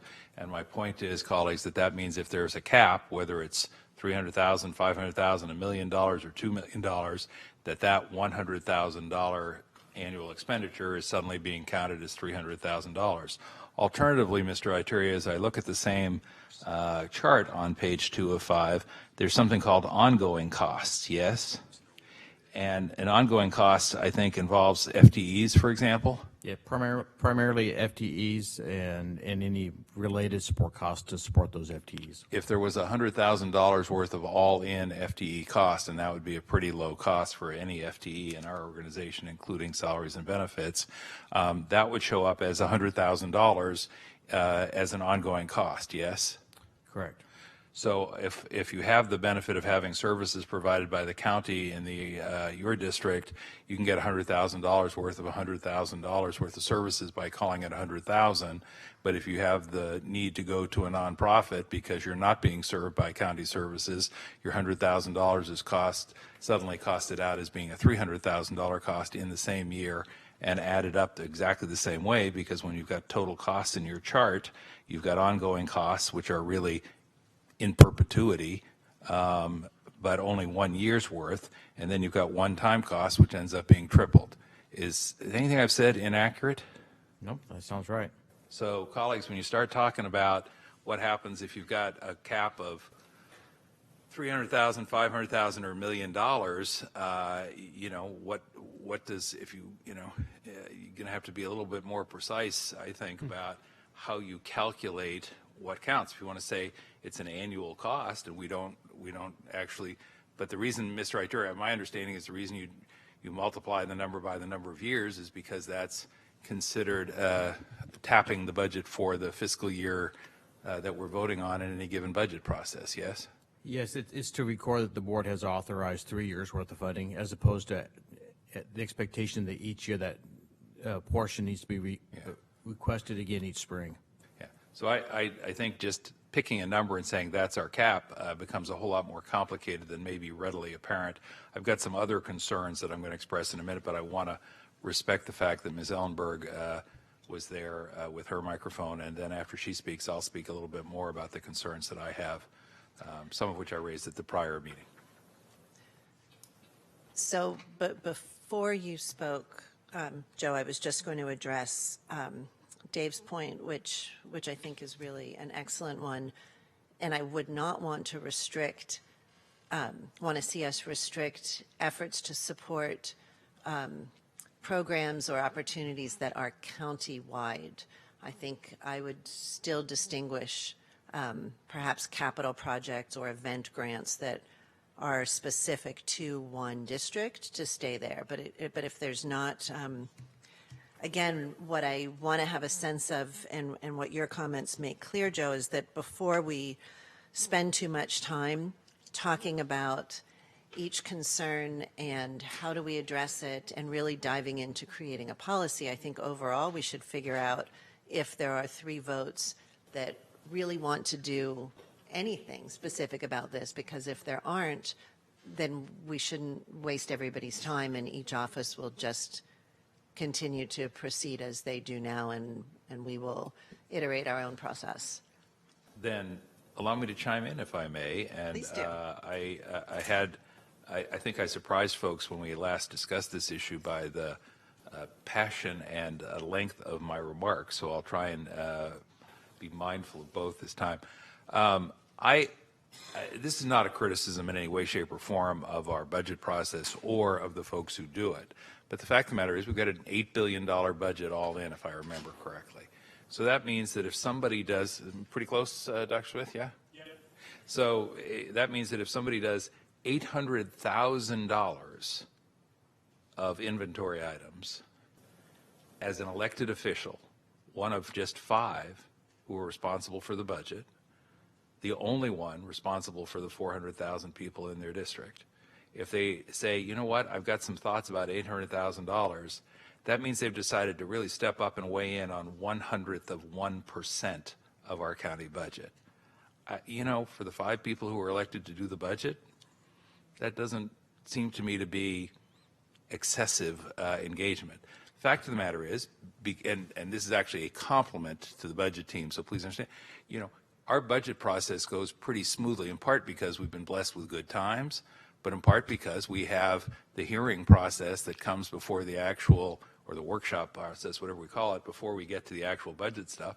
The county, I mean, it's the county executive's budget, and I don't say that critically. The county executive presents us with a budget, and Dr. Smith may recall one year he and I had what I would characterize as a lively and robust discussion about, hey, we get to change the budget. We're the elected board that has that responsibility. And, you know, I appreciate the fact that the county executive said as much just a few minutes ago. So, you know, thinking that we engage in this way is anything other than appropriate. I'm sort of taken aback by that. May I interrupt Please. quickly? The number that you gave, you're right, is quite a small percentage. Would you feel the same if each office spent $2 million, $5 million? Is there any amount at which you would say, well, that's maybe too big a percentage of the budget? And we do, and the second caveat I would say is, look, each one of us thinks our own inventory items are absolutely grounded in the good governance and the need of the folks we represent. And we are sometimes skeptical of other members' proposals. So, and I know she meant that in a respectful and supportive way. But I mean, that's why we have this process that has actually in the last half dozen years been made more transparent, and I think that's something that you know, we can all be supportive of. At least historically we have been. That doesn't trouble me, but the fact that the elected policymakers and budget setters actually play a role in the budget is not something that I find off-putting. I get what people are saying, which is, you know, shouldn't there be some reason to, you know, sort of take a pause and say how much is enough? What's the right amount? I like the fact, Dr. Smith, that we are being encouraged to come more often with referrals because, you know, candidly, since we were, you know, doing budget items every 2 weeks,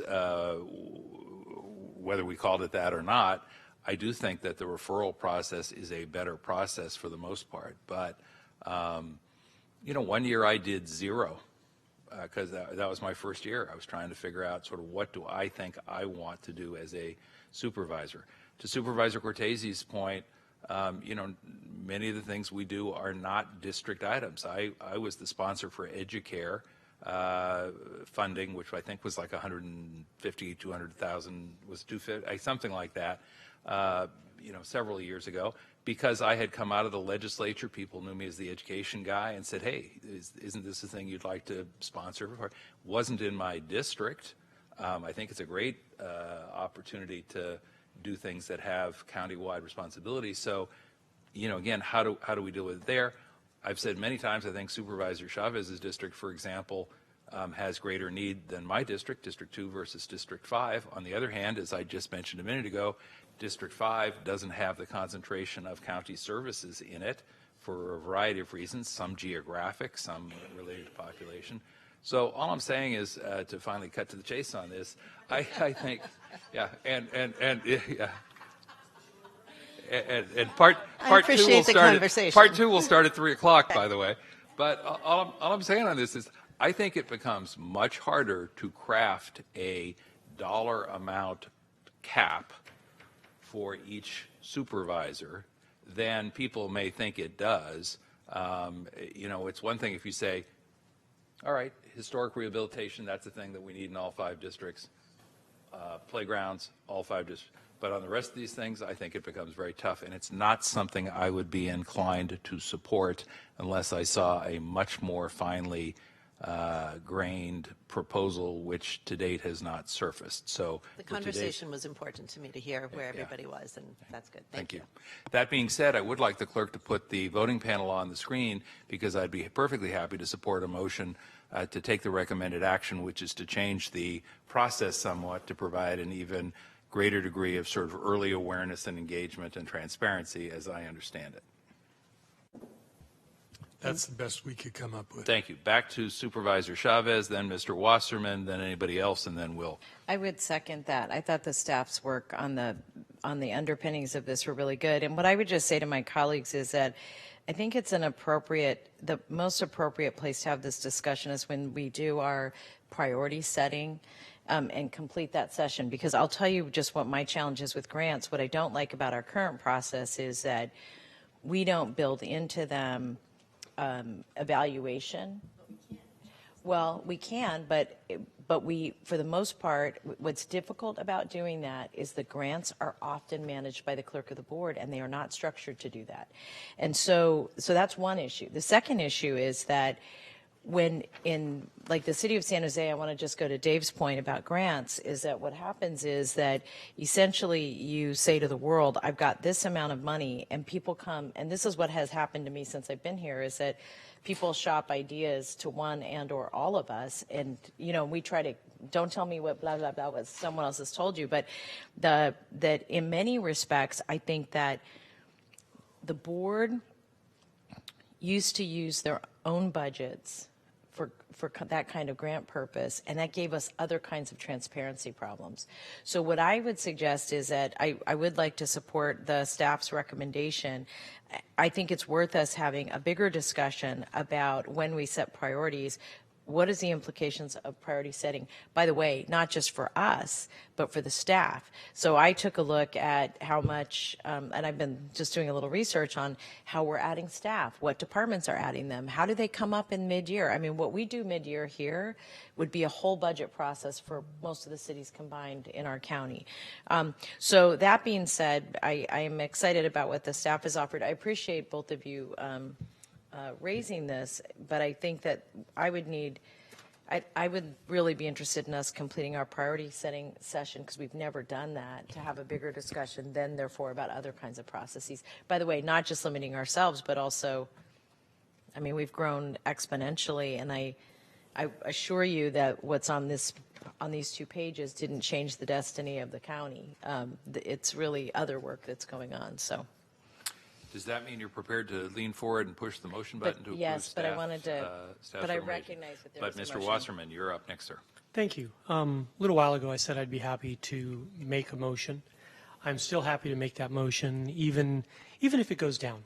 I feel it's the right thing to do, and what I'll do, based on everything that I've heard, is increase the original idea that I brought forth 6 months ago for a cap, and to raise the per district office cap to $1 million, and suggest that we agree to limit ourselves up to $1 million. Again, you can spend nothing, and I commend you for doing so 20 years ago. No, 6, 7 years. But I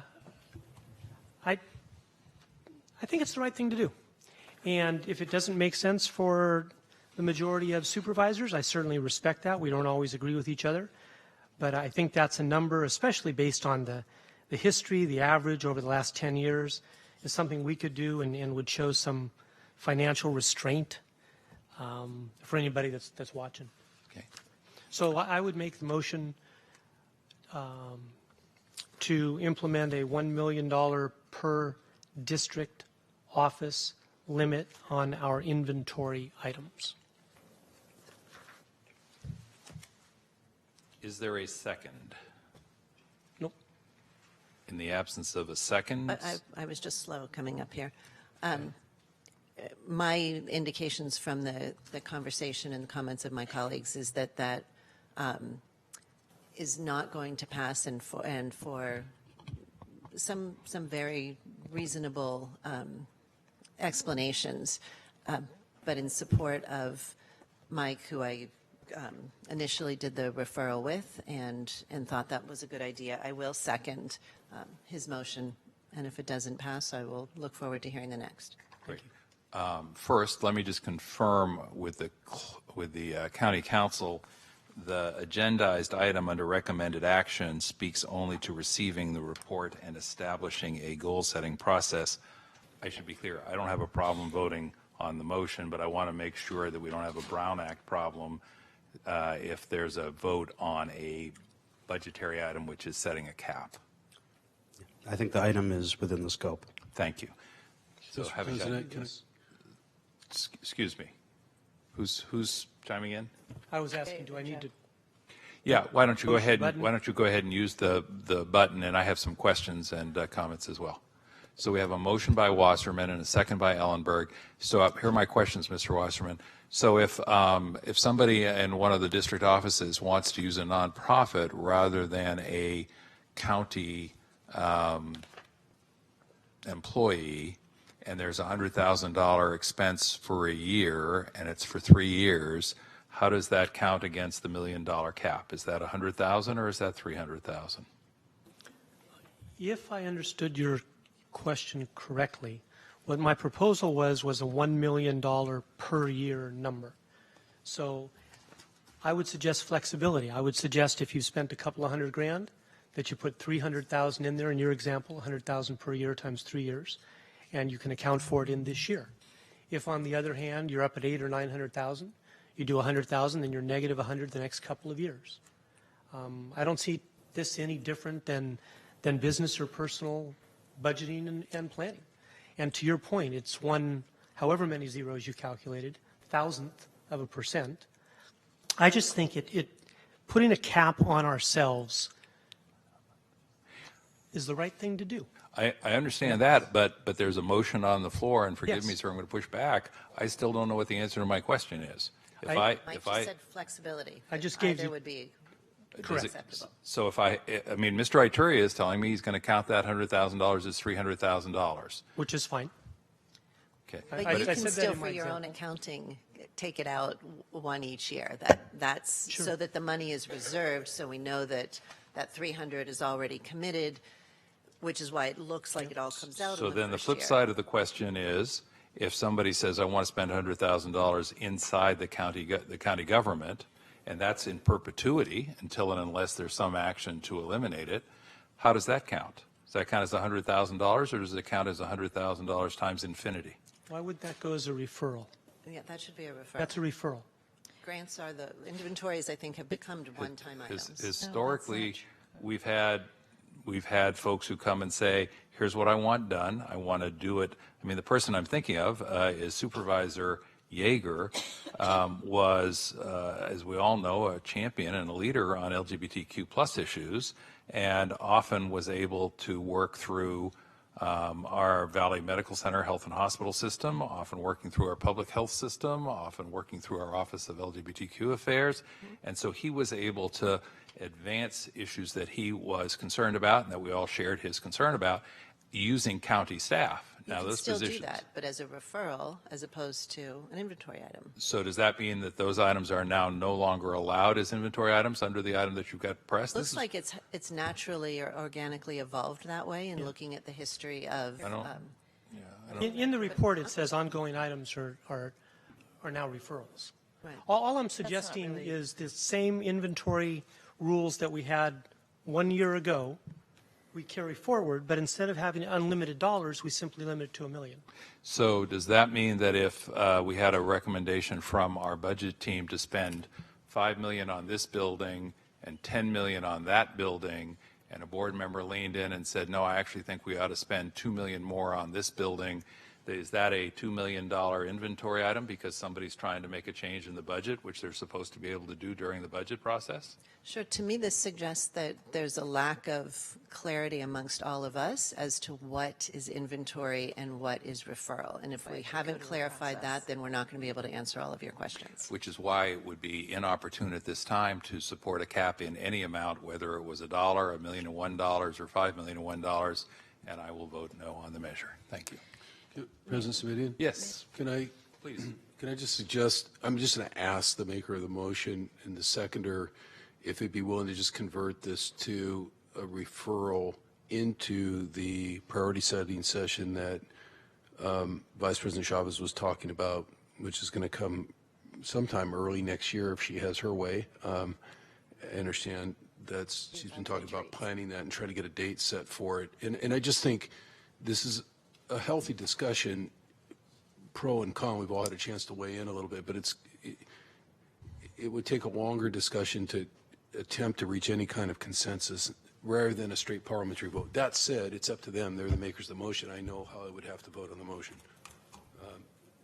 Supervisor Wasserman, if you wanted a vote on the record, I totally understand why. Sure.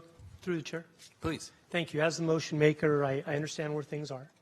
I like your idea, if my seconder will agree, because that carries the idea forward. I think we made it clearer in our current policy is that ongoing expenses are now handled as referrals. And that's what I believe the system to be, and I guess through the chair I can ask Greg, is that your understanding as well? Yes, that has been the recent practice, and unless the board changes, we're operating that way. Excuse me then, Mr. Ituria, does that mean that a 3-year expenditure with a nonprofit is no longer considered ongoing?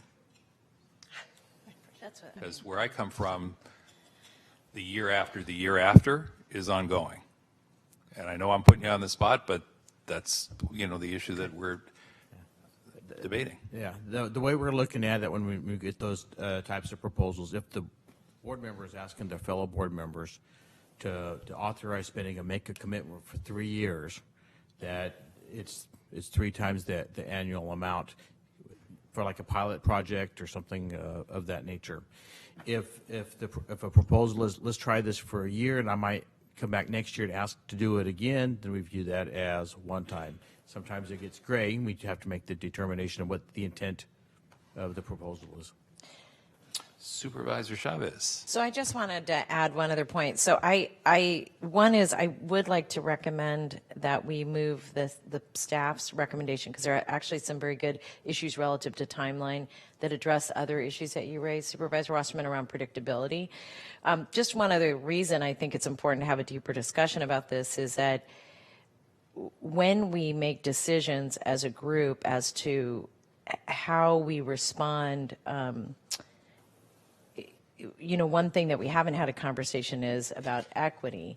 And Supervisor Samitian started to have that conversation because he's looking at not getting resources in his community. Anytime, if we were to say, we haven't done this, but if we were to say, everybody gets $1 million, even on issues right now where we have equally divided up the pie among all the board offices, the lower income offices have a significantly different challenge, including mine. And so even as we're having this discussion, I'm thinking that an underpinning of this discussion, along with what processes we deem to use and what's policy versus practice, is how do we want to address issues of equity, both in the budget process overall and then in any kind of recommendation we make. And let's have a discussion and agreement about that, which I would recommend goes into that that day that we do our strategic planning. Supervisor Chavez, does that mean you'd like to offer a substitute motion?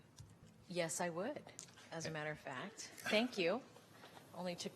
So you can do that orally since the screen is tied up. My substitute motion would be to adopt staff's recommended timeline, to thank staff for their really thoughtful work, and then to, if we haven't started circulating the day for our retreat, to do that now. Motion by Chavez. Is there a second? I just want to clarify would that conversation at this priority setting meeting include further discussion about the distinction between inventory and I think that's and referral? And your point about equity is, of course, absolutely. Well taken. There's some definition challenges we need to have, and frankly, we need to understand from staff too what has been practice versus policy, and I think those are all good questions. And can I second it when I have the other second out? Does that You matter? may if you wish. Yes. Then I shall.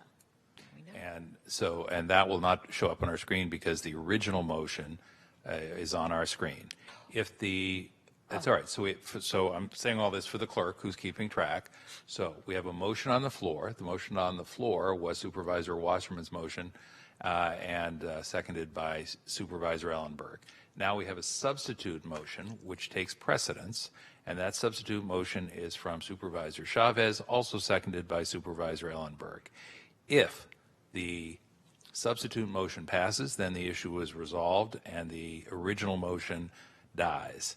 If the substitute motion fails, then the original motion remains on the floor and will be ready for a vote. All clear? Supervisor Wasserman on the substitute motion, sir. Thank you. I just wanted to make sure that what the seconder had said about being able to discuss this at our review that's coming forth in the first few months of next year, the idea of caps, inventory items, referrals, etc. I support that idea. I support that be one of the topics on our discussion in the springtime. So, to be clear, I think that the thing I was most focused on there, but we can add in what you just added about caps. The thing I was most focused on was actually having everybody have a shared understanding of the definition of each of the things that we've been discussing, because we're not clear on that. A discussion around equity, and I think if there's a discussion around the overall budget process, we can figure out how to squeeze that in. We're just going to be there a long time, and I think that's fine. I think we haven't had the discussion, which is why we're having it now, and and so I'm fine with that. Okay, thank you. I think it's important because it was just a year ago when we got into the ongoing referrals being ongoing, how we define that, and our last budget process went a different way than the prior 6 or 7 years that I was here. And I'd like further clarification. I'd like to avoid misunderstanding. Yeah. We changed things over the last few years. For instance, if you got up to $100,000, you had to go to committee. Okay? A couple of years ago, that wasn't the case. That was a change that we made. And that was a good change. Some people brought in items at $99,000 to avoid that, but still, that was the system. I just think the more clarification that we have, the better we look and the better we can understand and navigate these waters, because I think right now it appears to be unclear. Supervisor submitting the examples that you gave, there was no black and white answer to. And I appreciate that. I like black and white. And I hope we get to that ultimately. Thank you. I will be supporting the motion. All right.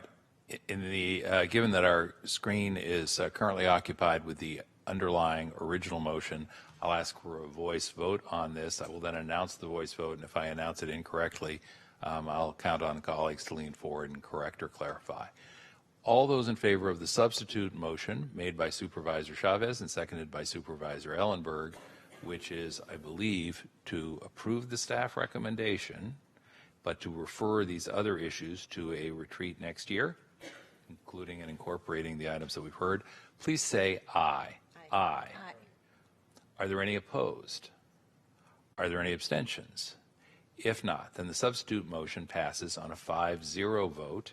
Thank you all very much for a lively and engaging conversation. That takes us to, no, we don't do that. All right, that takes us to our next item. Thank you. Which will be item 23.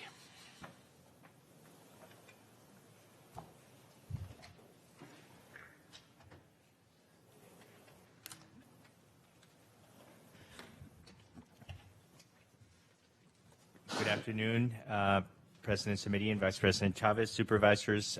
Just a point of clarification, is it both 23 and 24 or just 23? Colleagues, how would you like to proceed? How would you like to proceed, Mr. Campos? We are ready to present on both at the same time, if that's the pleasure of the board. Sure. Let's try and do that, and if that creates some efficiency after the last conversation, so be it. Thank you. Thank you, Mr. President.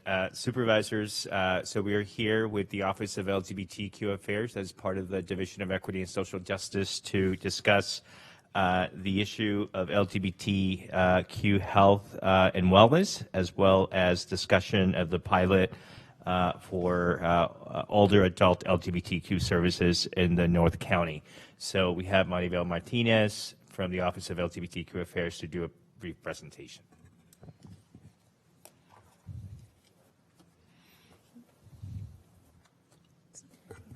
And Alicia Anderson from Behavioral Health Services Department.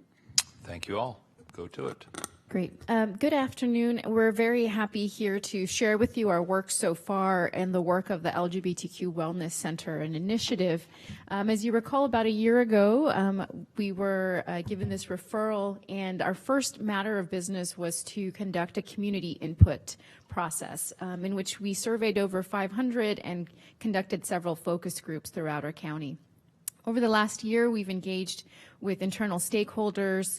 We reviewed LGBTQ centers across the state, including attending CenterLinks conference in Los Angeles. It's the national gathering for LGBTQ service providers. We've also convened a service providers network locally and an executive committee.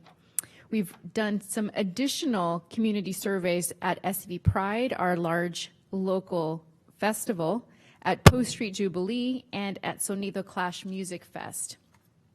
What you'll see here are our goals for LGBTQ wellness, not just in the creation of a physical location, but also as we move to build capacity within our existing services. We want not only that people have a destination in which they will get services, but also that they will have multiple doors through our system itself where they will be able to be served by competent staff. What you'll also see is what we've learned about existing services, some that are provided through our health and hospital system, SCVMC, through our social services agency and behavioral health services, and some that do not receive any county funding. Many of the community organizations, nonprofits, and some informal groups are also listed here, and many of them do not have a physical space. This leaves the burden on individuals and community members to find these resources, and also adds a burden to nonprofit organizations to leverage existing spaces such as community services agencies, libraries, and even shared space with other nonprofits. When we look at the model of what we'd like to see, we focused on three: one that is large and comprehensive, one that is mid-sized with some revenue generation, and one that is small and innovative.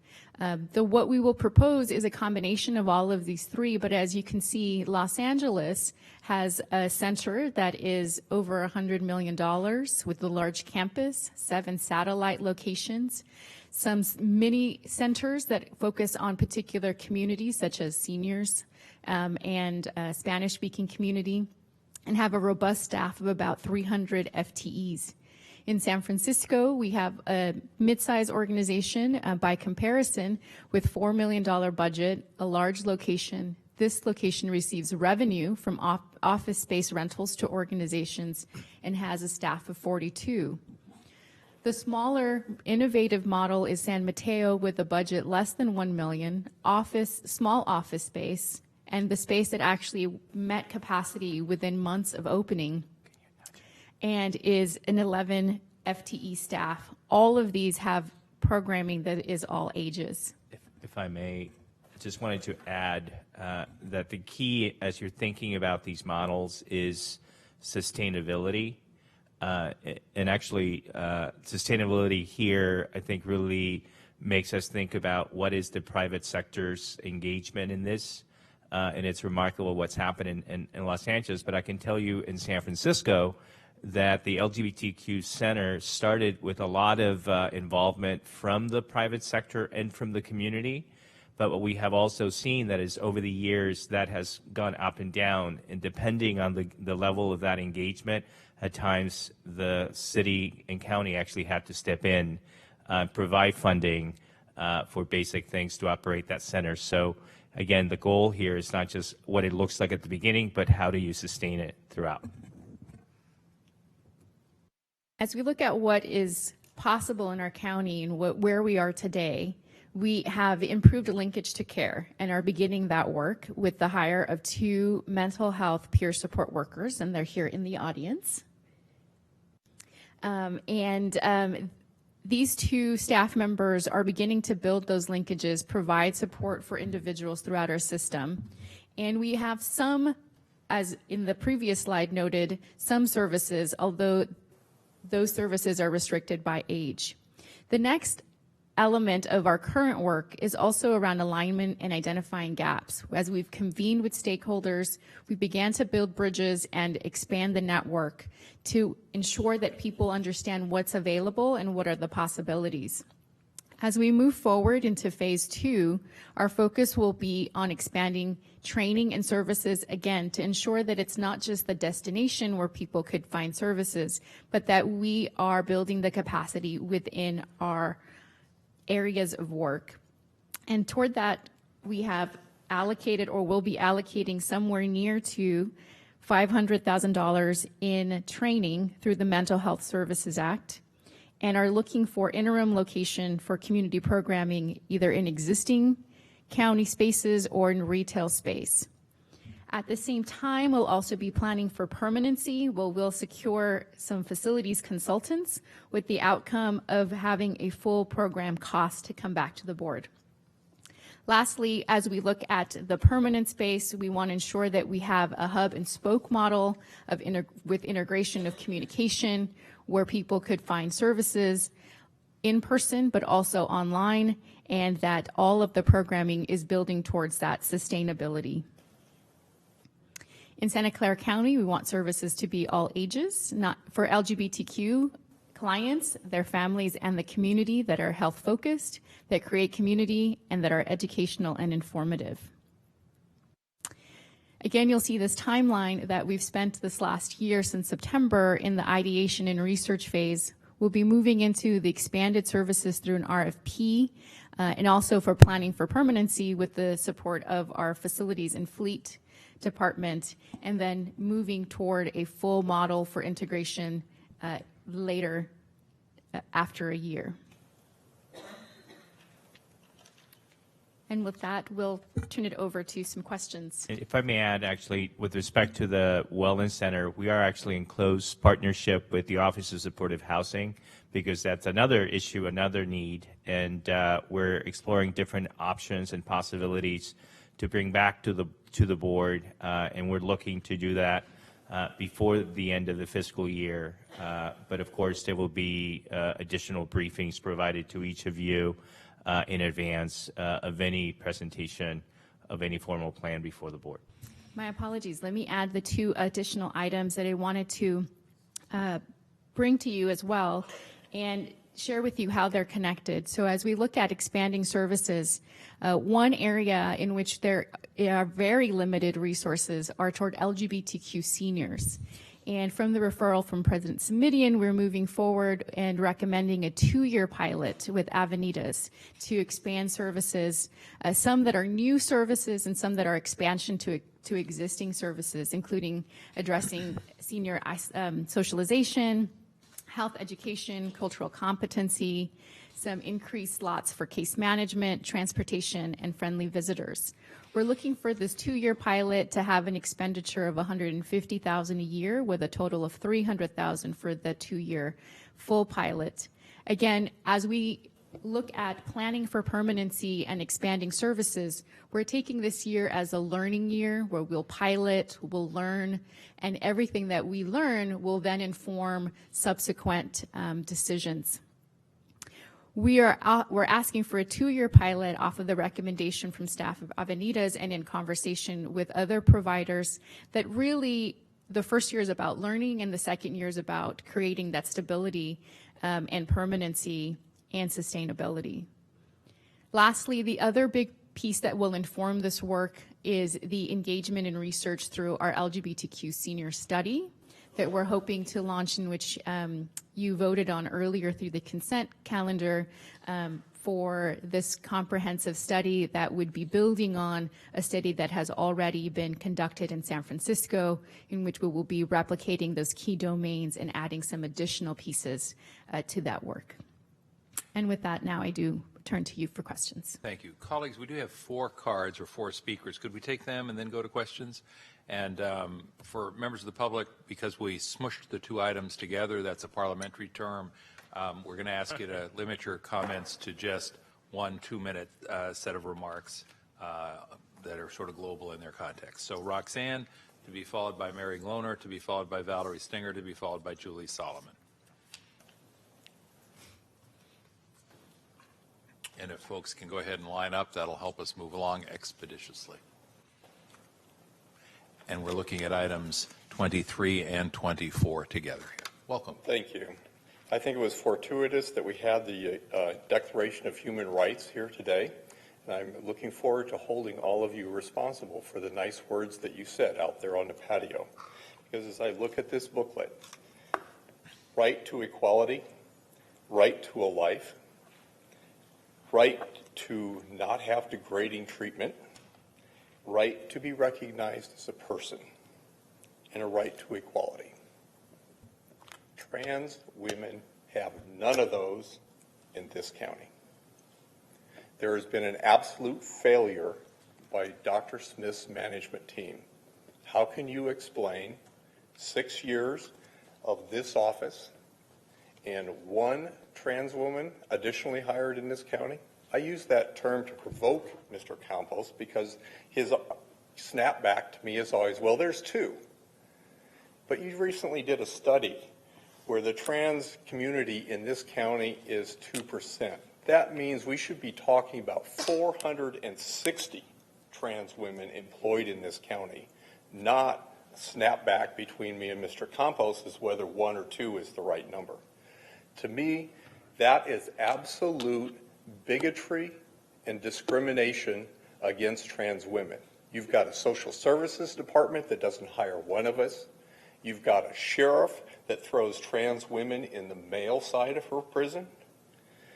If that isn't discrimination and bigotry, then I think you're not even looking at a dictionary definition of that. Because what else would be discrimination and bigotry if it wasn't that bad?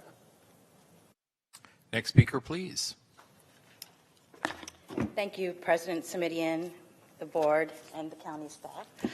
I do have two unique talking points for the different ones, so I'll try to merge it without being confusing. But I'm here to support both strongly.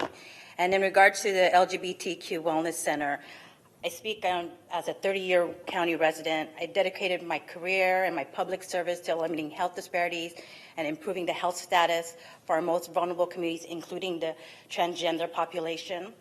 And I'm really excited about the LGBTQ Health and Wellness Center to modeling our other community health centers to be a safe place, a medical home where you're not only addressing primary care, behavioral health, preventive services by people who know the community, who are trusted to the community in a safe environment. So I'm really excited about leadership. I also hope to see that, similar to San Mateo County, they have an LGBTQ commission, and it's with a good percentage size of young people who help drive and guide and inform. So if they don't have staff in it, then hopefully the community can drive that externally. And in regards to investment in North County, thank you. Yes, I support a youth well-being suicide prevention coalition in Palo Alto, but the reason why I'm here to also support that, I am also a member of the LGBTQ summit that's spearheaded by the Palo Alto HRC, as well as I serve on the MHSA Stakeholder Leadership Committee. And what we've learned and what we appreciate Avenita's leadership is the intergenerational efforts. And when the county did the EPI-8 investigation report for the youth suicide in Santa Clara County, not only did they identify that questioning our gender and sexual orientation is a risk factor of suicide prevention, but positively having a network of caring adults is protective. So to be able to have that, and Avenidas has been a leader in elder issues. And the last recommendation is that because of North County is strategically placed in North County and South San Mateo County, I think there's an opportunity to leverage resources and opportunities with San Mateo County so we can even make it stronger. Thank you very much. Next speaker, please. Hello, it's Valerie Stinger. I'm from the City of Palo Alto Human Relations Commission. I am speaking on my behalf. I wanted to thank you for your consideration of Agenda Item 24, LGBTQ Senior Services at Avenidas in North County. I'm here today with my colleague from Mountain View supporting the recommendation to receive the report and approve a 2-year pilot. We hosted the first learning forums in our cities. We are speaking to express our support and appreciation for the County of Avenidas and the many individuals who have joined the listening forums, our summits, and our committee meetings.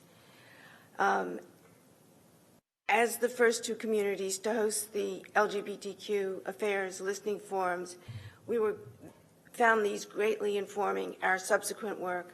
They put us on a path which has led us to this pilot proposal to provide services to our older adult community. Our gratitude and respect for the expertise residing in the county office is sincere, and we wish to express that respect for the work of this office to this board. In my comments, I would like to reinforce the strength of the proposed pilot, and that is that it is both specific and generalized. The pilot at Avenidas would provide dedicated space and the delivery of specific services needed by our senior LGBTQ community. At the same time, it exposes seniors to the breadth of programs and services offered by Avenidas to seniors.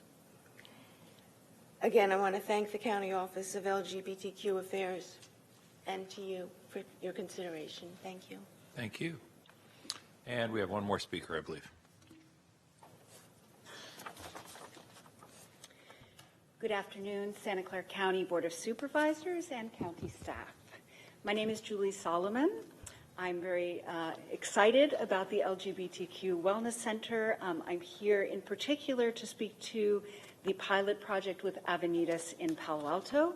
I'm a commissioner on the City of Mountain View Human Relations Commission. I am here speaking on my own behalf. Our commission collaborated with the Office of LGBTQ Affairs on the Mountain View LGBTQ+ Listening Forum in January 2018. And we also conducted a broader LGBTQ needs and assets assessment in the City of Mountain View. Medical and social sector research has clearly demonstrated that LGBTQ older adults experience a variety of social, economic, and health disparities compared to the general population of older adults. Increasing the availability and accessibility of culturally competent programs and services can help to increase equity and improve outcomes. We found through our assessment work in Mountain View, in Palo Alto, and in the county more generally that there's a dearth of such services in North County and that it's very difficult for older adults to access such services in San Jose, San Mateo County, or elsewhere. Supporting the proposed Avenidas pilot project would be an excellent first step to bring culturally appropriate services for LGBTQ older adults to North County. Avenidas has, in a dedicated way, participated in summit or working group meetings in Palo Alto on LGBTQ services. There has been input from a variety of community stakeholders, and the intent of the Avenidas project is also to help other community-based organizations to improve their ability to work with LGBTQ older adults. Ultimately, I hope to see a broader range of services offered through the Wellness Center. Thank you to the Board of Supervisors and county staff for your work and collaboration. Thank you. That brings it back to our board now. Supervisor Ellenberg to be followed by Supervisor Chavez. Thank you. I appreciate the update, the presentation, the comments today, and the summary of your work plan. Santa Clara County has long been a leader in LGBTQ initiatives, and I have no doubt that we will continue to do so. I have a couple of questions and a request, and I'm glad we're hearing these items together because it seems to me that Avenidas essentially is a wellness model. It's targeted towards seniors, but is that essentially what you're thinking of when you talk about a wellness center? So that is very similar, where we want to create a hub where individuals can go to a set location and be able to have multiple services. Right. And relieve that burden from the individual to go out and find different ways that they can have their needs met. The other piece that we also see that's part of the wellness and the therapeutic space is that the space itself has been designed to have nooks where people can have social spaces. There's other spaces that are, if an individual needs to perhaps have a quiet space, so that the diversity of the layout and opportunity to engage or disengage from activities is really important. And lastly, by having a destination place like Avenidas, oftentimes individuals might not be certain what they're looking for, but once they're there, they can learn about what's available and perhaps see where they are, where there's some services might be suited for them. And have you considered the gender expansive health clinic, the new clinic that's in downtown San Jose? Is there space in that same building? Because that to me also feels like a natural. If I may, Supervisor, through the chair, as we're looking at the various locations, if you will, for a center, and one of the things that we keep hearing from folks is that what we want a presence county-wide, and we want different functions in every geographic area, that the physical center and space is important. And so that area, and there are a couple, there's one option that we're exploring, is being looked at because of the fact that the clinic is there. And the two things that I would add are that we are proposing this LGBTQ senior report, and we want that report to also inform what the wellness center or strategy looks like, because there might be things in there that we're missing. And second, we're trying to do the same with the transgender community, and I want to be very clear, because comments were made. The transgender community is a top priority for this county. We actually have a special program within the LGBTQ office to address the needs of the transgender community, and there are transgender employees working at the clinic. So this is a big priority, but I think that the analysis is needed so that it's the data driving what it looks like in the end. I'm glad to hear that, and I'm not intending to get into the weeds on your real estate decisions. I just wanted to have a better understanding of the kind of culture that you're looking to create. And my final comment or request is that, given the work plan summary that you shared with us, there are a lot of things listed on that are expected to be completed by 2019. So I would like to ask that in early 2020, you report back to HHC showing the specific items and data as to what has been accomplished in phases 1 and 2. I think that will be useful not only for the committee and for the board, but certainly for the LGBTQ community at large, to know what is happening and to be able to keep current and to feel encouraged and be able to get engaged. I think that report will help motivate others to get involved, to push this plan forward even more quickly. Thank you so much for what you've done. Clearly, there's lots more work ahead of us. Supervisor Chavez. Thank you. Couple just broad questions. Can you talk a little bit about the possible partnerships that are out? You list a bunch here, but I mean, I'm really thinking about possible partnerships relative to real estate, or to, the city of San Jose, or other cities that have shown a particular interest in partnering with us on a wellness center. So that is an area that we have yet to explore deeply. Our first area of exploration was internal partnerships, so 12 different departments ranging from reentry to public health, and looking at what existing spaces were in the county to utilize. The next big conversation has been with service providers and the nonprofits and community organizations. We know from the earlier data that there are already trusted spaces like libraries and community centers within city jurisdictions. And so that will be one of the areas that we will utilize the support from the facilities consultant to help explore what might be some possibilities in those spaces as well. And if I may, Supervisor, I think that we have to expand this conversation to other government agencies. For instance, we have schools in the school district. The County Office of Education has a very important role to play. You have 33 different school districts, and there is a need around LGBTQ issues for that population. But we also have to talk to our junior colleges because there are also specific needs that they may have. But this is really the opportunity to engage the entire community countywide. And we would also ask of each of you, because you know your individual districts better than we do, for your thoughts and suggestions as to which other partners we should reach out. And also places within the county where maybe there are some partnerships. You know, we opened the VASC, or the groundbreaking for the VASC. There should be a presence, you know, for LGBTQ services in that facility when that opens. I think we need to think along those lines countywide, because again, there's a center facility that we want, but we also want the spoke model so that you know, there are services countywide.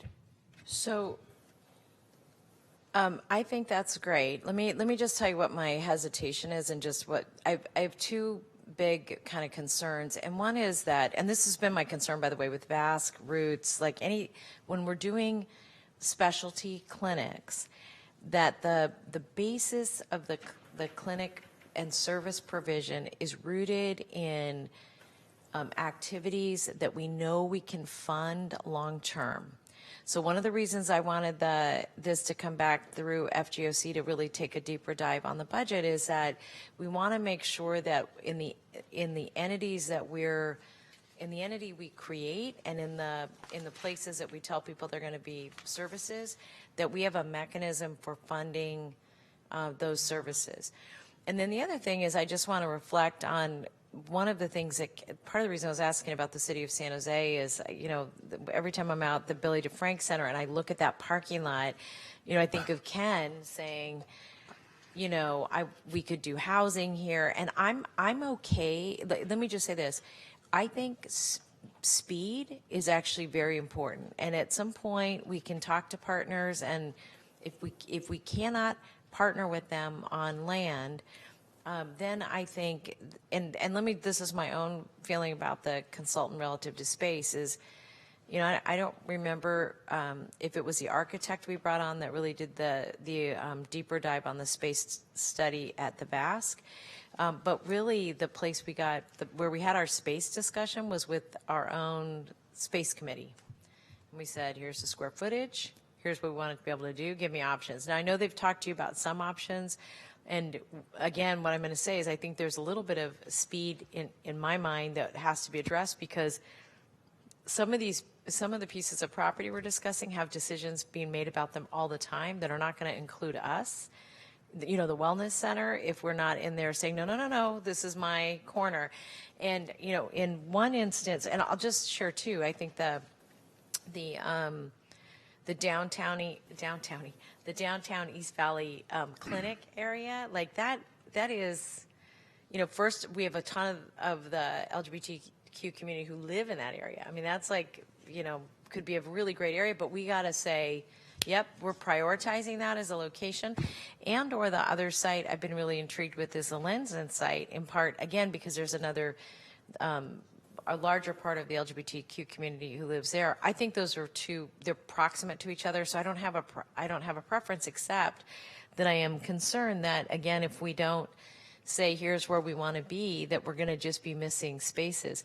I think the changes that we're making at the clinic are really significant, because a lot of the services that we have at that clinic for children are going to be moved to O'Connor, which means, again, there's a window of opportunity to leverage services and housing potentially proximate to services. But again, so from my perspective, the financing model and getting on the piece of property that you want is going to be really critical. And Gabrielle, I'm glad you're here, because I know you've been, you know, helpful in terms of making sure we're having conversations with the community. And again, at some point, we could have one more conversation with the city of San Jose, and then we just have to say, okay, because the other thing is we own land. We're not always in that position. So financing plan comes back with options for land, because I actually think that's pretty critical. Thank you. Thank you. I'm going to go to Supervisor Cortese, and then I've got a couple of comments and questions. Just a quick comment, question on safety with regard to the trans community, and really more focused on item 23 in this case. I mean, I know you're all aware of the issues there, and I think over the last couple of years, awareness has been elevated significantly. I see Gabrielle here, and I know this Chambers was turned into a memorial on a couple of occasions, but the incidence of violence, regardless of where it's coming from, is so significant. It's so pervasive and compelling.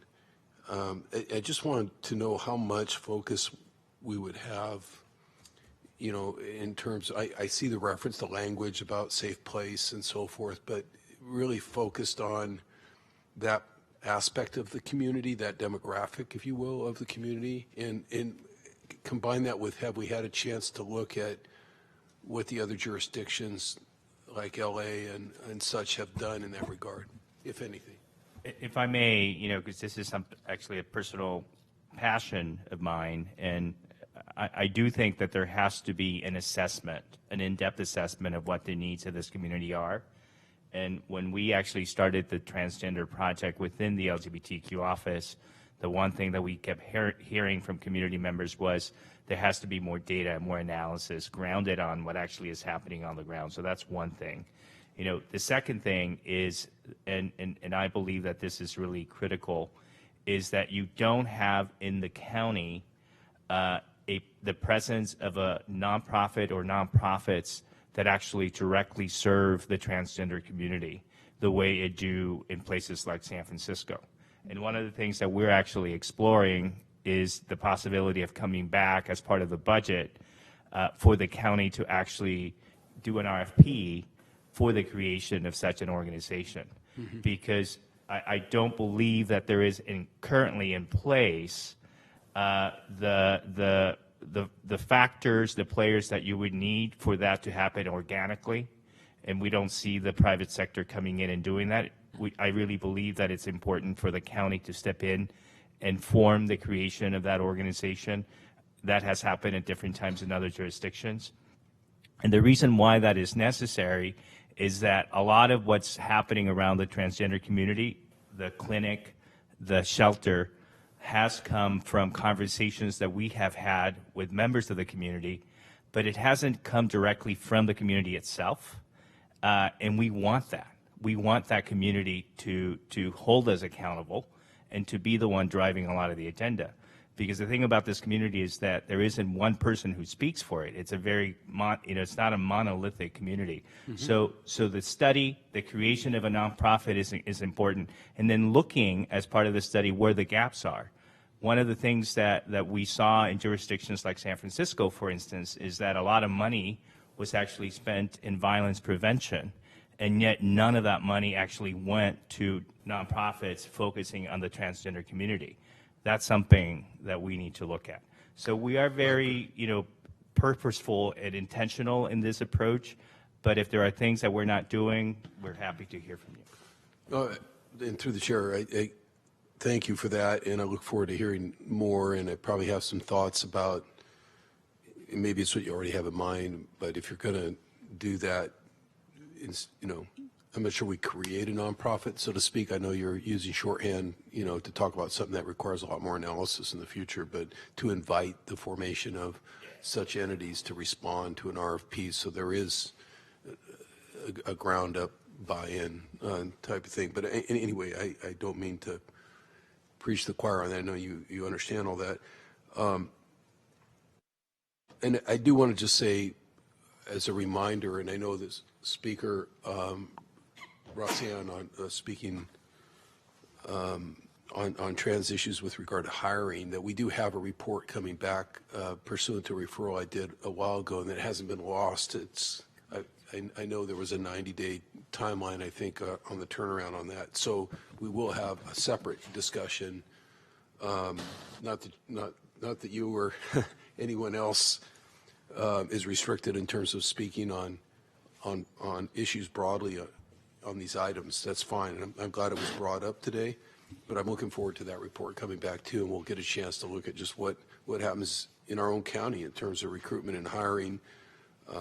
But again, I appreciate the response on the violence issue because, I mean, I think it's just a community, particularly trans women, where there's overrepresentation and underrepresentation just seemingly across the board. You know, underrepresentation in terms of opportunity and overrepresentation in terms of really significant negative indicators like violence. So, thank you. Thank you, Supervisor Cortese. Let me just ask a quick question here on the chart, Santa Clara County's progressive model on that page. You can find that where it says initial and then phase 2, phase 3, focus, linkage to care, and it talks about having 2 FTE, full-time equivalent, mental health peer support workers, and then it says limited services for youth ages 13 to 24. I just want to make sure I understand what you're trying to communicate there. So you're saying initially that there would be some services for youth age 13 to 24, but those services would be limited. You're not saying that the services would be limited to youth ages 13 to 24. Did I express my question correctly, clearly? Great. Those 2 bullets demonstrate what we currently have. That is what is in place right now.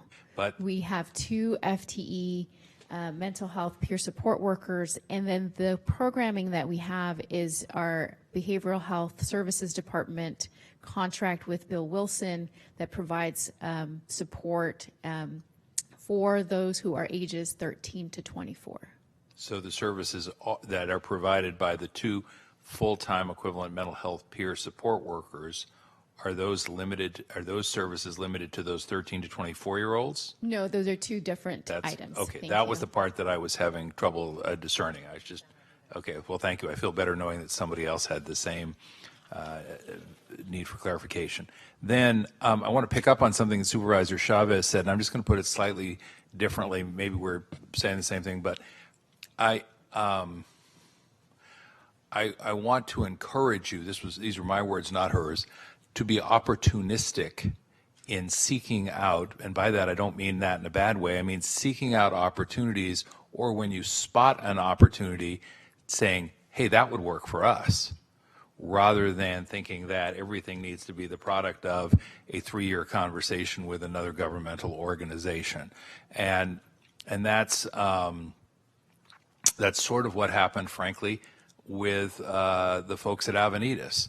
I mean, I wish I could tell you that it was all the product of a thoughtful and deliberate exercise, but you were doing good work out in the community, holding the listening forums in Mountain View and Palo Alto. I got to the one in Mountain View. I had a scheduling conflict with the one in Palo Alto.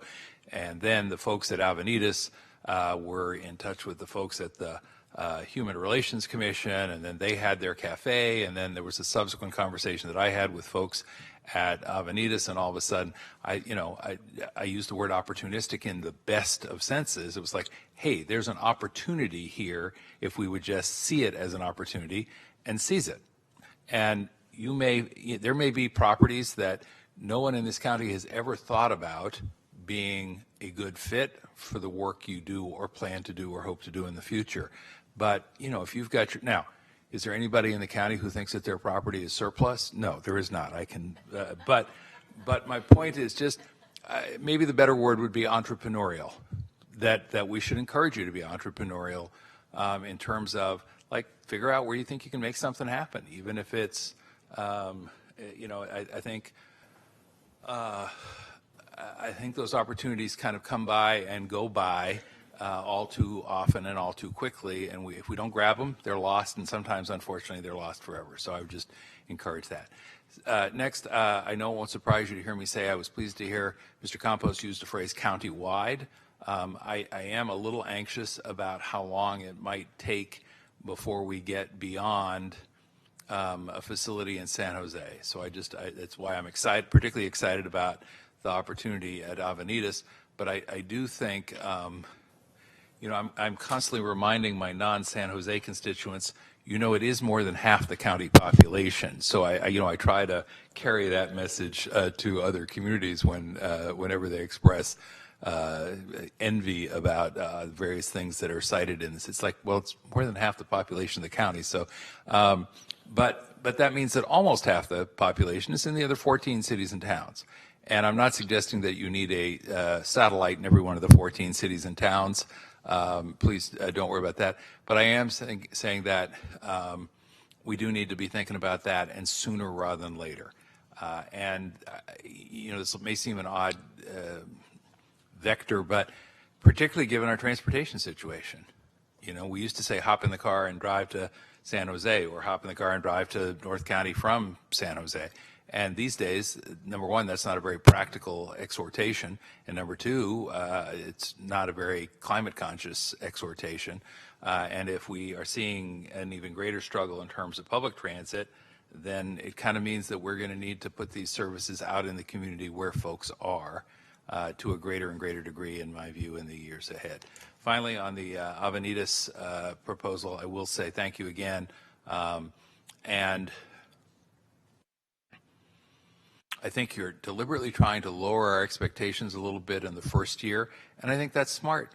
You know, what you've said is, hey, don't think we're going to snap our fingers and ramp it up, and then all of a sudden, like a flick of a light switch, everything's going to be up and running, and we're going to know exactly what the need is, and we're going to be able to respond to it. That it's going to take some time to sort through the possibilities, find out what people respond to, what they don't, what they think they need and want, what they don't.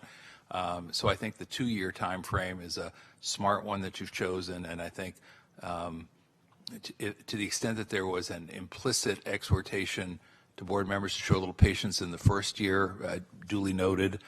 Thanks again to your office for the listening work in the North County, and obviously to the Human Relations Commissions and others who've been part of it. So on that, I will turn again to Supervisor Cortese. Your light is still on. I was done, thank you. Okay, and if there are no other comments or questions, unless there's anything you need to add, I would ask that the clerk display the voting paddle for the first of these two items, which is item number 23. We'll get a motion from Supervisor Chavez, and we'll get a second from Supervisor Ellenberg, and we'll ask all 5 members to please vote on the screen. And now all 5 votes have been cast, so we can display the results and announce that the motion carries 5-0 with thanks again. Then that takes us to item number 24. So if we could ask the clerk to please display the voting panel on our screen. And thank you for the allowing me to cast the motion, make the motion here. Second from Supervisor Ellenberg. All 5 votes have been cast. We'll ask the clerk again to cast the results. Thank you. 5-0, motion passes. Thank you all to all of you. Thank you to the community members who stayed with us for a long day today. Much appreciated. And we are good to go on both those items. Look forward to hearing of the work as it goes forward.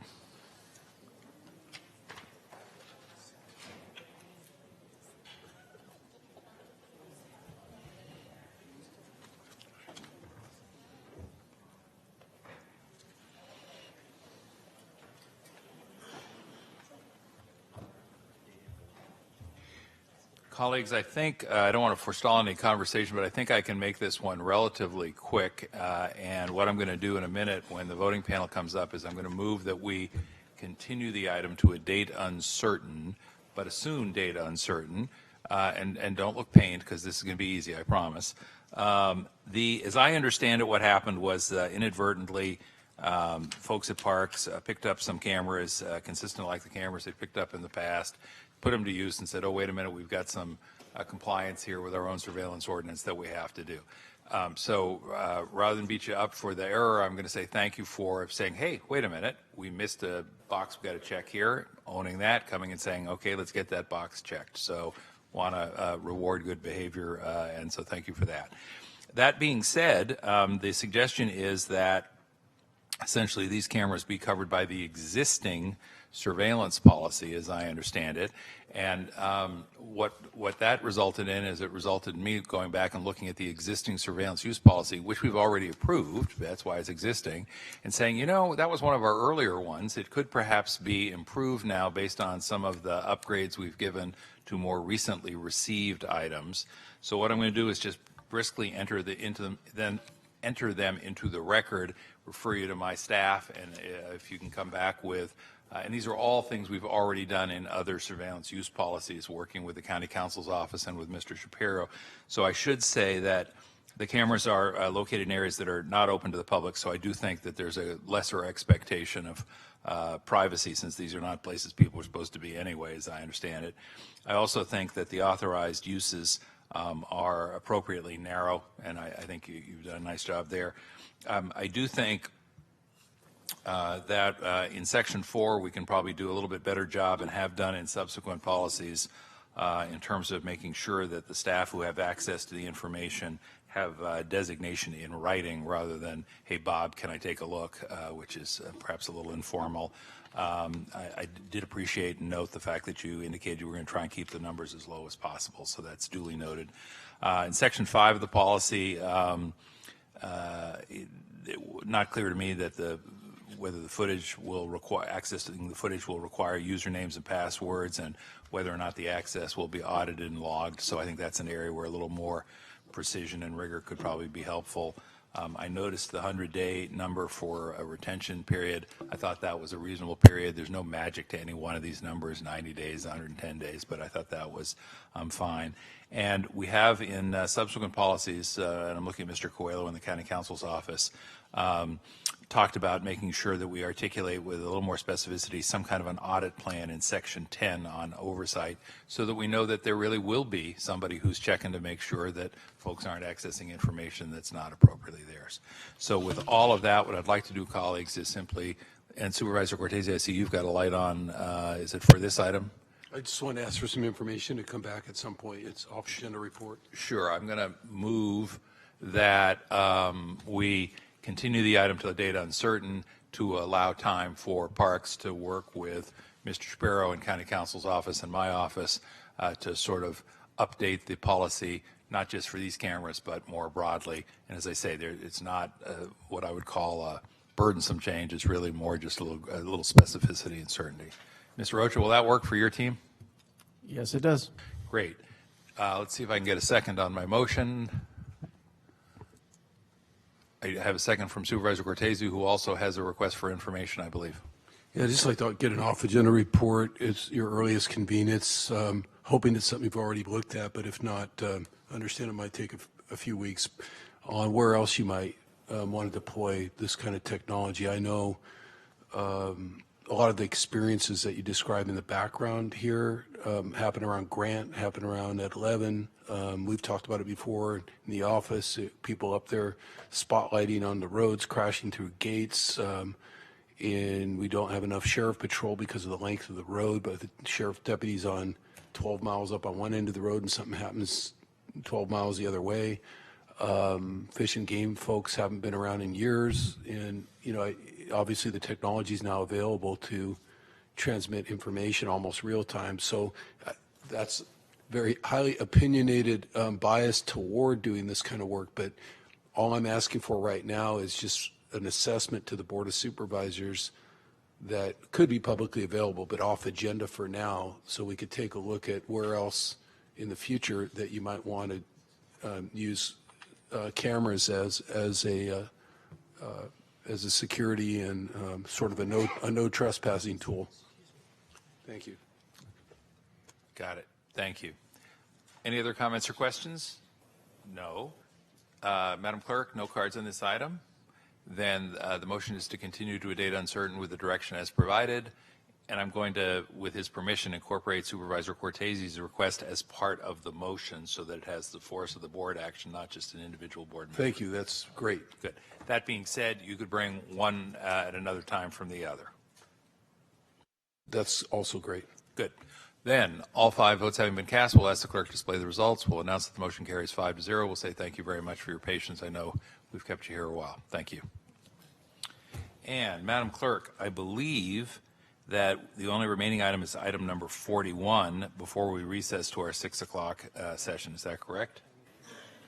And Supervisor Cortese, I don't know if you're going to want to do an adjourn in memory at that time or after item number 6, item number 9, which we're taking up at 6, or whether you want to hold comments, whatever your preference, sir, obviously. Meanwhile, go ahead. Well, we're going to do item 41 next. That's a consent calendar item that we pulled off. So if you're here for item 41, please come forward, and let's get that underway. After that, we could do the in memoriam if you would like, or we could do it later tonight after we do item number 9, which is the hearing that will commence at 6 o'clock. Your choice. Let's go ahead and do it later tonight. I just on the basis that there'll be a little bit more attention to it then. Thank you. Thank you. I thought that might be the case.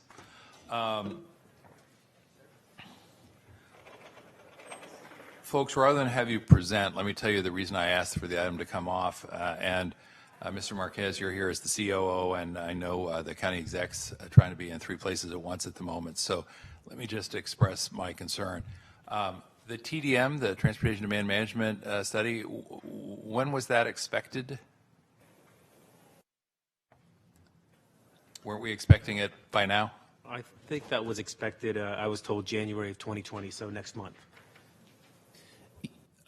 If I may, President Simidian, John Mills, Employee Services Agency Director, I think what you may be referring to is initial discussion that we had in the Finance and Government Operations Committee when we previewed the Smart Pass renewal item, and there was reference at that time to expectation of the TDM implementation guide coming forward to the board at the same time as the Smart Pass renewal, which was our understanding of the timeline at that time. Since then, and I can't speak to the reasons that that timeline has changed, but now the new expected date for the TDM implementation guide to come before the board is, as Chief Operating Officer Marquez stated previously. So we're going to once more go forward with a very costly program without the benefit of the TDM in our hands, yes? Yes. Yes, okay. That's a source of concern to me. My recollection is that the TDM study's been underway since 2018. Am I remembering that correctly? Yes, so I'm told. So I'm reminded. That's also a source of concern. Where are we, if anywhere, on the issue of whether or not we might provide some assistance to employees who either do or would like to use Caltrain as a transportation resource? Well, just briefly, I recall that previously we have provided the board with some information related to other options related to other transportation providers like Caltrain or Ace Train.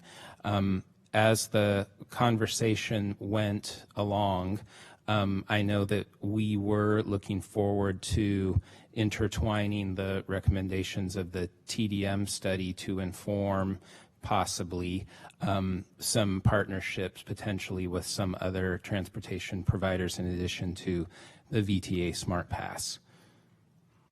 Got it. Colleagues, I know I've been here 7 years. Some of you have been here, I think, 9 years. Some of you have been here 11 years. I've been asking about Caltrain for 7 years and getting no traction. So let me look to Mr. Marquez, since he's on the spot in the absence of the county executive, and say, what do I need to do to get some traction on Caltrain? It's just, different people have different geographic transportation options, geographically based transportation options, and I just feel like, this one keeps going into a black hole, never to resurface. I can make a recommendation. Say again? I now would ask staff who are here whether the TDM study that's coming, does it include a Caltrain component to it, and is there an equivalent program that could be ascribed to through Caltrain? Yeah, my understanding is that they have a program that, as structured, doesn't really work for us given the requirements that sort of everybody has to be in, and that you start to do that multiplication times 22,000 people. But, for the change, Supervisor Chavez is leaning in, and I'd love honestly, to hear can I ask you a question? Do we have a consultant, or are we doing this in-house? the TDM. Yeah, this study. Good afternoon, Greg Beverland, Transportation Demand Manager within FAF. The transportation study was completed earlier this year, and it was with a consultant, Nelson Nygaard. And to answer your question, Supervisor, It's completed and it came to the board already? The study was completed, but it has not come to the board yet. So when was it completed? It was completed in June. And that, it was completed in June, and it was inclusive of Caltrain? So it looked at a variety of alternative transportation programs for the county to consider, some of which included other public transit agencies such as BART and Caltrain and ACE Train. And it didn't come to the board because? We've been using the last several months to discuss this internally with various departments to see what programs would work best for them. And then we'll present the highlights of the study on January 28th. I'm so glad you asked those questions, Supervisor, because So- if you didn't, I would. Yeah, so let me just, so I too have some concerns, and we asked some questions that frankly we weren't going to get the answers back at the January meeting because I think there was a timeline problem in terms of staff being available to work on some of the requests we had. And I'm not sure who my staff talked to, but anyway, let me just make this point.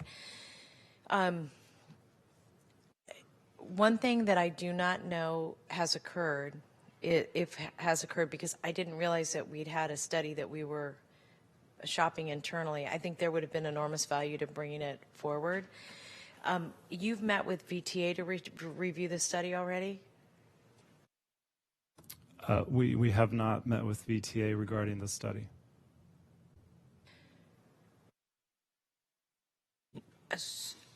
So here's Keep going, Supervisor. You're doing great. Here's what I would request. I concur that this is a challenging check to write. I'm going to suggest we write it. I'm going to ask staff through the county executive's office, through, I know Jeff's not here, but Miguel, I'm going to ask this to happen through you, that the senior staff gets a chance to review the study, but that we review it with VTA. The reason the timing is really important is that VTA is in the process of rethinking its programming. And so one of the opportunities is for the County of Santa Clara, through a pilot mechanism, so that we're not trapped in this let's fund everybody and even though we don't use it scenario, as long as we follow state law, which is one of the critical components to this, that we may have an opportunity to shape the program we want.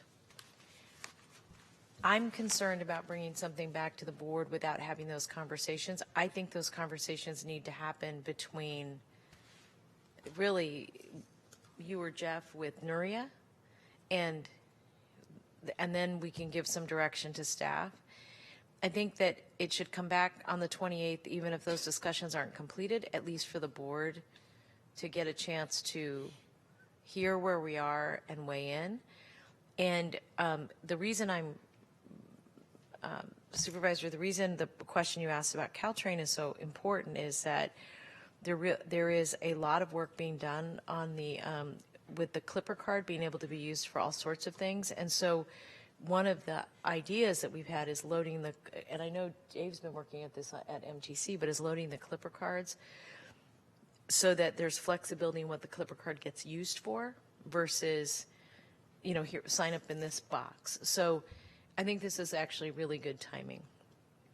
Well, it's good to know that 7 years later, I'm finally at the right time in the right place in the conversation. I share many of the sentiments that Supervisor Chavez has just expressed.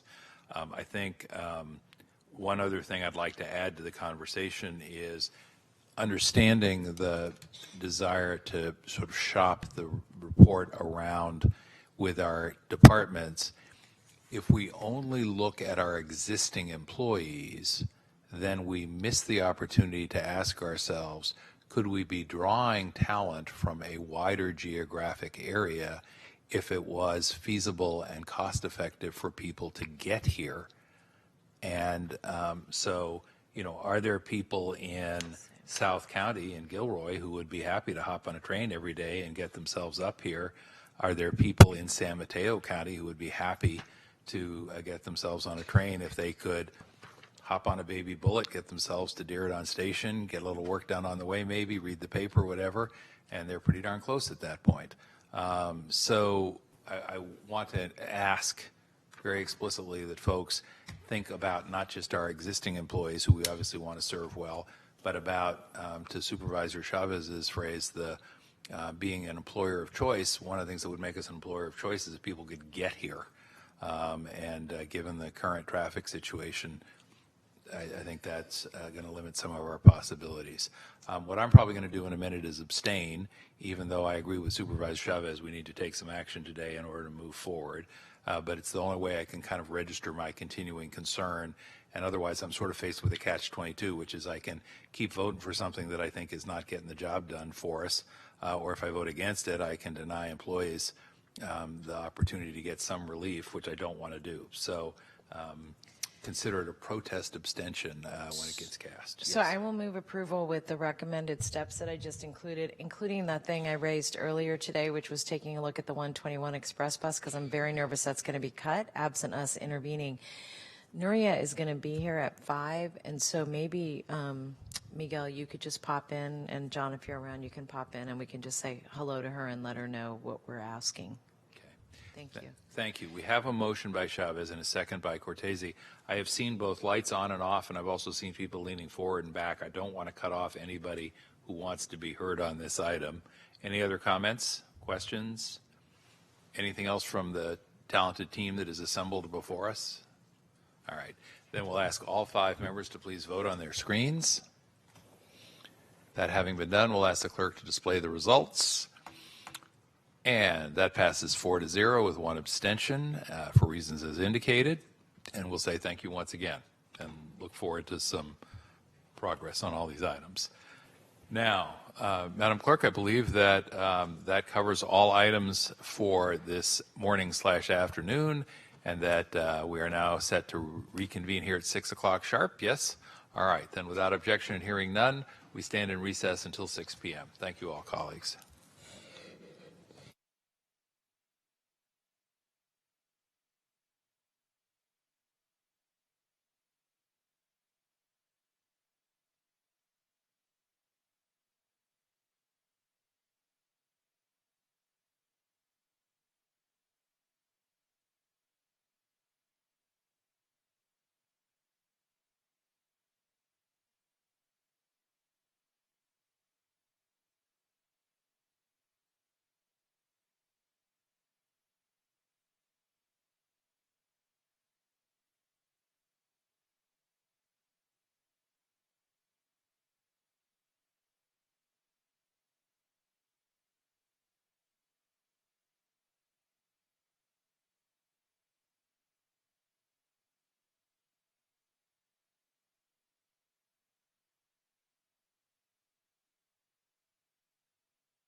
Test. Test. Test.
All right, ladies and gentlemen, thank you very much for your patience. Forgive us as we reconvene here a few minutes late. We were scheduled for a 6 o'clock time, and it's almost 6:10, so we should get started. For the record, I'm County Supervisor Joe Simidian. It's my privilege to serve as president of the board for just another couple of weeks. And we are going to have our Truth Act forum tonight. This is item number 9 on our published agenda. So we welcome you all for that. What we're going to do, having called the meeting back into order, is we're going to ask our County Counsel, Mr. Williams, to briefly describe what we are about this evening. I will then introduce Mr. Mike Gonzalez and the schedule of speakers and commenters, including public comment, of course. The one thing I should say is, Madam Clerk, my understanding was we were going to have translation services available here tonight. We do. And in what languages, if I may ask? Vietnamese and Spanish. For those of you, thank you very much to our translators who are here, our interpreters. For those of you who are here for the first time or are not familiar with our translation services, the way we handle that is, since we give 2 minutes to members of the public who are going to speak, since it will take roughly twice as much time for a translation, we'll give 2 minutes plus 2 minutes. That way people will be able to have their remarks fully shared with the board and with members of the public. So hopefully that will work for everyone, and again, we'll explain with translation as we go through, since I'm sure some of the stuff I just said was not altogether clear. The other thing that I should say is rules of our board prohibit demonstrations of support or opposition, so please, no booing, no hissing, no applauding, no foot stomping. We try and create a respectful space where all people feel that they can be heard without regard to whether their view is the prevailing one or not. So now that we have opened the meeting, let me ask the County Counsel, Mr. Williams, to remind us just what this forum is and is about. Mr. Williams? Good evening, Mr. President, members of the board, members of the public. In late 2016, the California legislature adopted the Truth Act, adding provisions to the California Government Code. In part, the Truth Act was adopted to address the lack of transparency regarding cooperation between local law enforcement agencies and the federal government, specifically ICE, Immigration and Customs Enforcement. The Truth Act requires, in part, that there be a forum that is held as part of an open public meeting by a board of supervisors where certain triggering actions may have occurred in the preceding year. So we held a forum last year, and we're holding one this year. This year's forum relates to activities that occurred in calendar year 2018, and the specific items that fall within the ambit of the Government Code provisions include the fact that in early 2018 there was inadvertent access provided to ICE, as reported publicly and in the media. There was inadvertent access provided to ICE in the county jails in early 2018, and that ICE still had access to the county's local criminal justice information system in 2018. Neither of those issues has occurred to date in 2019, which has almost come to a close. But in any event, this forum relates to activities that may have occurred in 2018. So that's the brief overview, and I'll turn it back to you, Mr. President. Thank you very much. Dr. Smith, let me ask that you introduce your lead staff person who's here, and then we'll let him introduce his colleagues at the dais. Or I should say at the table, forgive me. And Mike Gonzalez, I think you are, is that, do I have the right person in mind? Mike Gonzalez is going to take the lead? He's going to take the lead. Good. Mr. Gonzalez? Dave was going to be here. But all right, that's all right. Mr. Gonzalez, would you tell us who you are? Yes, my name is Mike Gonzalez. I'm currently serving as the interim manager for the Office of Immigrant Relations. Thank you very much. And with you is, or are? Good evening, Priya Murthy with Siren Services Immigrant Rights and Education Network, and also with the Fire Coalition. Thank you. Good evening, Katia Robles with Office of Immigrant Relations and the Division of Equity and Social Justice. Thank you. And Mr. Gonzalez, it's my understanding that we have a series of presentations beginning with the Fire Coalition, then moving on to the Chief Information Security Officer, then our Chief Privacy Information Officer, the Sheriff's Office, the DA's Office, the Public Defender, and the County Probation folks. And at that point, we're prepared to take comment from members of the public as well, yes? That is correct. So if folks are wishing to speak under public comment when that time comes, please fill out a yellow form. And these yellow forms are at the back of the chambers. Is that correct, Madam Clerk? Okay. And do our translators have the ability to translate that to folks who need to grab a form in the back? And do we have different colored ones for folks who would like translation services? We do? Okay. Okay. All right. Do we have a Spanish translator? Spanish language.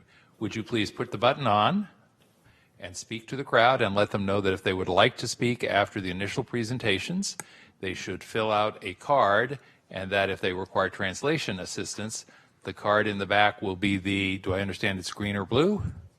It's green, and there will be somebody from the clerk's office in the back who is holding up their hand and letting you know how to get one. All right, thank you. Muy buenas tardes. Las personas que solo hablan español y no hablan inglés están bienvenidas aquí. Después de la presentación original van a tener la oportunidad de hablar con los miembros de la Junta Directiva. Van a tener 2 minutos cada uno para presentar su pregunta o comentario. No se permite ningún tipo de actividad de falta de respeto. Ahora, si quieren hablar con los miembros de la Junta, en el fondo de la sala hay 2 personas que tienen formularios amarillos y verde que hay que llenar y luego empezar a hacer la fila. Si van a estar un intérprete, por favor, pónganse en contacto conmigo o con mi colega que va a estar aquí al rato y les vamos a traducir con mucho gusto. And in Vietnamese, please. Xin quý vị, trong cái buổi họp này chúng tôi có cung cấp cái phần dịch vụ để thông dịch vào tiếng Việt Nam. Như vậy quý vị nào cần thì xin giơ tay để chúng tôi đưa máy nghe. Thứ hai, sau cái phần trình bày của tất cả những người trong hội đồng ở đây xong, chúng tôi sẽ có cho những cái thành viên của công chúng có thể lên để đưa ra những cái ý kiến để đóng góp vào đây. Và xin hãy giơ tay và những người đó sẽ được nhận những cái mẫu đơn màu xanh, lá cây để điền vào và mỗi người sẽ có được 2 phút để trình bày. Thank you very much. All right, Mr. Gonzalez, I'm going to let you sort of MC here. So our first speaker is from the Fire Coalition. Why don't you introduce that speaker once again, please? Yes, correct. I have Priya from the Fire Coalition who will present on behalf of the collaborative. Thank you very much.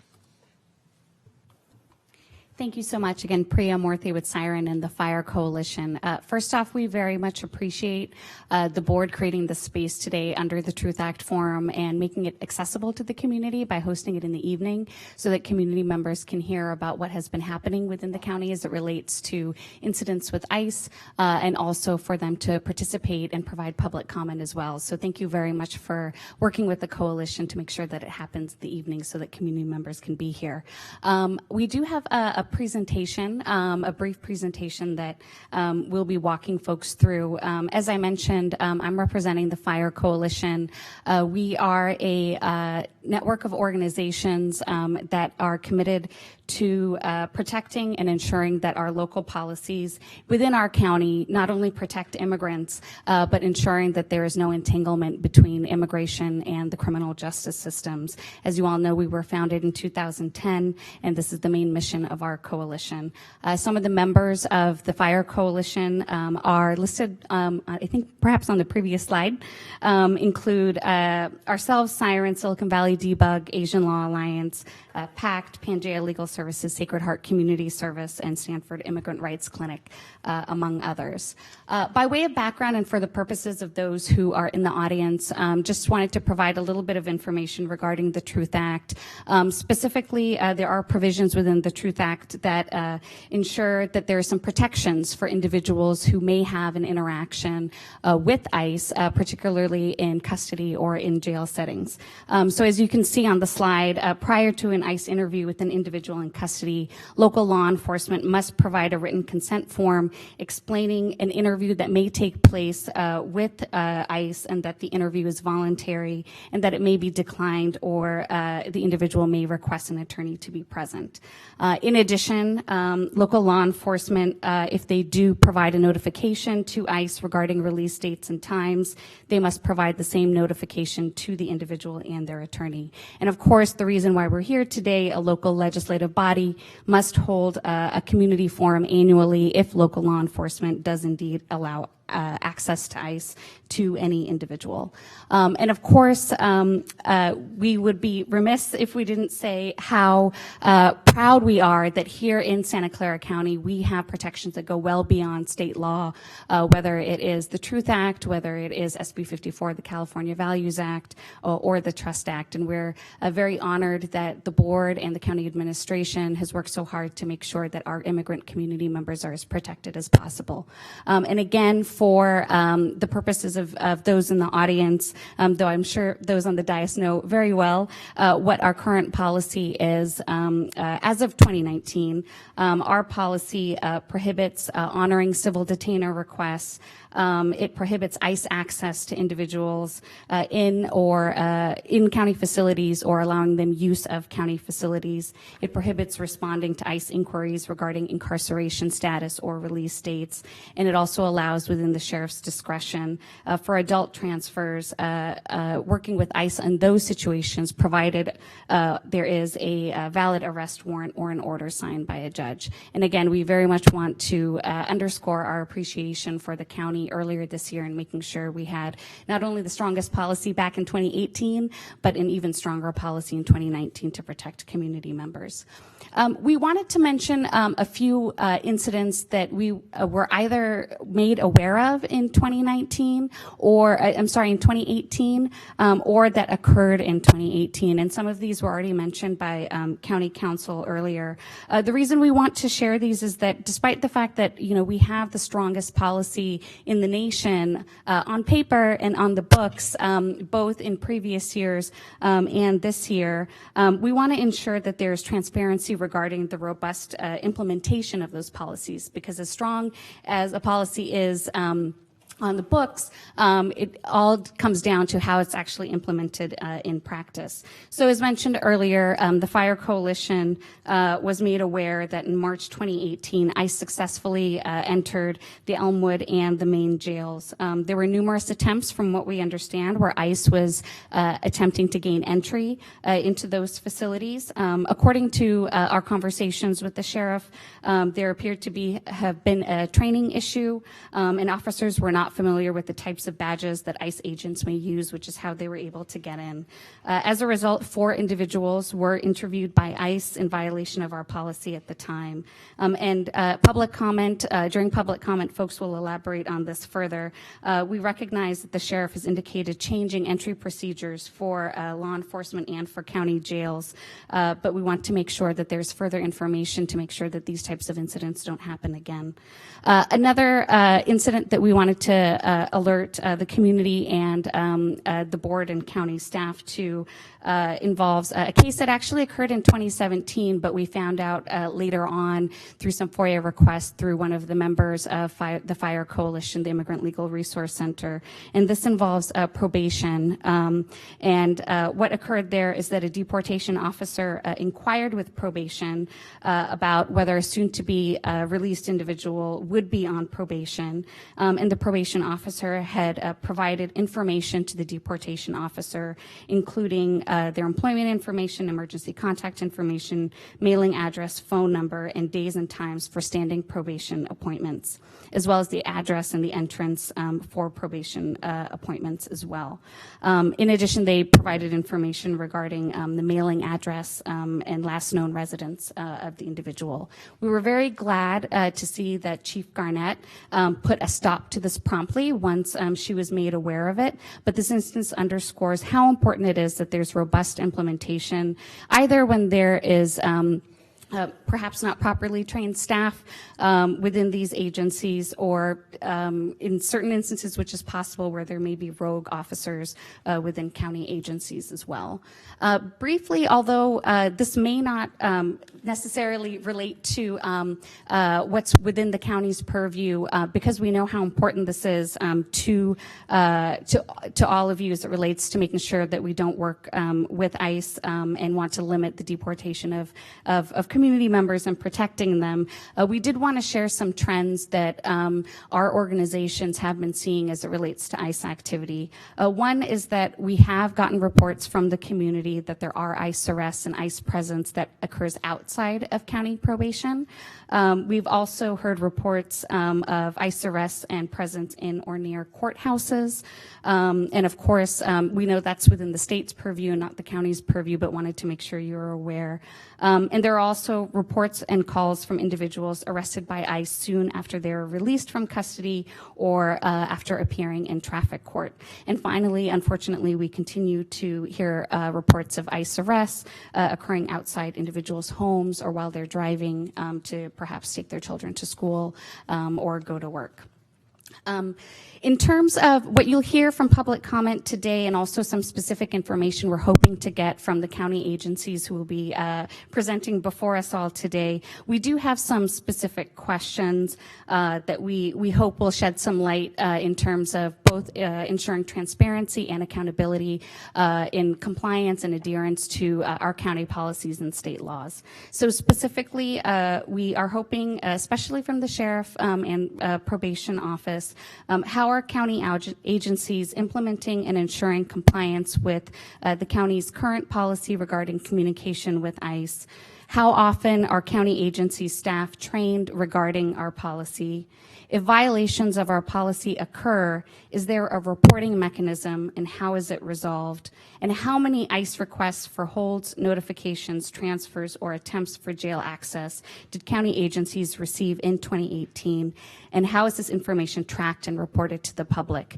I should note that when it came to the March 2018 incident where ICE was able to get into the jails, for the Fire Coalition and for Siren in particular, the way that we found out was actually when a reporter called us and notified us. And what we're hoping for is that there is a mechanism when there are violations that occur that both the Board of Supervisors and county agencies are made aware, but also that the community is made aware in a timely fashion.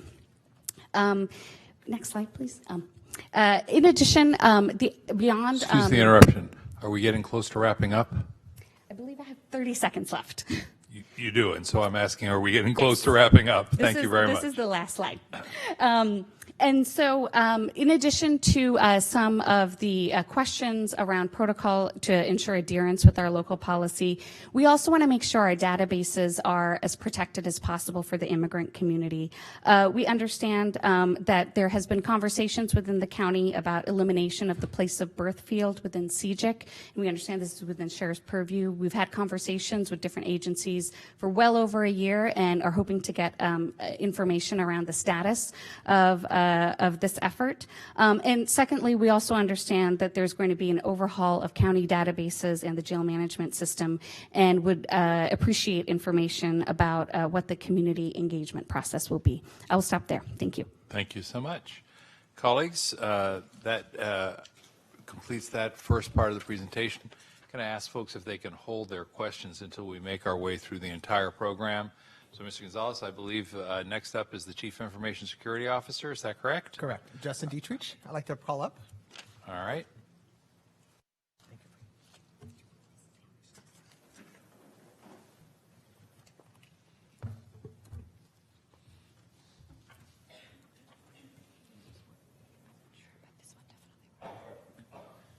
Hi, Justin Dietrich, Chief Information Security Officer. I was asked to give a brief high-level overview of the information security program that the county uses to protect the data we store and process. So jumping right into it. Oh, it's got to turn on. Is that perfect? Kind of the three key concepts we look at when trying to protect the information we store at the county is the confidentiality, the integrity, and the availability of that data. So I think we're really focused on the confidentiality of it today, and that's something the security program certainly looks at, but also things that we do consider is the integrity of the data. Is that data correct? And then also the availability of that data for the individual employees that need to have that data and make sure it's available. The next slide talks about the Criminal Justice Information Services security policy.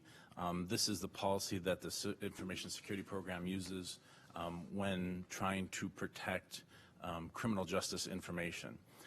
It's a very extensive policy that I think it's over 200 pages long that really stipulates exactly how the county needs to protect that data from insider or internal and external threats. And internal and external users for that matter. Another very extensive security policy that we at the county use to protect protected health information is called HIPAA. Once again, very extensive policy that goes through very granular controls on information security, on how we need to protect that data, how we have appropriate user access to that, and the separation of duties of that access to that data, and it really gets into the privacy and the security controls that help us to help guide the county and ensure that we're protecting that data as best we can.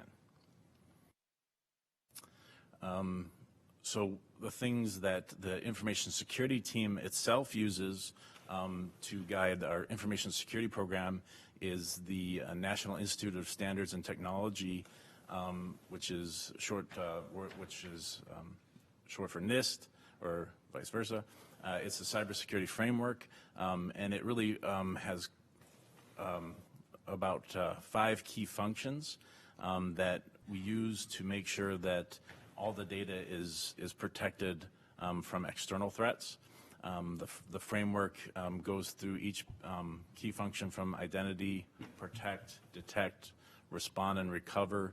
So if there is a security incident, we can first identify it very quickly, and then we go through each step of the key function and make sure that we are appropriately responding to a security event.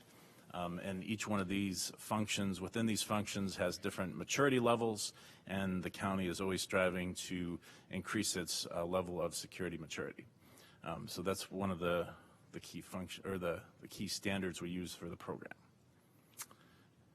And then one of the key strategies we use is a defense in depth cybersecurity strategy. I have a castle picture there, one of my favorites. It really kind of shows, all the things the county tries to put in place to protect the information that we hold from unauthorized access, from malicious actors, and the whole gamut of kind of bad people, so to speak. And the whole concept is, we put up various layers of protection to ensure that if one layer fails, the other layers help protect us, everything from user training to antivirus to multi-factor authentication. So that's kind of just describes at a very high level how the county protects all the data that we store. And I think that pretty much concludes my topic. So, thank you very much. Great. So up next we have the Chief Privacy Information Officer, Mike Shapiro. Mr. Shapiro, welcome. All right, thank you. My name is Mike Shapiro, the county's Chief Privacy Officer, and it's great to be here today. And I just want to give you a little bit of background into our office. We're a relatively new office here at the county, just over 2 years old. And the reason why we were started was because we do see just an enormous need, not only for information security that Justin touched up on, but also for privacy and looking at people's data, and for our part of it to try to build that culture of privacy here at the county. So it's great to be here and to talk with the audience on the Truth Act Community Forum here. And so I just wanted to take a moment to tell you a little bit about some of those things that our office does to try to protect your personal information for the immigrant community, but also for all of our residents. So, okay. So what we see up here is just a set of some of the things that we're doing today. And basically, I won't go through all these, but I'll just give you an idea of some of the ones that you may find interesting. So for example, some of the tasks that we do are vetting surveillance use policies. So the Surveillance Technology Community Safety Ordinance was updated in January 2018 to include privacy office vetting. And so basically my office reviews all of those surveillance technologies before they are actually deployed. And we also are conducting privacy impact assessments. We're also working on starting a Privacy Center of Excellence, which we look to start in earnest on our next Data Privacy Day event on January 29th. And then finally, we're training our employees, because you can have the best controls in place, but if your people, if your employees don't know how to protect data, then all those controls can still lead to a breach event. And so working on training our employees to make sure that they understand the importance of privacy, who to reach out to if there's an issue, and then also just day to day to make sure that the types of practices that they're employing and protecting your data is happening on a consistent basis. So also, just to let you know, besides training our employees, we also wanted to convey to the members of the public that on our Public Privacy Office website, there are tips and recommendations on how all of you can protect your data as well. So whether that's for the immigrant community or whether that's for any of our residents, that's a resource that's available to them. And we continuously update that with more information to try to give you some of those things that you can do day to day to protect your data. So oftentimes I get a lot of people that ask me, well, you know, we've just heard about what the Information Security Office does. This is a little bit about what the Privacy Office does. Well, what's the difference? And so I get that a lot. A lot of people can conflate those terms. So just at a really high level, 20,000-foot perspective here, you can think of security as protecting systems and privacy as protecting information. And so why do we have two separate offices? Why do you see privacy offices and security offices expanding not only within local government, but in corporations and federal government, state government? And so I think the reason why we're seeing this is that there's been such an expansion of data. And this really speaks to what we're seeing in society today. And so this is just a little bite here, a little quote. And usually I don't like to make big overtures about the dawn of time, but I think this quote really tells it quite well. So in this quote, between the dawn of civilization 2003, we only created 5 exabytes of data. Now we're doing that amount every 2 days. And so if we think by 2020, we're looking at creating 53 trillion gigabytes. And just to give you some perspective, because I know like those numbers just seem so untenable, that amounts to 500 million HD movie downloads. And so that's an increase of 50 times, which is enormous. So because of this new environment that we're dealing with, what we have found is that data equals value. To companies, data equals money. To governments, data can equal something that can be good, something that can be bad. But for our parts of it, we want to make sure that we understand what that value proposition and what those motivations are. And as you can see, there's just a few examples here that you can take a look at of what goes on when companies, when governments, when organizations don't build privacy into their organizations and convey that to their people. And we see major data breach events. And unlike before, when data was very much siloed into certain departments or certain organizations, if there's a data breach event, it may be a matter of hundreds or thousands of records. Now we're seeing millions and even hundreds of millions of records being breached in these data events that are occurring just because of the expansion of data that we see around society today. And moving along here, so what are we doing here at the county to try to make sure that some of these major data breaches don't happen here? And so privacy by design, just to kind of give you a quick concept of it, is really trying to integrate privacy in all that we do, through our people, through our processes, and through our technology. And so we've established a data risk committee, we've established working groups, we're working on integrating privacy gates within our technology products. We're also doing privacy impact assessments and reviews of county information systems as well.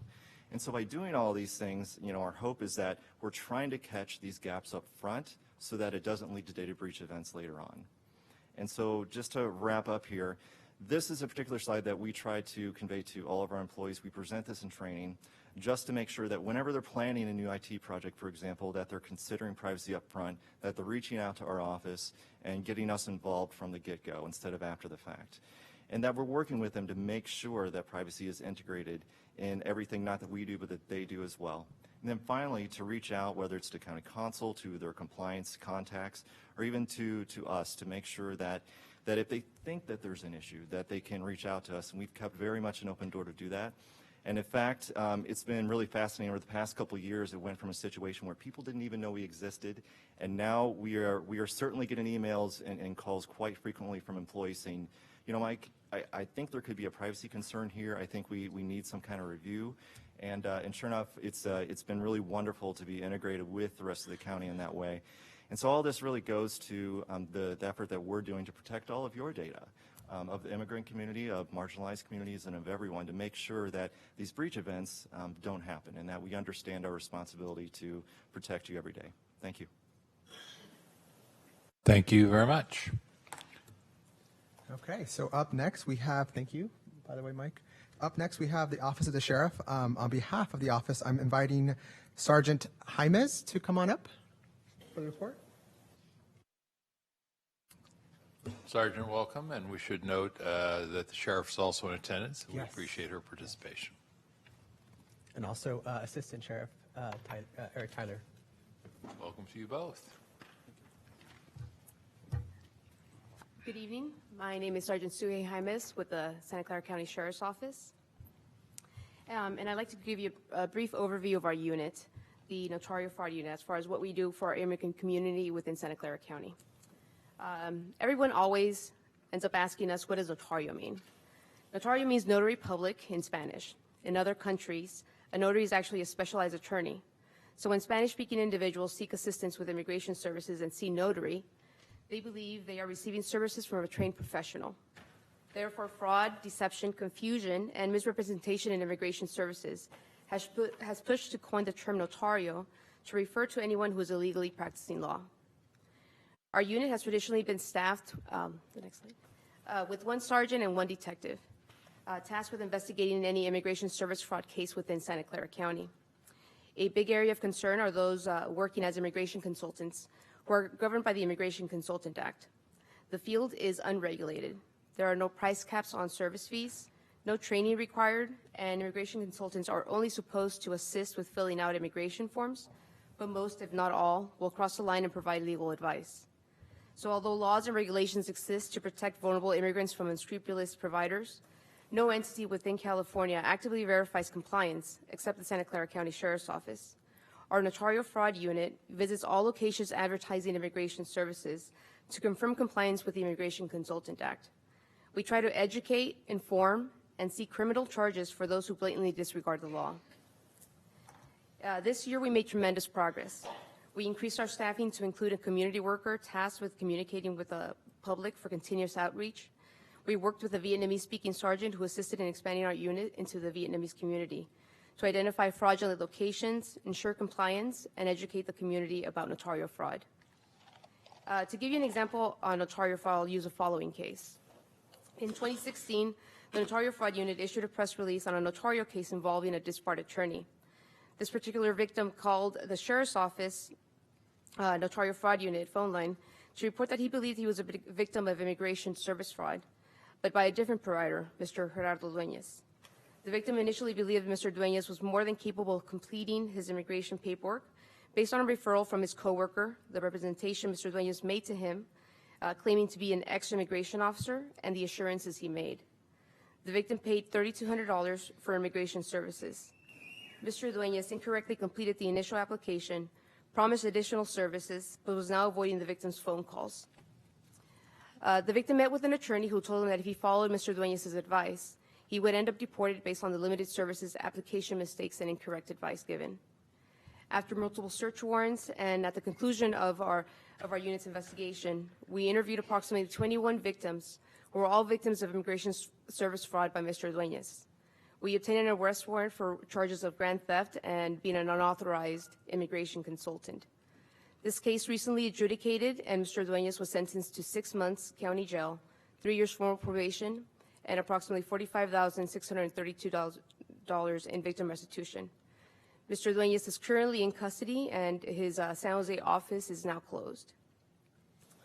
The Sheriff's Office Notario Fraud Unit strives to provide information along with educating the community about the different immigration service options available to them. Through outreach and previous investigative efforts, we are able to show the community our commitment to protect, fight, and seek justice when they all fall prey to the notarios. We have created a Spanish, English, and Vietnamese pamphlet, a Spanish and English website, dedicated a unit phone line.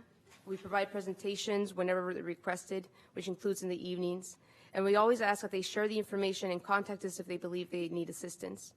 Through active enforcement and community involvement, we hope we continue to minimize immigration service fraud scams in our county. Good evening. I'm Assistant Sheriff Eric Taylor. I oversee the Sheriff's Office Custody Bureau. This first slide is part of the Sheriff's Office commitment to serving the community. It provides a glimpse of the outreach performed by the Sheriff's Office Notario Unit for the community.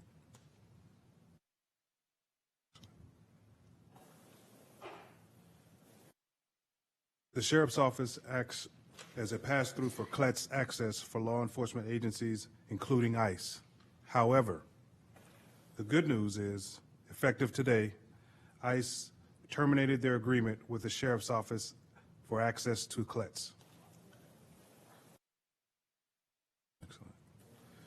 Since the time of the detection at the facilities, the Sheriff's Office requires law enforcement agencies to sign in separately from other visitors on separate sign-in sheets for more effective tracking. There was a mistake made, we owned it, we made it public. It's been over a year and a half since the last incident. We provided training as well for our staff to be able to detect ICE agents attempting to come into the facilities.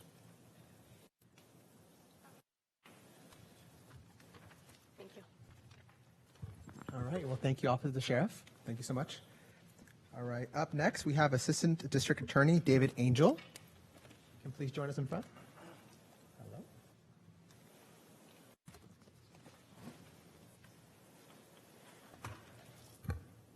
Hello. Hi, thank you. My name is David Angel. I'm an Assistant District Attorney. So I wanted to just cover some of the things from the perspective of our office. Let me just start by saying I'm honored to be here. I appreciate the opportunity the board has given me and to see so many members of the community here. But needless to say, it's extremely disappointing that we have to have events like this. As someone who's been a prosecutor for just about 25 years now, it's extremely upsetting to me when I see a law enforcement agency, in this case ICE, essentially be converted into something that frightens our community instead of protecting our community. And so that's very troubling to us. Let's see, how do I move okay, there we go. The slides move forward. So, you've seen this in some other slides. The first one really, presenters presented it best, but what is, the essence of the Truth Act? It's not a very long law, but I think the heart of it is it's meant to provide transparency about whenever there are contacts between ICE and that have been granted within a county, and really it's trying to give some transparency if there's entanglements between local law enforcement or local county actors and immigration services. So we can go to the next slide, which kind of talks about the purpose of it.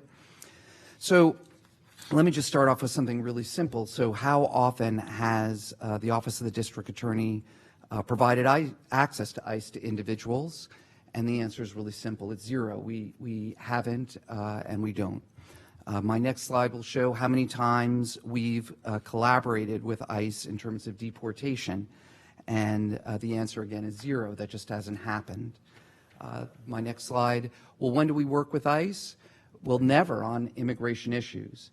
So now some of you might say, well, okay, what about non-immigration issues? And that's very limited, but sometimes we do if we have to extradite witnesses. For example, we recently had a homicide and some of the witnesses were located outside of the country. Well, we needed to work with ICE in order to get those witnesses here and sometimes defendants here. So that would be an example, but as you can see, that's not in any sort of immigration enforcement function. If we go to the next slide, what some of you, perhaps on the board, perhaps are more familiar with, but those of you from the community I haven't met with, I want to tell you a little about, well, what are our interactions then? We're probably the first district attorney's office in the state that I'm aware of. We may be one of the first in the countries that had a collateral consequence policy. Beth Chance from the Public Defender's Office is here, and we work together, our offices, frequently. And this is in order to make sure that when appropriate, well, essentially that we're always focusing, even in a criminal case, that we're looking on the rights of the defendant as well, which would include immigration neutral results so that we're not kind of entangling ourselves in the immigration system. The next slide, our county, as you're all well aware, is predominantly people here have been born outside of this country. And so a district attorney's office is going to have to do something to be concerned about protecting immigrants within our community. In 2017, the district attorney sent out kind of letters and outreach to various immigrant communities and groups and residents. Why then? Well, it's really obvious. The rise we saw following the federal elections of hate crimes throughout the country and kind of the emboldening of people who hold really candidly racist views.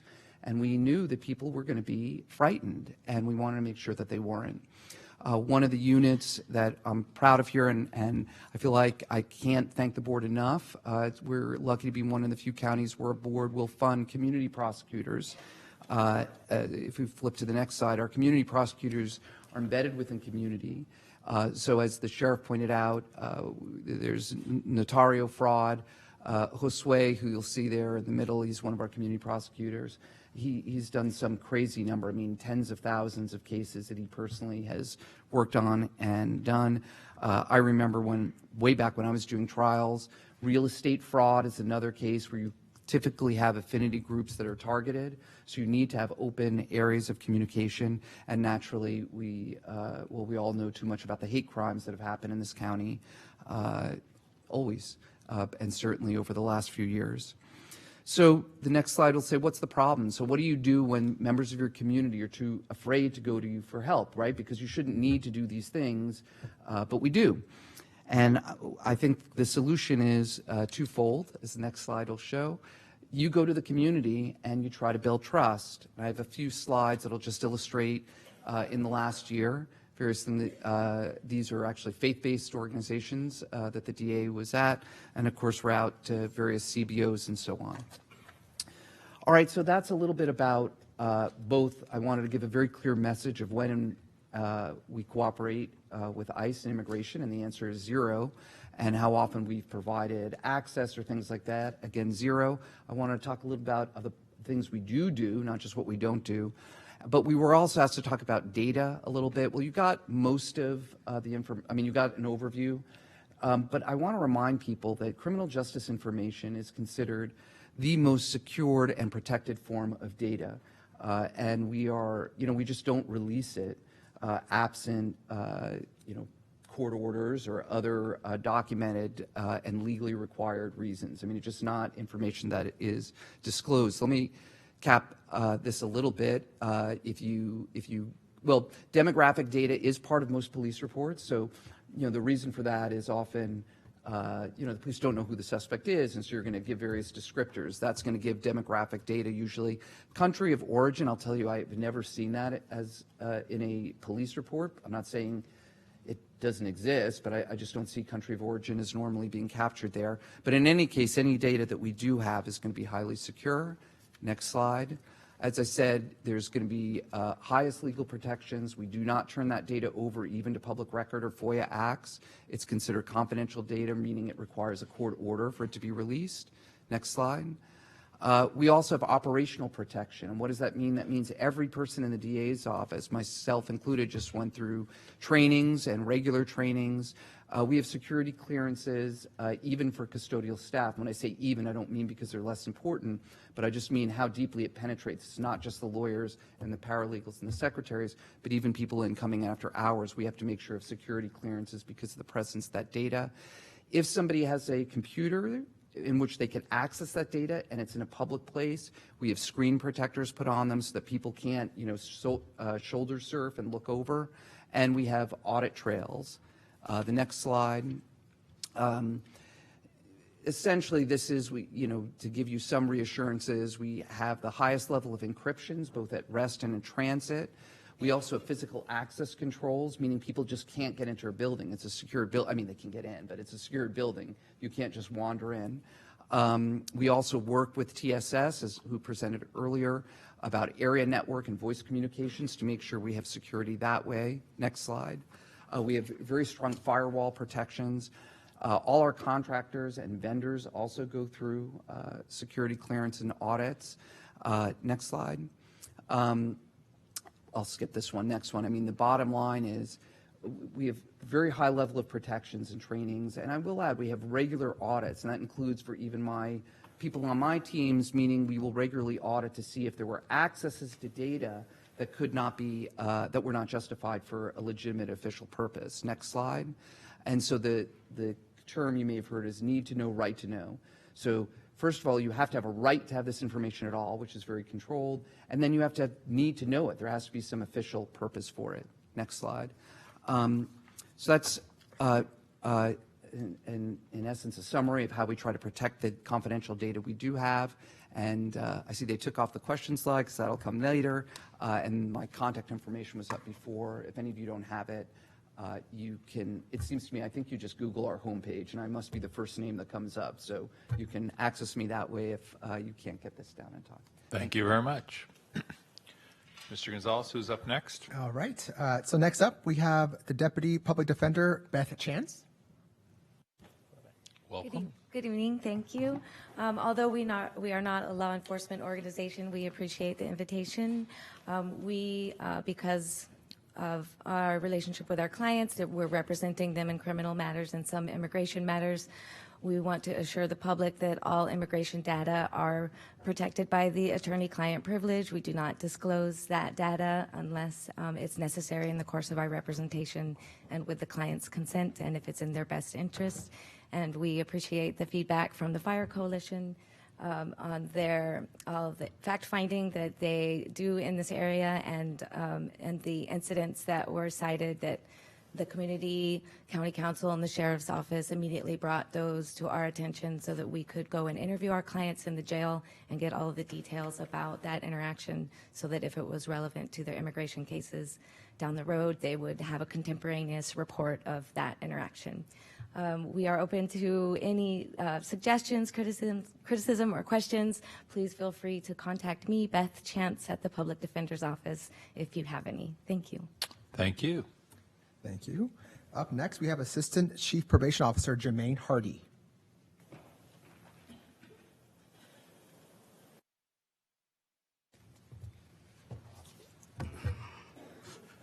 Good evening.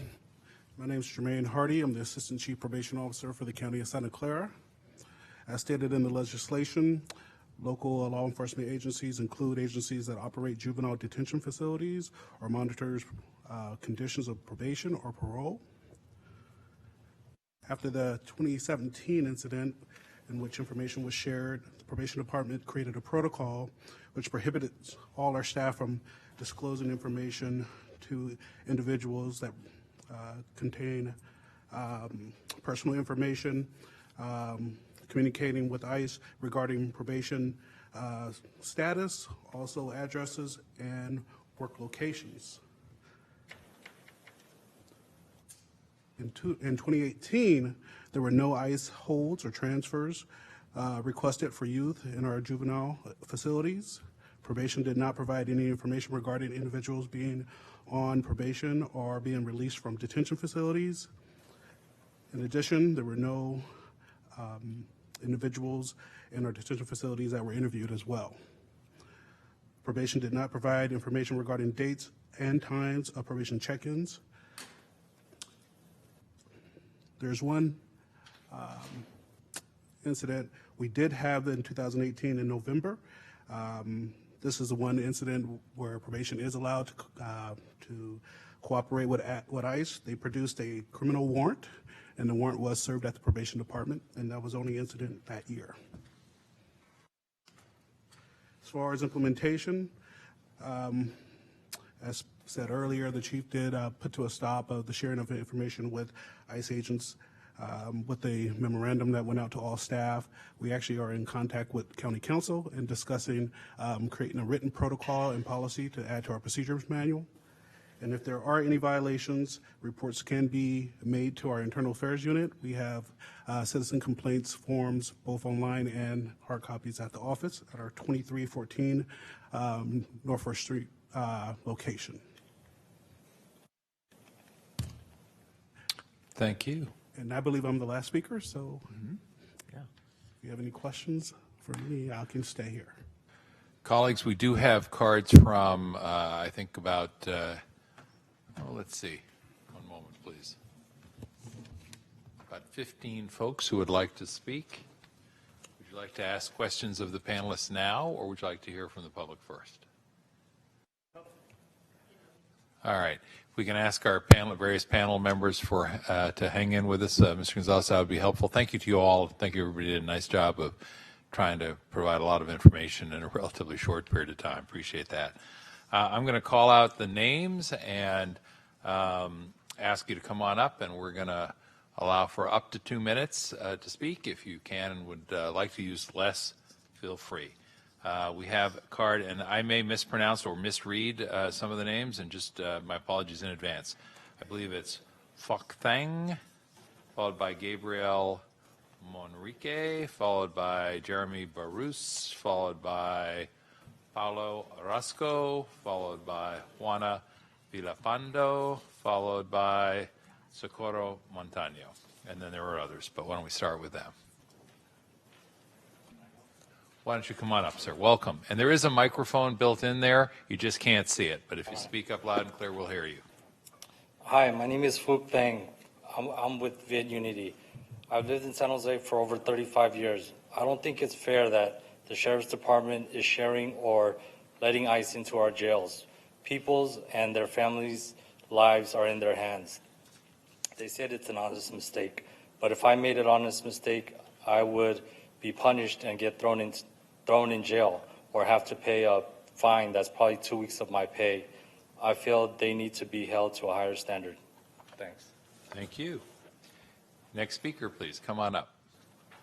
And if all of the folks I called are here, if they could come forward so we move along, that would be helpful. Welcome. Hi. Good evening. Thank you for having me tonight. My name is Gabriel Manrique, and I work with Siren as a community organizing consultant.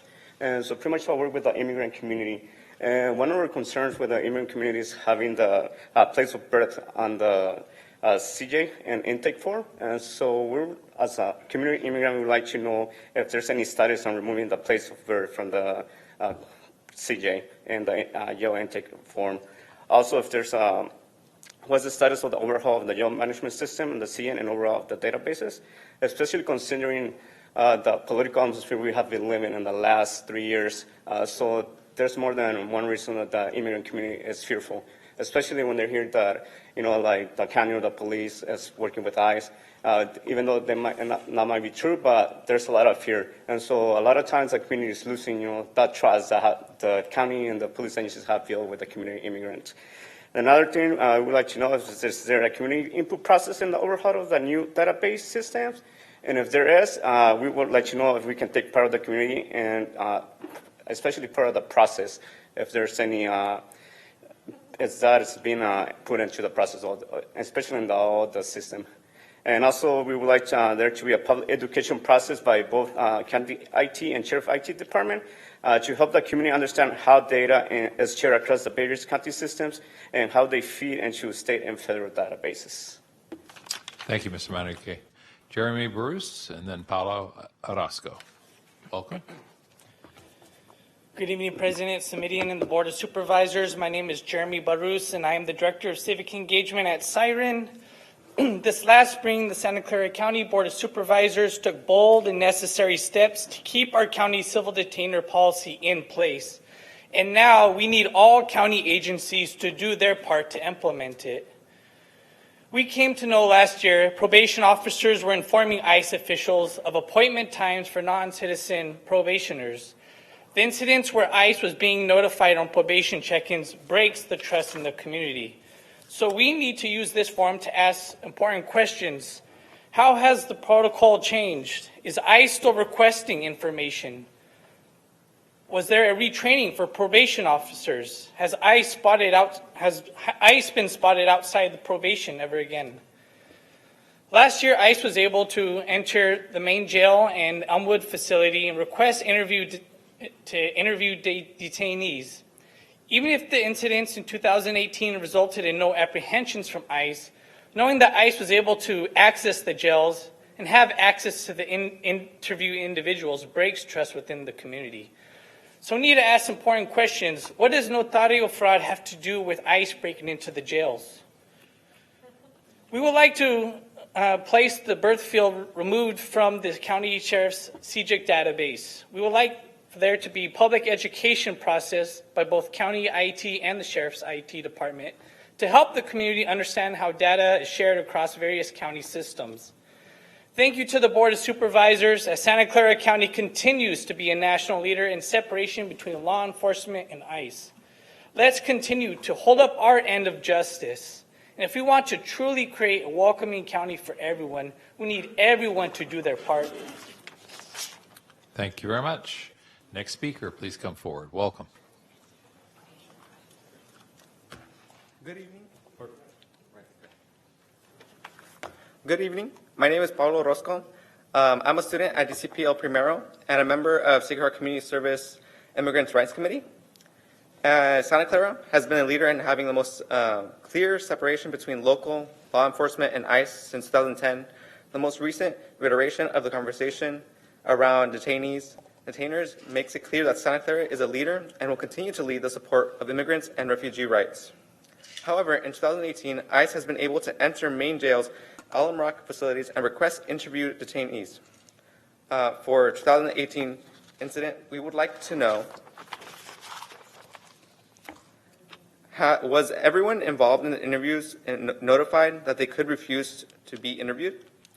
Were the defense attorney notified?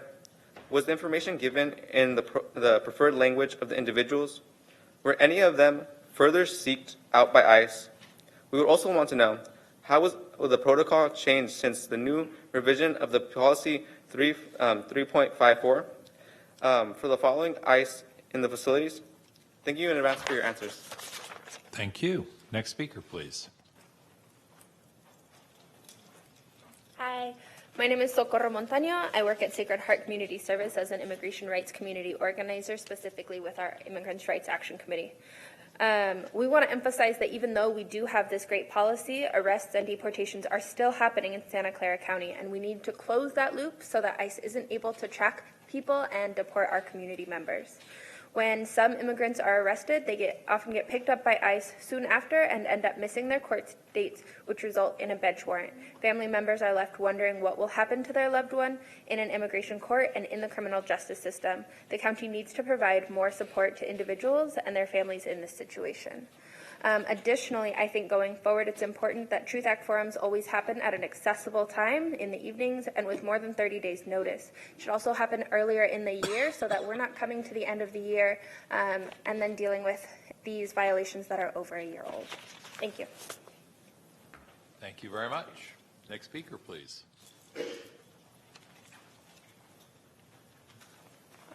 Buenas noches. Mi nombre es Juana Villalpando. Y soy miembro del Comité de los Derechos de Migrantes del Centro Comunitario del Sagrado Corazón. Good evening. My name is Juana Villalpando, and I'm part of the Committee for the Rights of Immigrants of the Sacred Heart Center. Estoy aquí porque yo y mi familia hemos sido afectados por ICE debido a que el condado informó a ICE cuando mi hijo salió de la cárcel y tenemos muchos años sin verlo. And I am here because I and my family have been impacted by ICE due to the fact that the county informed ICE when my son got out of jail and he was deported. And it's been many years since I last saw him. Y quiero asegurar de que el condado esté haciendo cumplir su política y la del estado para que otras familias no pasen por lo mismo. And I want to make sure that the county is making sure that the policy is honored, and also the state, so that other families don't have to go through what we went through.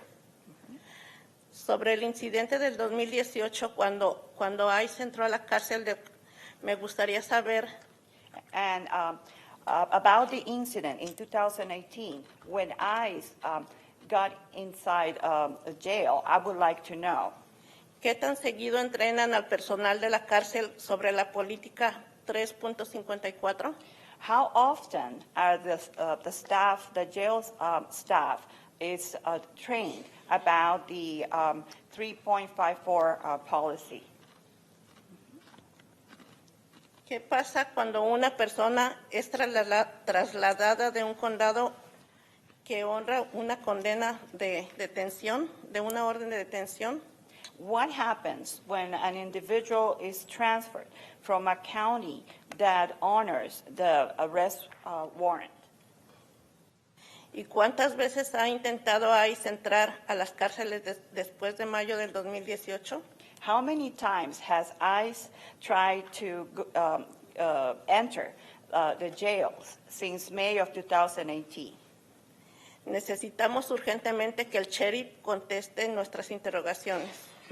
We need urgently for the sheriff to respond to our questions. Thank you. Muchas gracias. Thank you very much. Thank you. Now we have cards from, I believe it's A.D. Robles, Cecilia Chavez. We've already heard, I believe, from Socorro Montano, yes? And from Juana Villafando.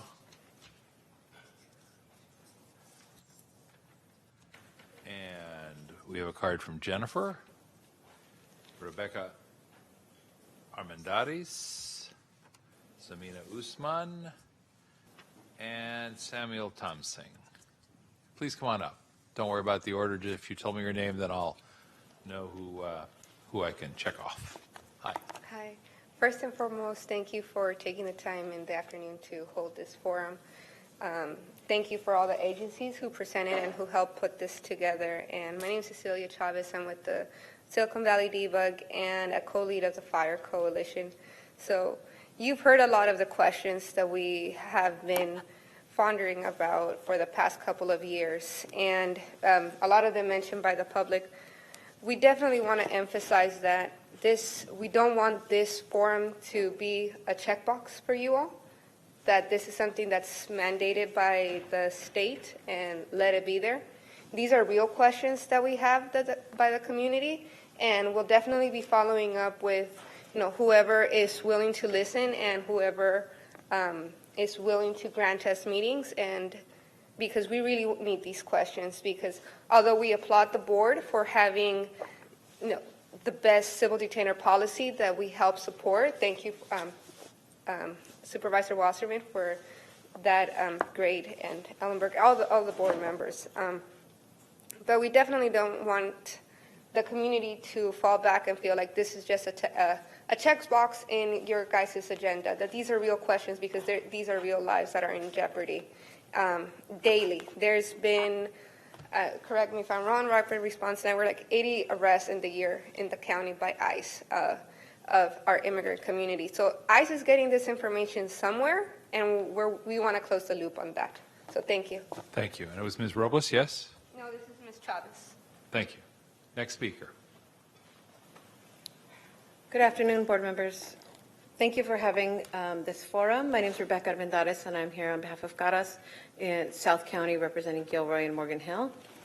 I'd like to talk about a couple of incidents that happened where folks were picked up either right before their court date or right after their court date, despite complying with their sentences or their fines, attending classes. Both cases were fathers.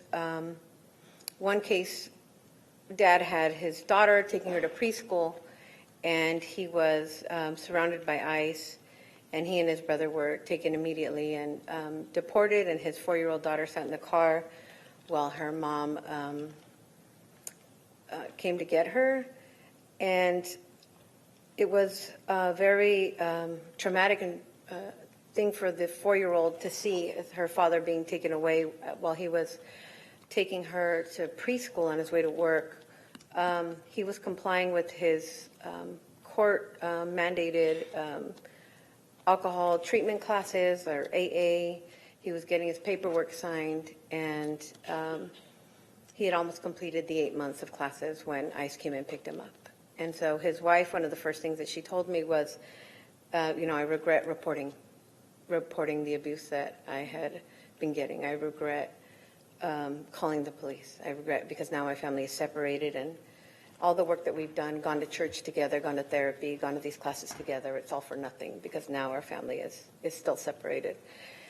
The other incident happened at Morgan Hill at the South County Courthouse. Another gentleman also going in to pay his fine. He hadn't been charged yet. He was going to court. His lawyer was waiting for him inside of the courthouse, and he got picked up in the parking lot, and his family didn't know what happened to him, nor did his lawyer. So I'd like to know when the folks of this county, the folks of South County, can trust again in our policies and in our law enforcement. Thank you very much. Next speaker, please. Hello, my name is Samina Usman. I'm the Government Relations Coordinator for the Council on American Islamic Relations. What Rebecca actually shared, it's incredibly important because when you have victims who are afraid to report things to police, that not only continues the abuse in families, it also it doesn't keep any of the community safe. Because if victims are afraid to come out and speak about things that have happened to them, or if people are afraid to get help within their family, then, I mean, that doesn't make any of us safe.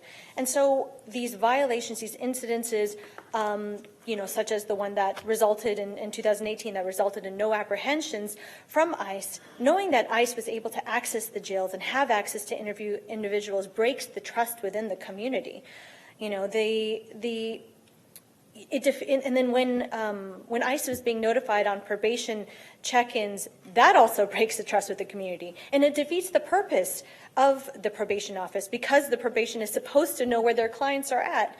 But that wouldn't happen if they were detained by ICE. So, again, we already have a local police agency that allows ICE and HSI to do those searches and arrests. We don't need to expand that into the sheriff's office. There's already a lot of fear in the community. All victims and witnesses of crimes need to feel safe, and they need to feel safe to come forward. And this is especially true with the most vulnerable within the immigrant and refugees communities. So again, when our neighbors feel safe coming forward, that increases the safety for all. Thank you so much.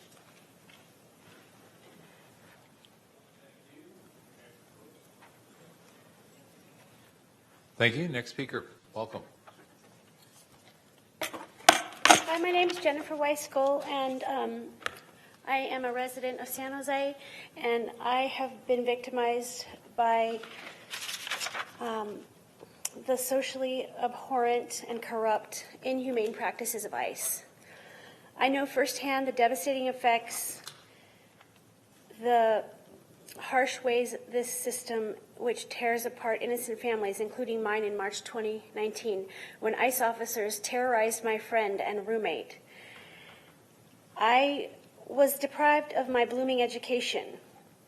He lost his business and he deserved representation. They banged on his vehicle, did not have an order signed by a judge, instilled fear in my life, his life, broke rules, hearts, and instilled fear in my community. He was a decent man. He was a hardworking man with a blooming business. He was supporting me and my companion animals, my 3 cats. I have no other family to speak of. I'm on the verge of homelessness as I speak now. I was in school striving for a better life. They stole my rock and my education and my stable housing situation. Please stop ICE. My roommate and caretaker was taken a week before his court date in April 2019. He was already dealing with his nonviolent mistake in running his business. What kind of a system makes a man pay twice for his mistakes and devastate others' lives? Thank you very much. I have cards, and folks, we need to cut off the flow of cards at this point. If you want to submit a card, please do it now so that we can make sure we know how many cards we have and how much time we have. I have a card from Adi Robles. I don't think we've heard. She left. Okay. Thank you. And how about Samuel Tamsing or Tamsing from Silicon Valley Debug?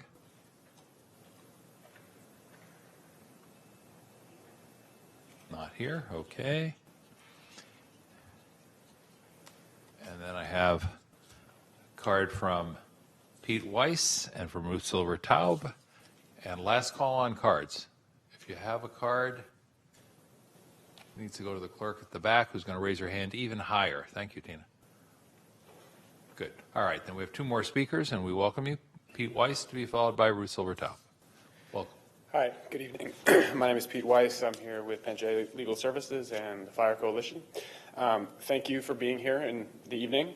I have two questions. One is for Mr. Angel from the District Attorney's Office, and one is for the officers here from the Sheriff's Office. The first is for Mr. Angel. There's a report from November 5th of this year that the California DMV improperly shared information of some 3,000 individuals who applied for driver's licenses across the state. They shared this information with many government agencies, including DHS. Santa Clara County was one of two district attorney offices that requested this information. My question for the district attorney is, what was the office's intention in requesting this information? Were any of the people whose information was requested AB 60 license holders? And do you know if there were or could have been immigration consequences because of this request?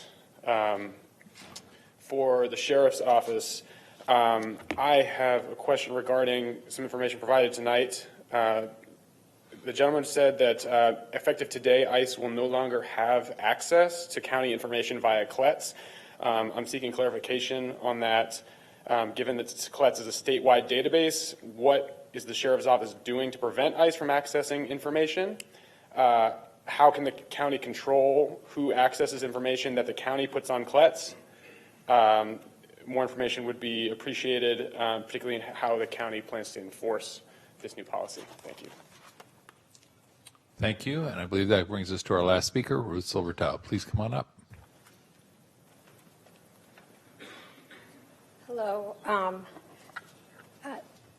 I want to thank the board for holding this truth forum and for the steps that the board has taken in the past year to ensure that ICE would not be able to intrude into our clients' lives. I supervise a workers' rights clinic at the Catherine and George Alexander Community Law Center, and I also work with the Human Trafficking Coalition, and I have sat in on interviews with law enforcement, with my clients, both the police and the sheriffs, and I know that the questioning is quite intrusive. I know you mentioned demographic information, and sometimes it's pretty unsettling for the clients, and we have to reassure them. And at a meeting recently that the coalition had with law enforcement, we asked that they assure our clients that none of this information will be shared with ICE, and they sounded amenable to that, but I would like to see that in the protocol as well. I'm also concerned because in one instance, in another county, the law enforcement was able to access ICE and DHS's database, and I'm just wondering if that works the other way round. I'm assuming in this county it doesn't. I know one of our clients was deported recently because he was reported to ICE, and the employer said they didn't do it. I don't know how this happened. I know they've been at the Labor Commission as well. So I'm hoping you answer the community's questions, and again, I want to commend you for what you have done. Thank you very much. Thanks. Let me check with the clerk. Madam Clerk, we have no other cards? All right. Thank you to all who came and spoke. Thank you to all of our presenters. Thank you to our translators as well for making sure that every voice could be heard. And I'm going to turn now to members of the Board of Supervisors to see if there are questions. I'm also going to ask in a minute if there are not questions from the board, or after there are questions from the board, whether or not members who have, panelists who have spoken would like to come forward and respond to any of their inquiries. Obviously, if not, not. But if you can and would like to make sure we take advantage of the opportunity to do that in real time. Okay? Supervisor Ellenberg, I turn first to you, ma'am. Thank you. First, I want to thank all of the people that came tonight and spoke and asked questions. Please know that this is absolutely not a pro forma forum. And in fact, what I'd like to start with is a request to Mike. I can sort of see you there. I'd like us to compile all of the questions that were asked both during public comment and by Priya at the outset of the meeting, because I'm going to guess, and delighted to be wrong, but I'm going to guess that we cannot answer all of them tonight. I want to make sure that we do get answers and then post that somewhere. And if my office can be of any help in tracking down that information or making sure that you get the responses that you need, please let me know, because we're committed to doing that. Excuse the interruption, Ms. Ellenberg. I'm going to look to Mr. Gonzalez and say, is that a task we can send your way, Mr. Gonzalez? Yes, to the best of our ability, we will try to answer all the questions, and we can work with your staff on those. And I should have directed that request through Dr. Smith. Of course, for Dr. Smith and as well, our county council as well. Yes. Okay, cool. Just wanted to make sure somebody said, yes, we'll do that before we went on further. So thank you for that. Thank you and thank you. I appreciate that. I am hoping I can get just a couple of quick responses from the sheriff and then from the assistant district attorney.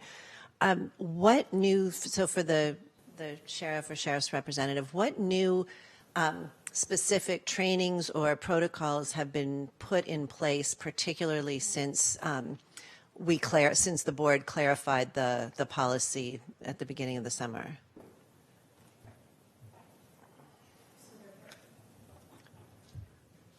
There has been a lot of training that's been ongoing, and I heard several times tonight that about ICE coming into the facilities, and we'd be happy to answer that question through your mechanism.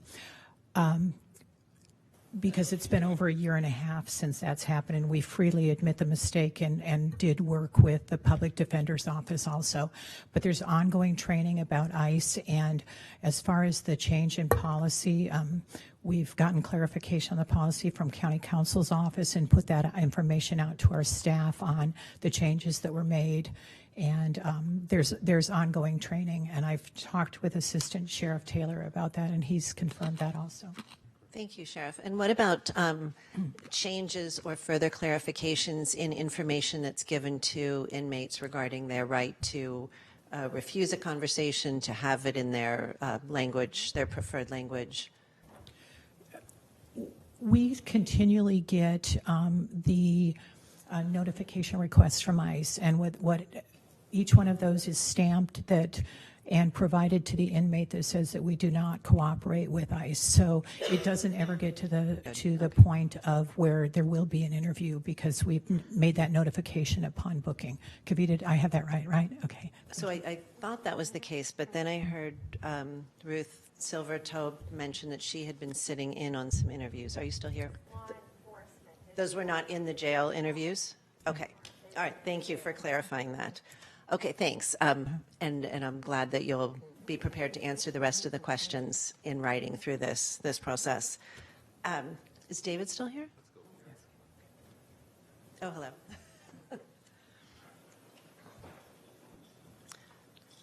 Thank you for your presentation. Based on the content of the slides and your words, it looks like the District Attorney's Office is wholly on board with our current policy. Several months ago, the district attorney was advocating quite vocally for some changes to our policy. Has there been a shift in thinking or a resignation to this is the way we're going to do things?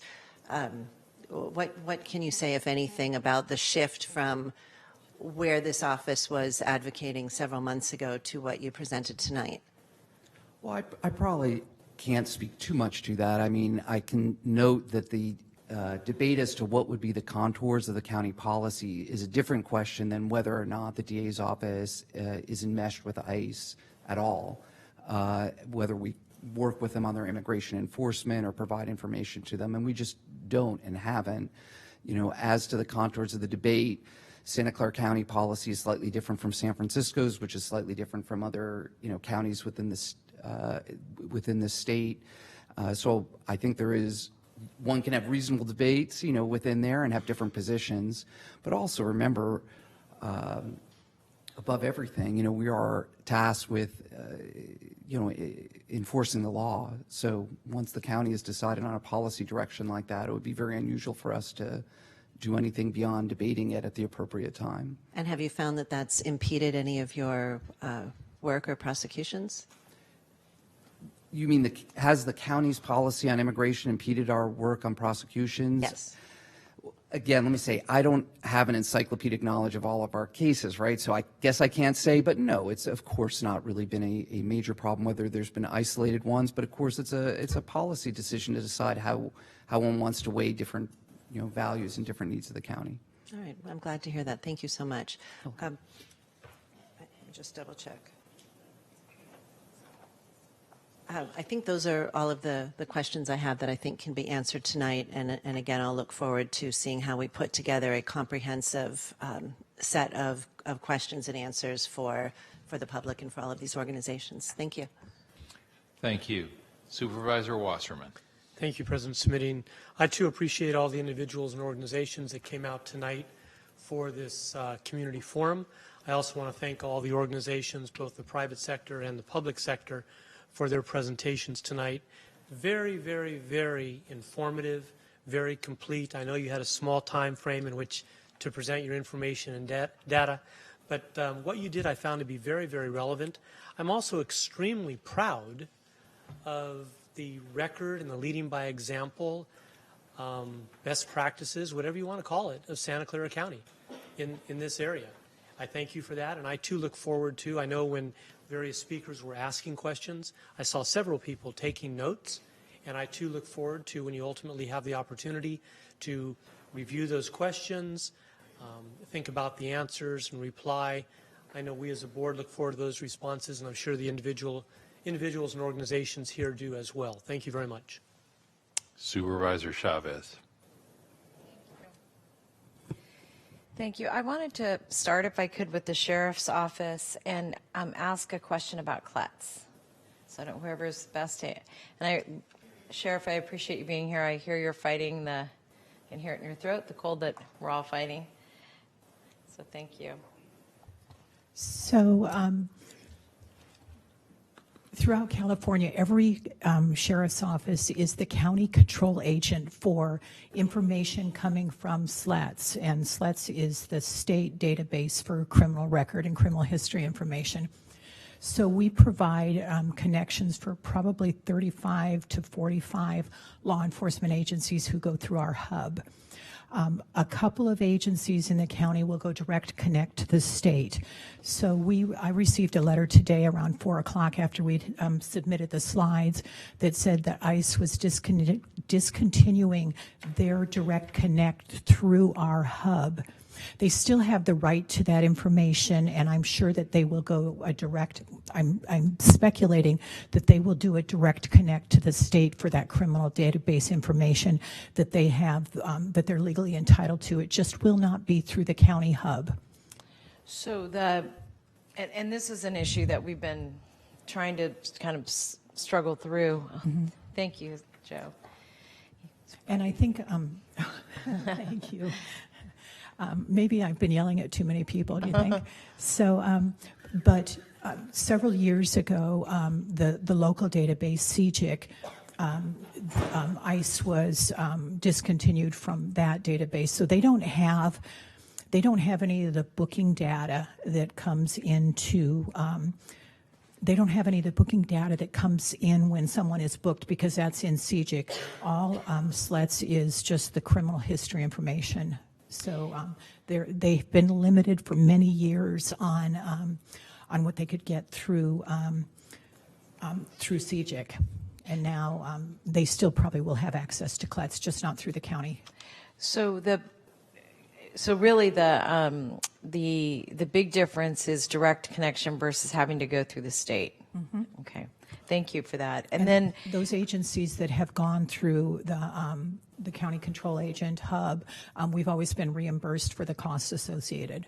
So. Right, and also, yeah, and I think the reality is that we just want to be as clear with people as we can about what data we really can protect and what data literally leaves our hands. So when we upload data to our own system, we're directly uploading it to the state, and I understand that, and we can have a.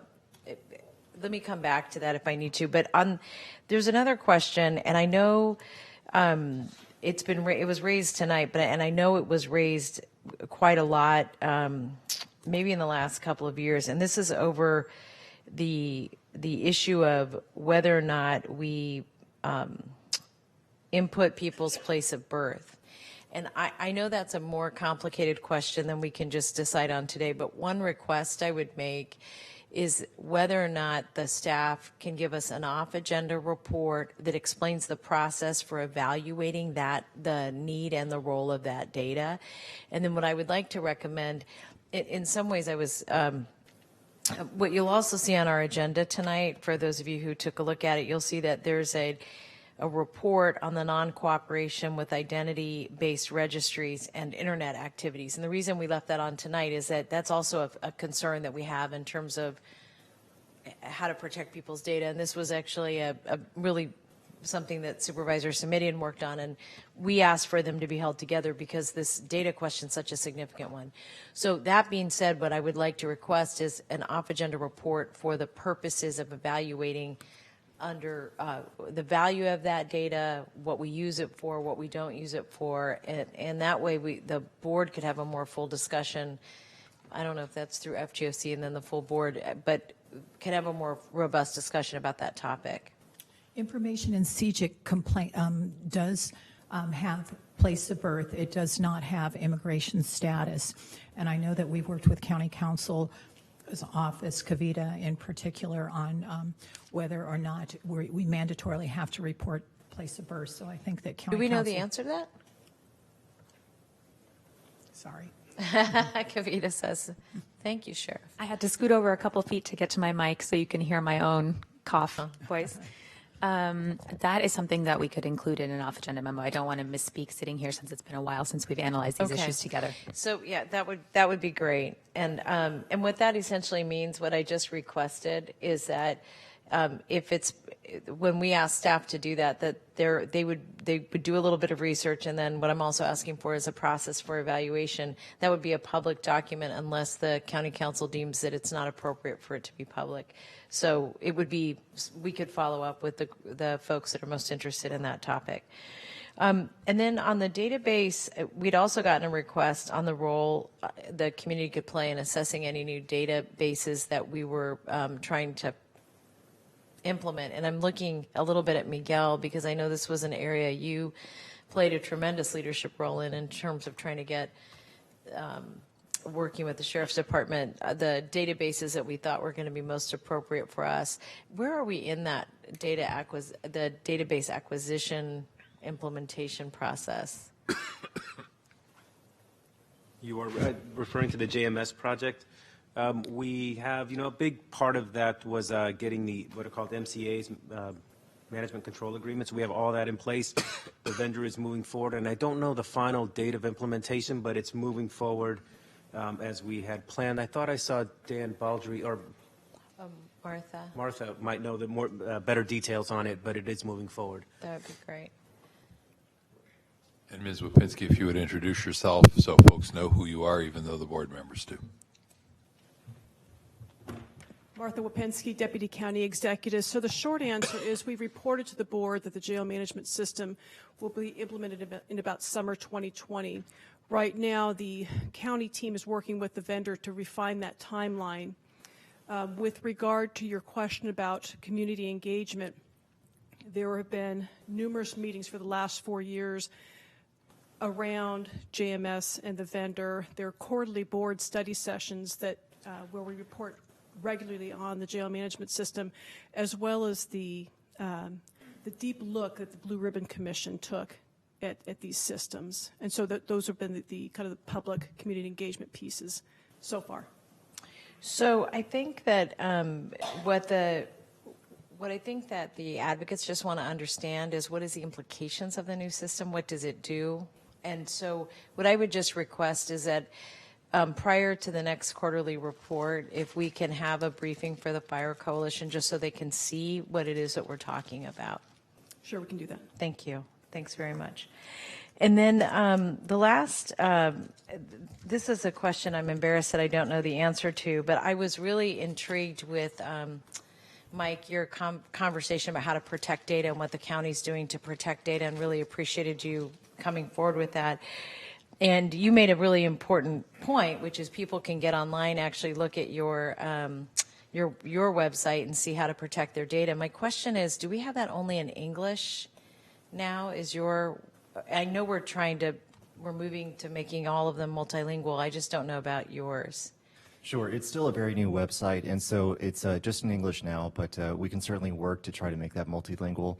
We also just updated the county's privacy policy, and we'll be looking into making that multilingual as well. That would be great, because I think that there's two benefits to that. One is just for the public to understand the great lengths you do go through, but also I found in the training that we all just had to go through, and I say had to because it was a longer training than I anticipated around HIPAA and some other things, that there was really great recommendations in there in terms of how to protect data.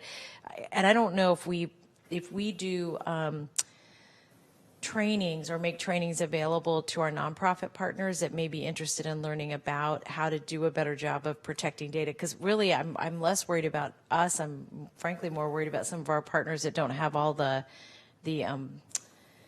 tools that we have to protect data. Do we do training like that yet for our nonprofit partners? So our office doesn't do that training in particular. Right now, as a small office, we've really been focusing on our employee base to get them up to speed.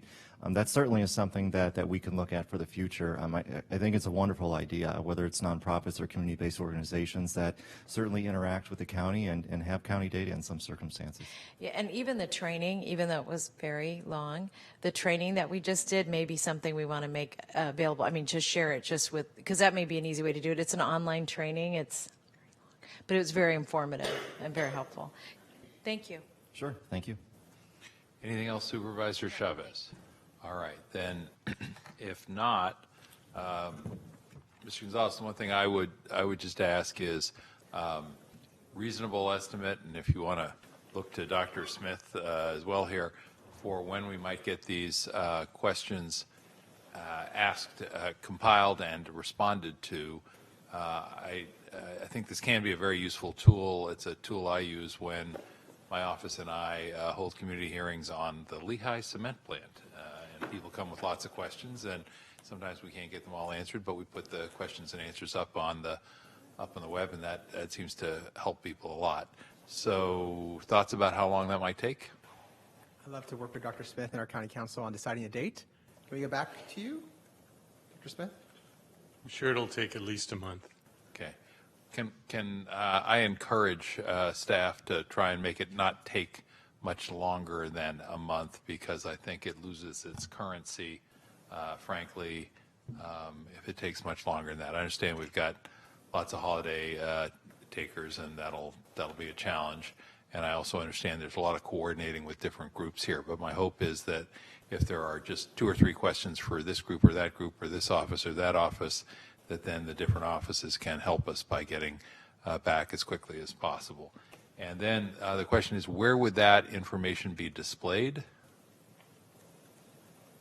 We would send it to the board in an excuse me, off-agenda memo.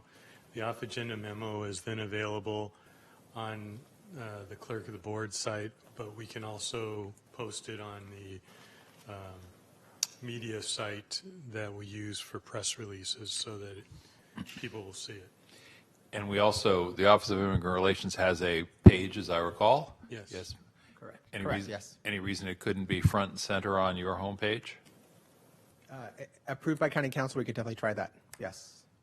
Oh, blame the lawyers, huh? Yeah. Okay, there you go. We have to follow their orders, so. Okay, fine. I'd like to make that request. I do think having it in a couple of places makes sense, but having it in a place that is, I think, reasonably intuitive.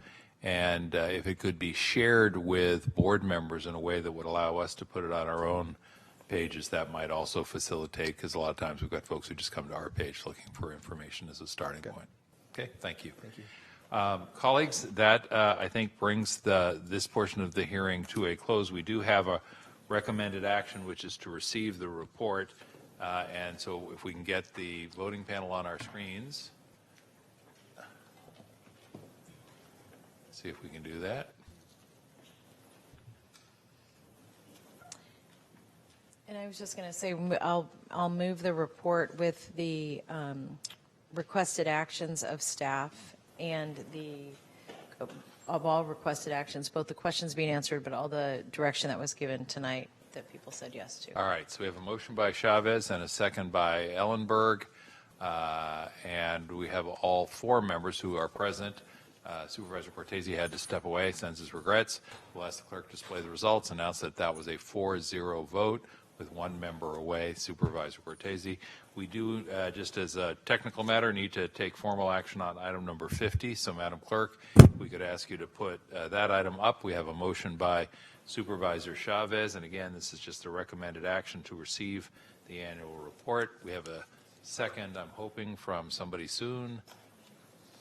And I'll say thank you to Supervisor Ellenberg for that. We'll ask all four members who are present to please vote on the board. That's been done. We'll announce that that's a 4-0 vote, one member away. For the record, Supervisor Cortese.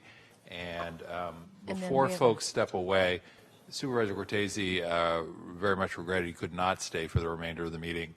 He got called away, but I know he had an adjourn in memory that he wanted to share with our board, and he has asked Supervisor Chavez to share that with us. So, Supervisor Chavez, if I may turn to you for that. Thank you. And we're adjourning in memoriam for Thaddeus Campbell, the LGBTQ icon credited with bringing back the Silicon Valley Pride Parade. He died on Sunday, November 24th. Thaddeus served as the Silicon Valley Pride CEO and board president for the past 6 years. He led the organization with heart, soul, and passion. In 2015, he helped bring back the annual Pride Parade, which had stopped for nearly a decade, and fought to ensure the South Bay LGBTQ community found its place in the heart of Silicon Valley, a place he respected and embraced. Thaddeus was visionary, and for any of you who knew him, he had amazing stamina and incredible vision. He worked at Twitter and worked to transform Silicon Valley's Pride Parade in the most high-tech festival in the country, even helping to create an app for the festival. Thaddeus was born and raised in Atlanta and graduated from Harvard University. He met his husband, Kevin Callan, almost 40 years ago and moved to San Jose in 1984. He taught others to stand up for themselves and not let anybody put them down, and he encouraged people to stand their ground and ensure that their ideas and their voice was heard. Former County Supervisor Ken Yeager, now the Executive Director of the Baymack Community Foundation, conducted the marriage ceremony for Campbell and his husband Kevin, something that Supervisor Yeager considered a great honor. I think many of us admired Thaddeus's grace and flexibility as a leader. He created numerous events all over the county to boost the visibility of the Pride Festival. His style and jolly personality were incredibly infectious. He was a great man whose legacy is going to live on. And while many of us feel the loss of his passing, one of his friends said, I would say he was the life of the party, and he really was. And he wouldn't want the community and his friends to be sad. He would want us to celebrate. Thank you. With that, adjourn in memoriam, and without objection, this meeting is adjourned. Thank you all very much for being with us tonight and for bringing your comments, questions, and concerns, and thank you to the panelists.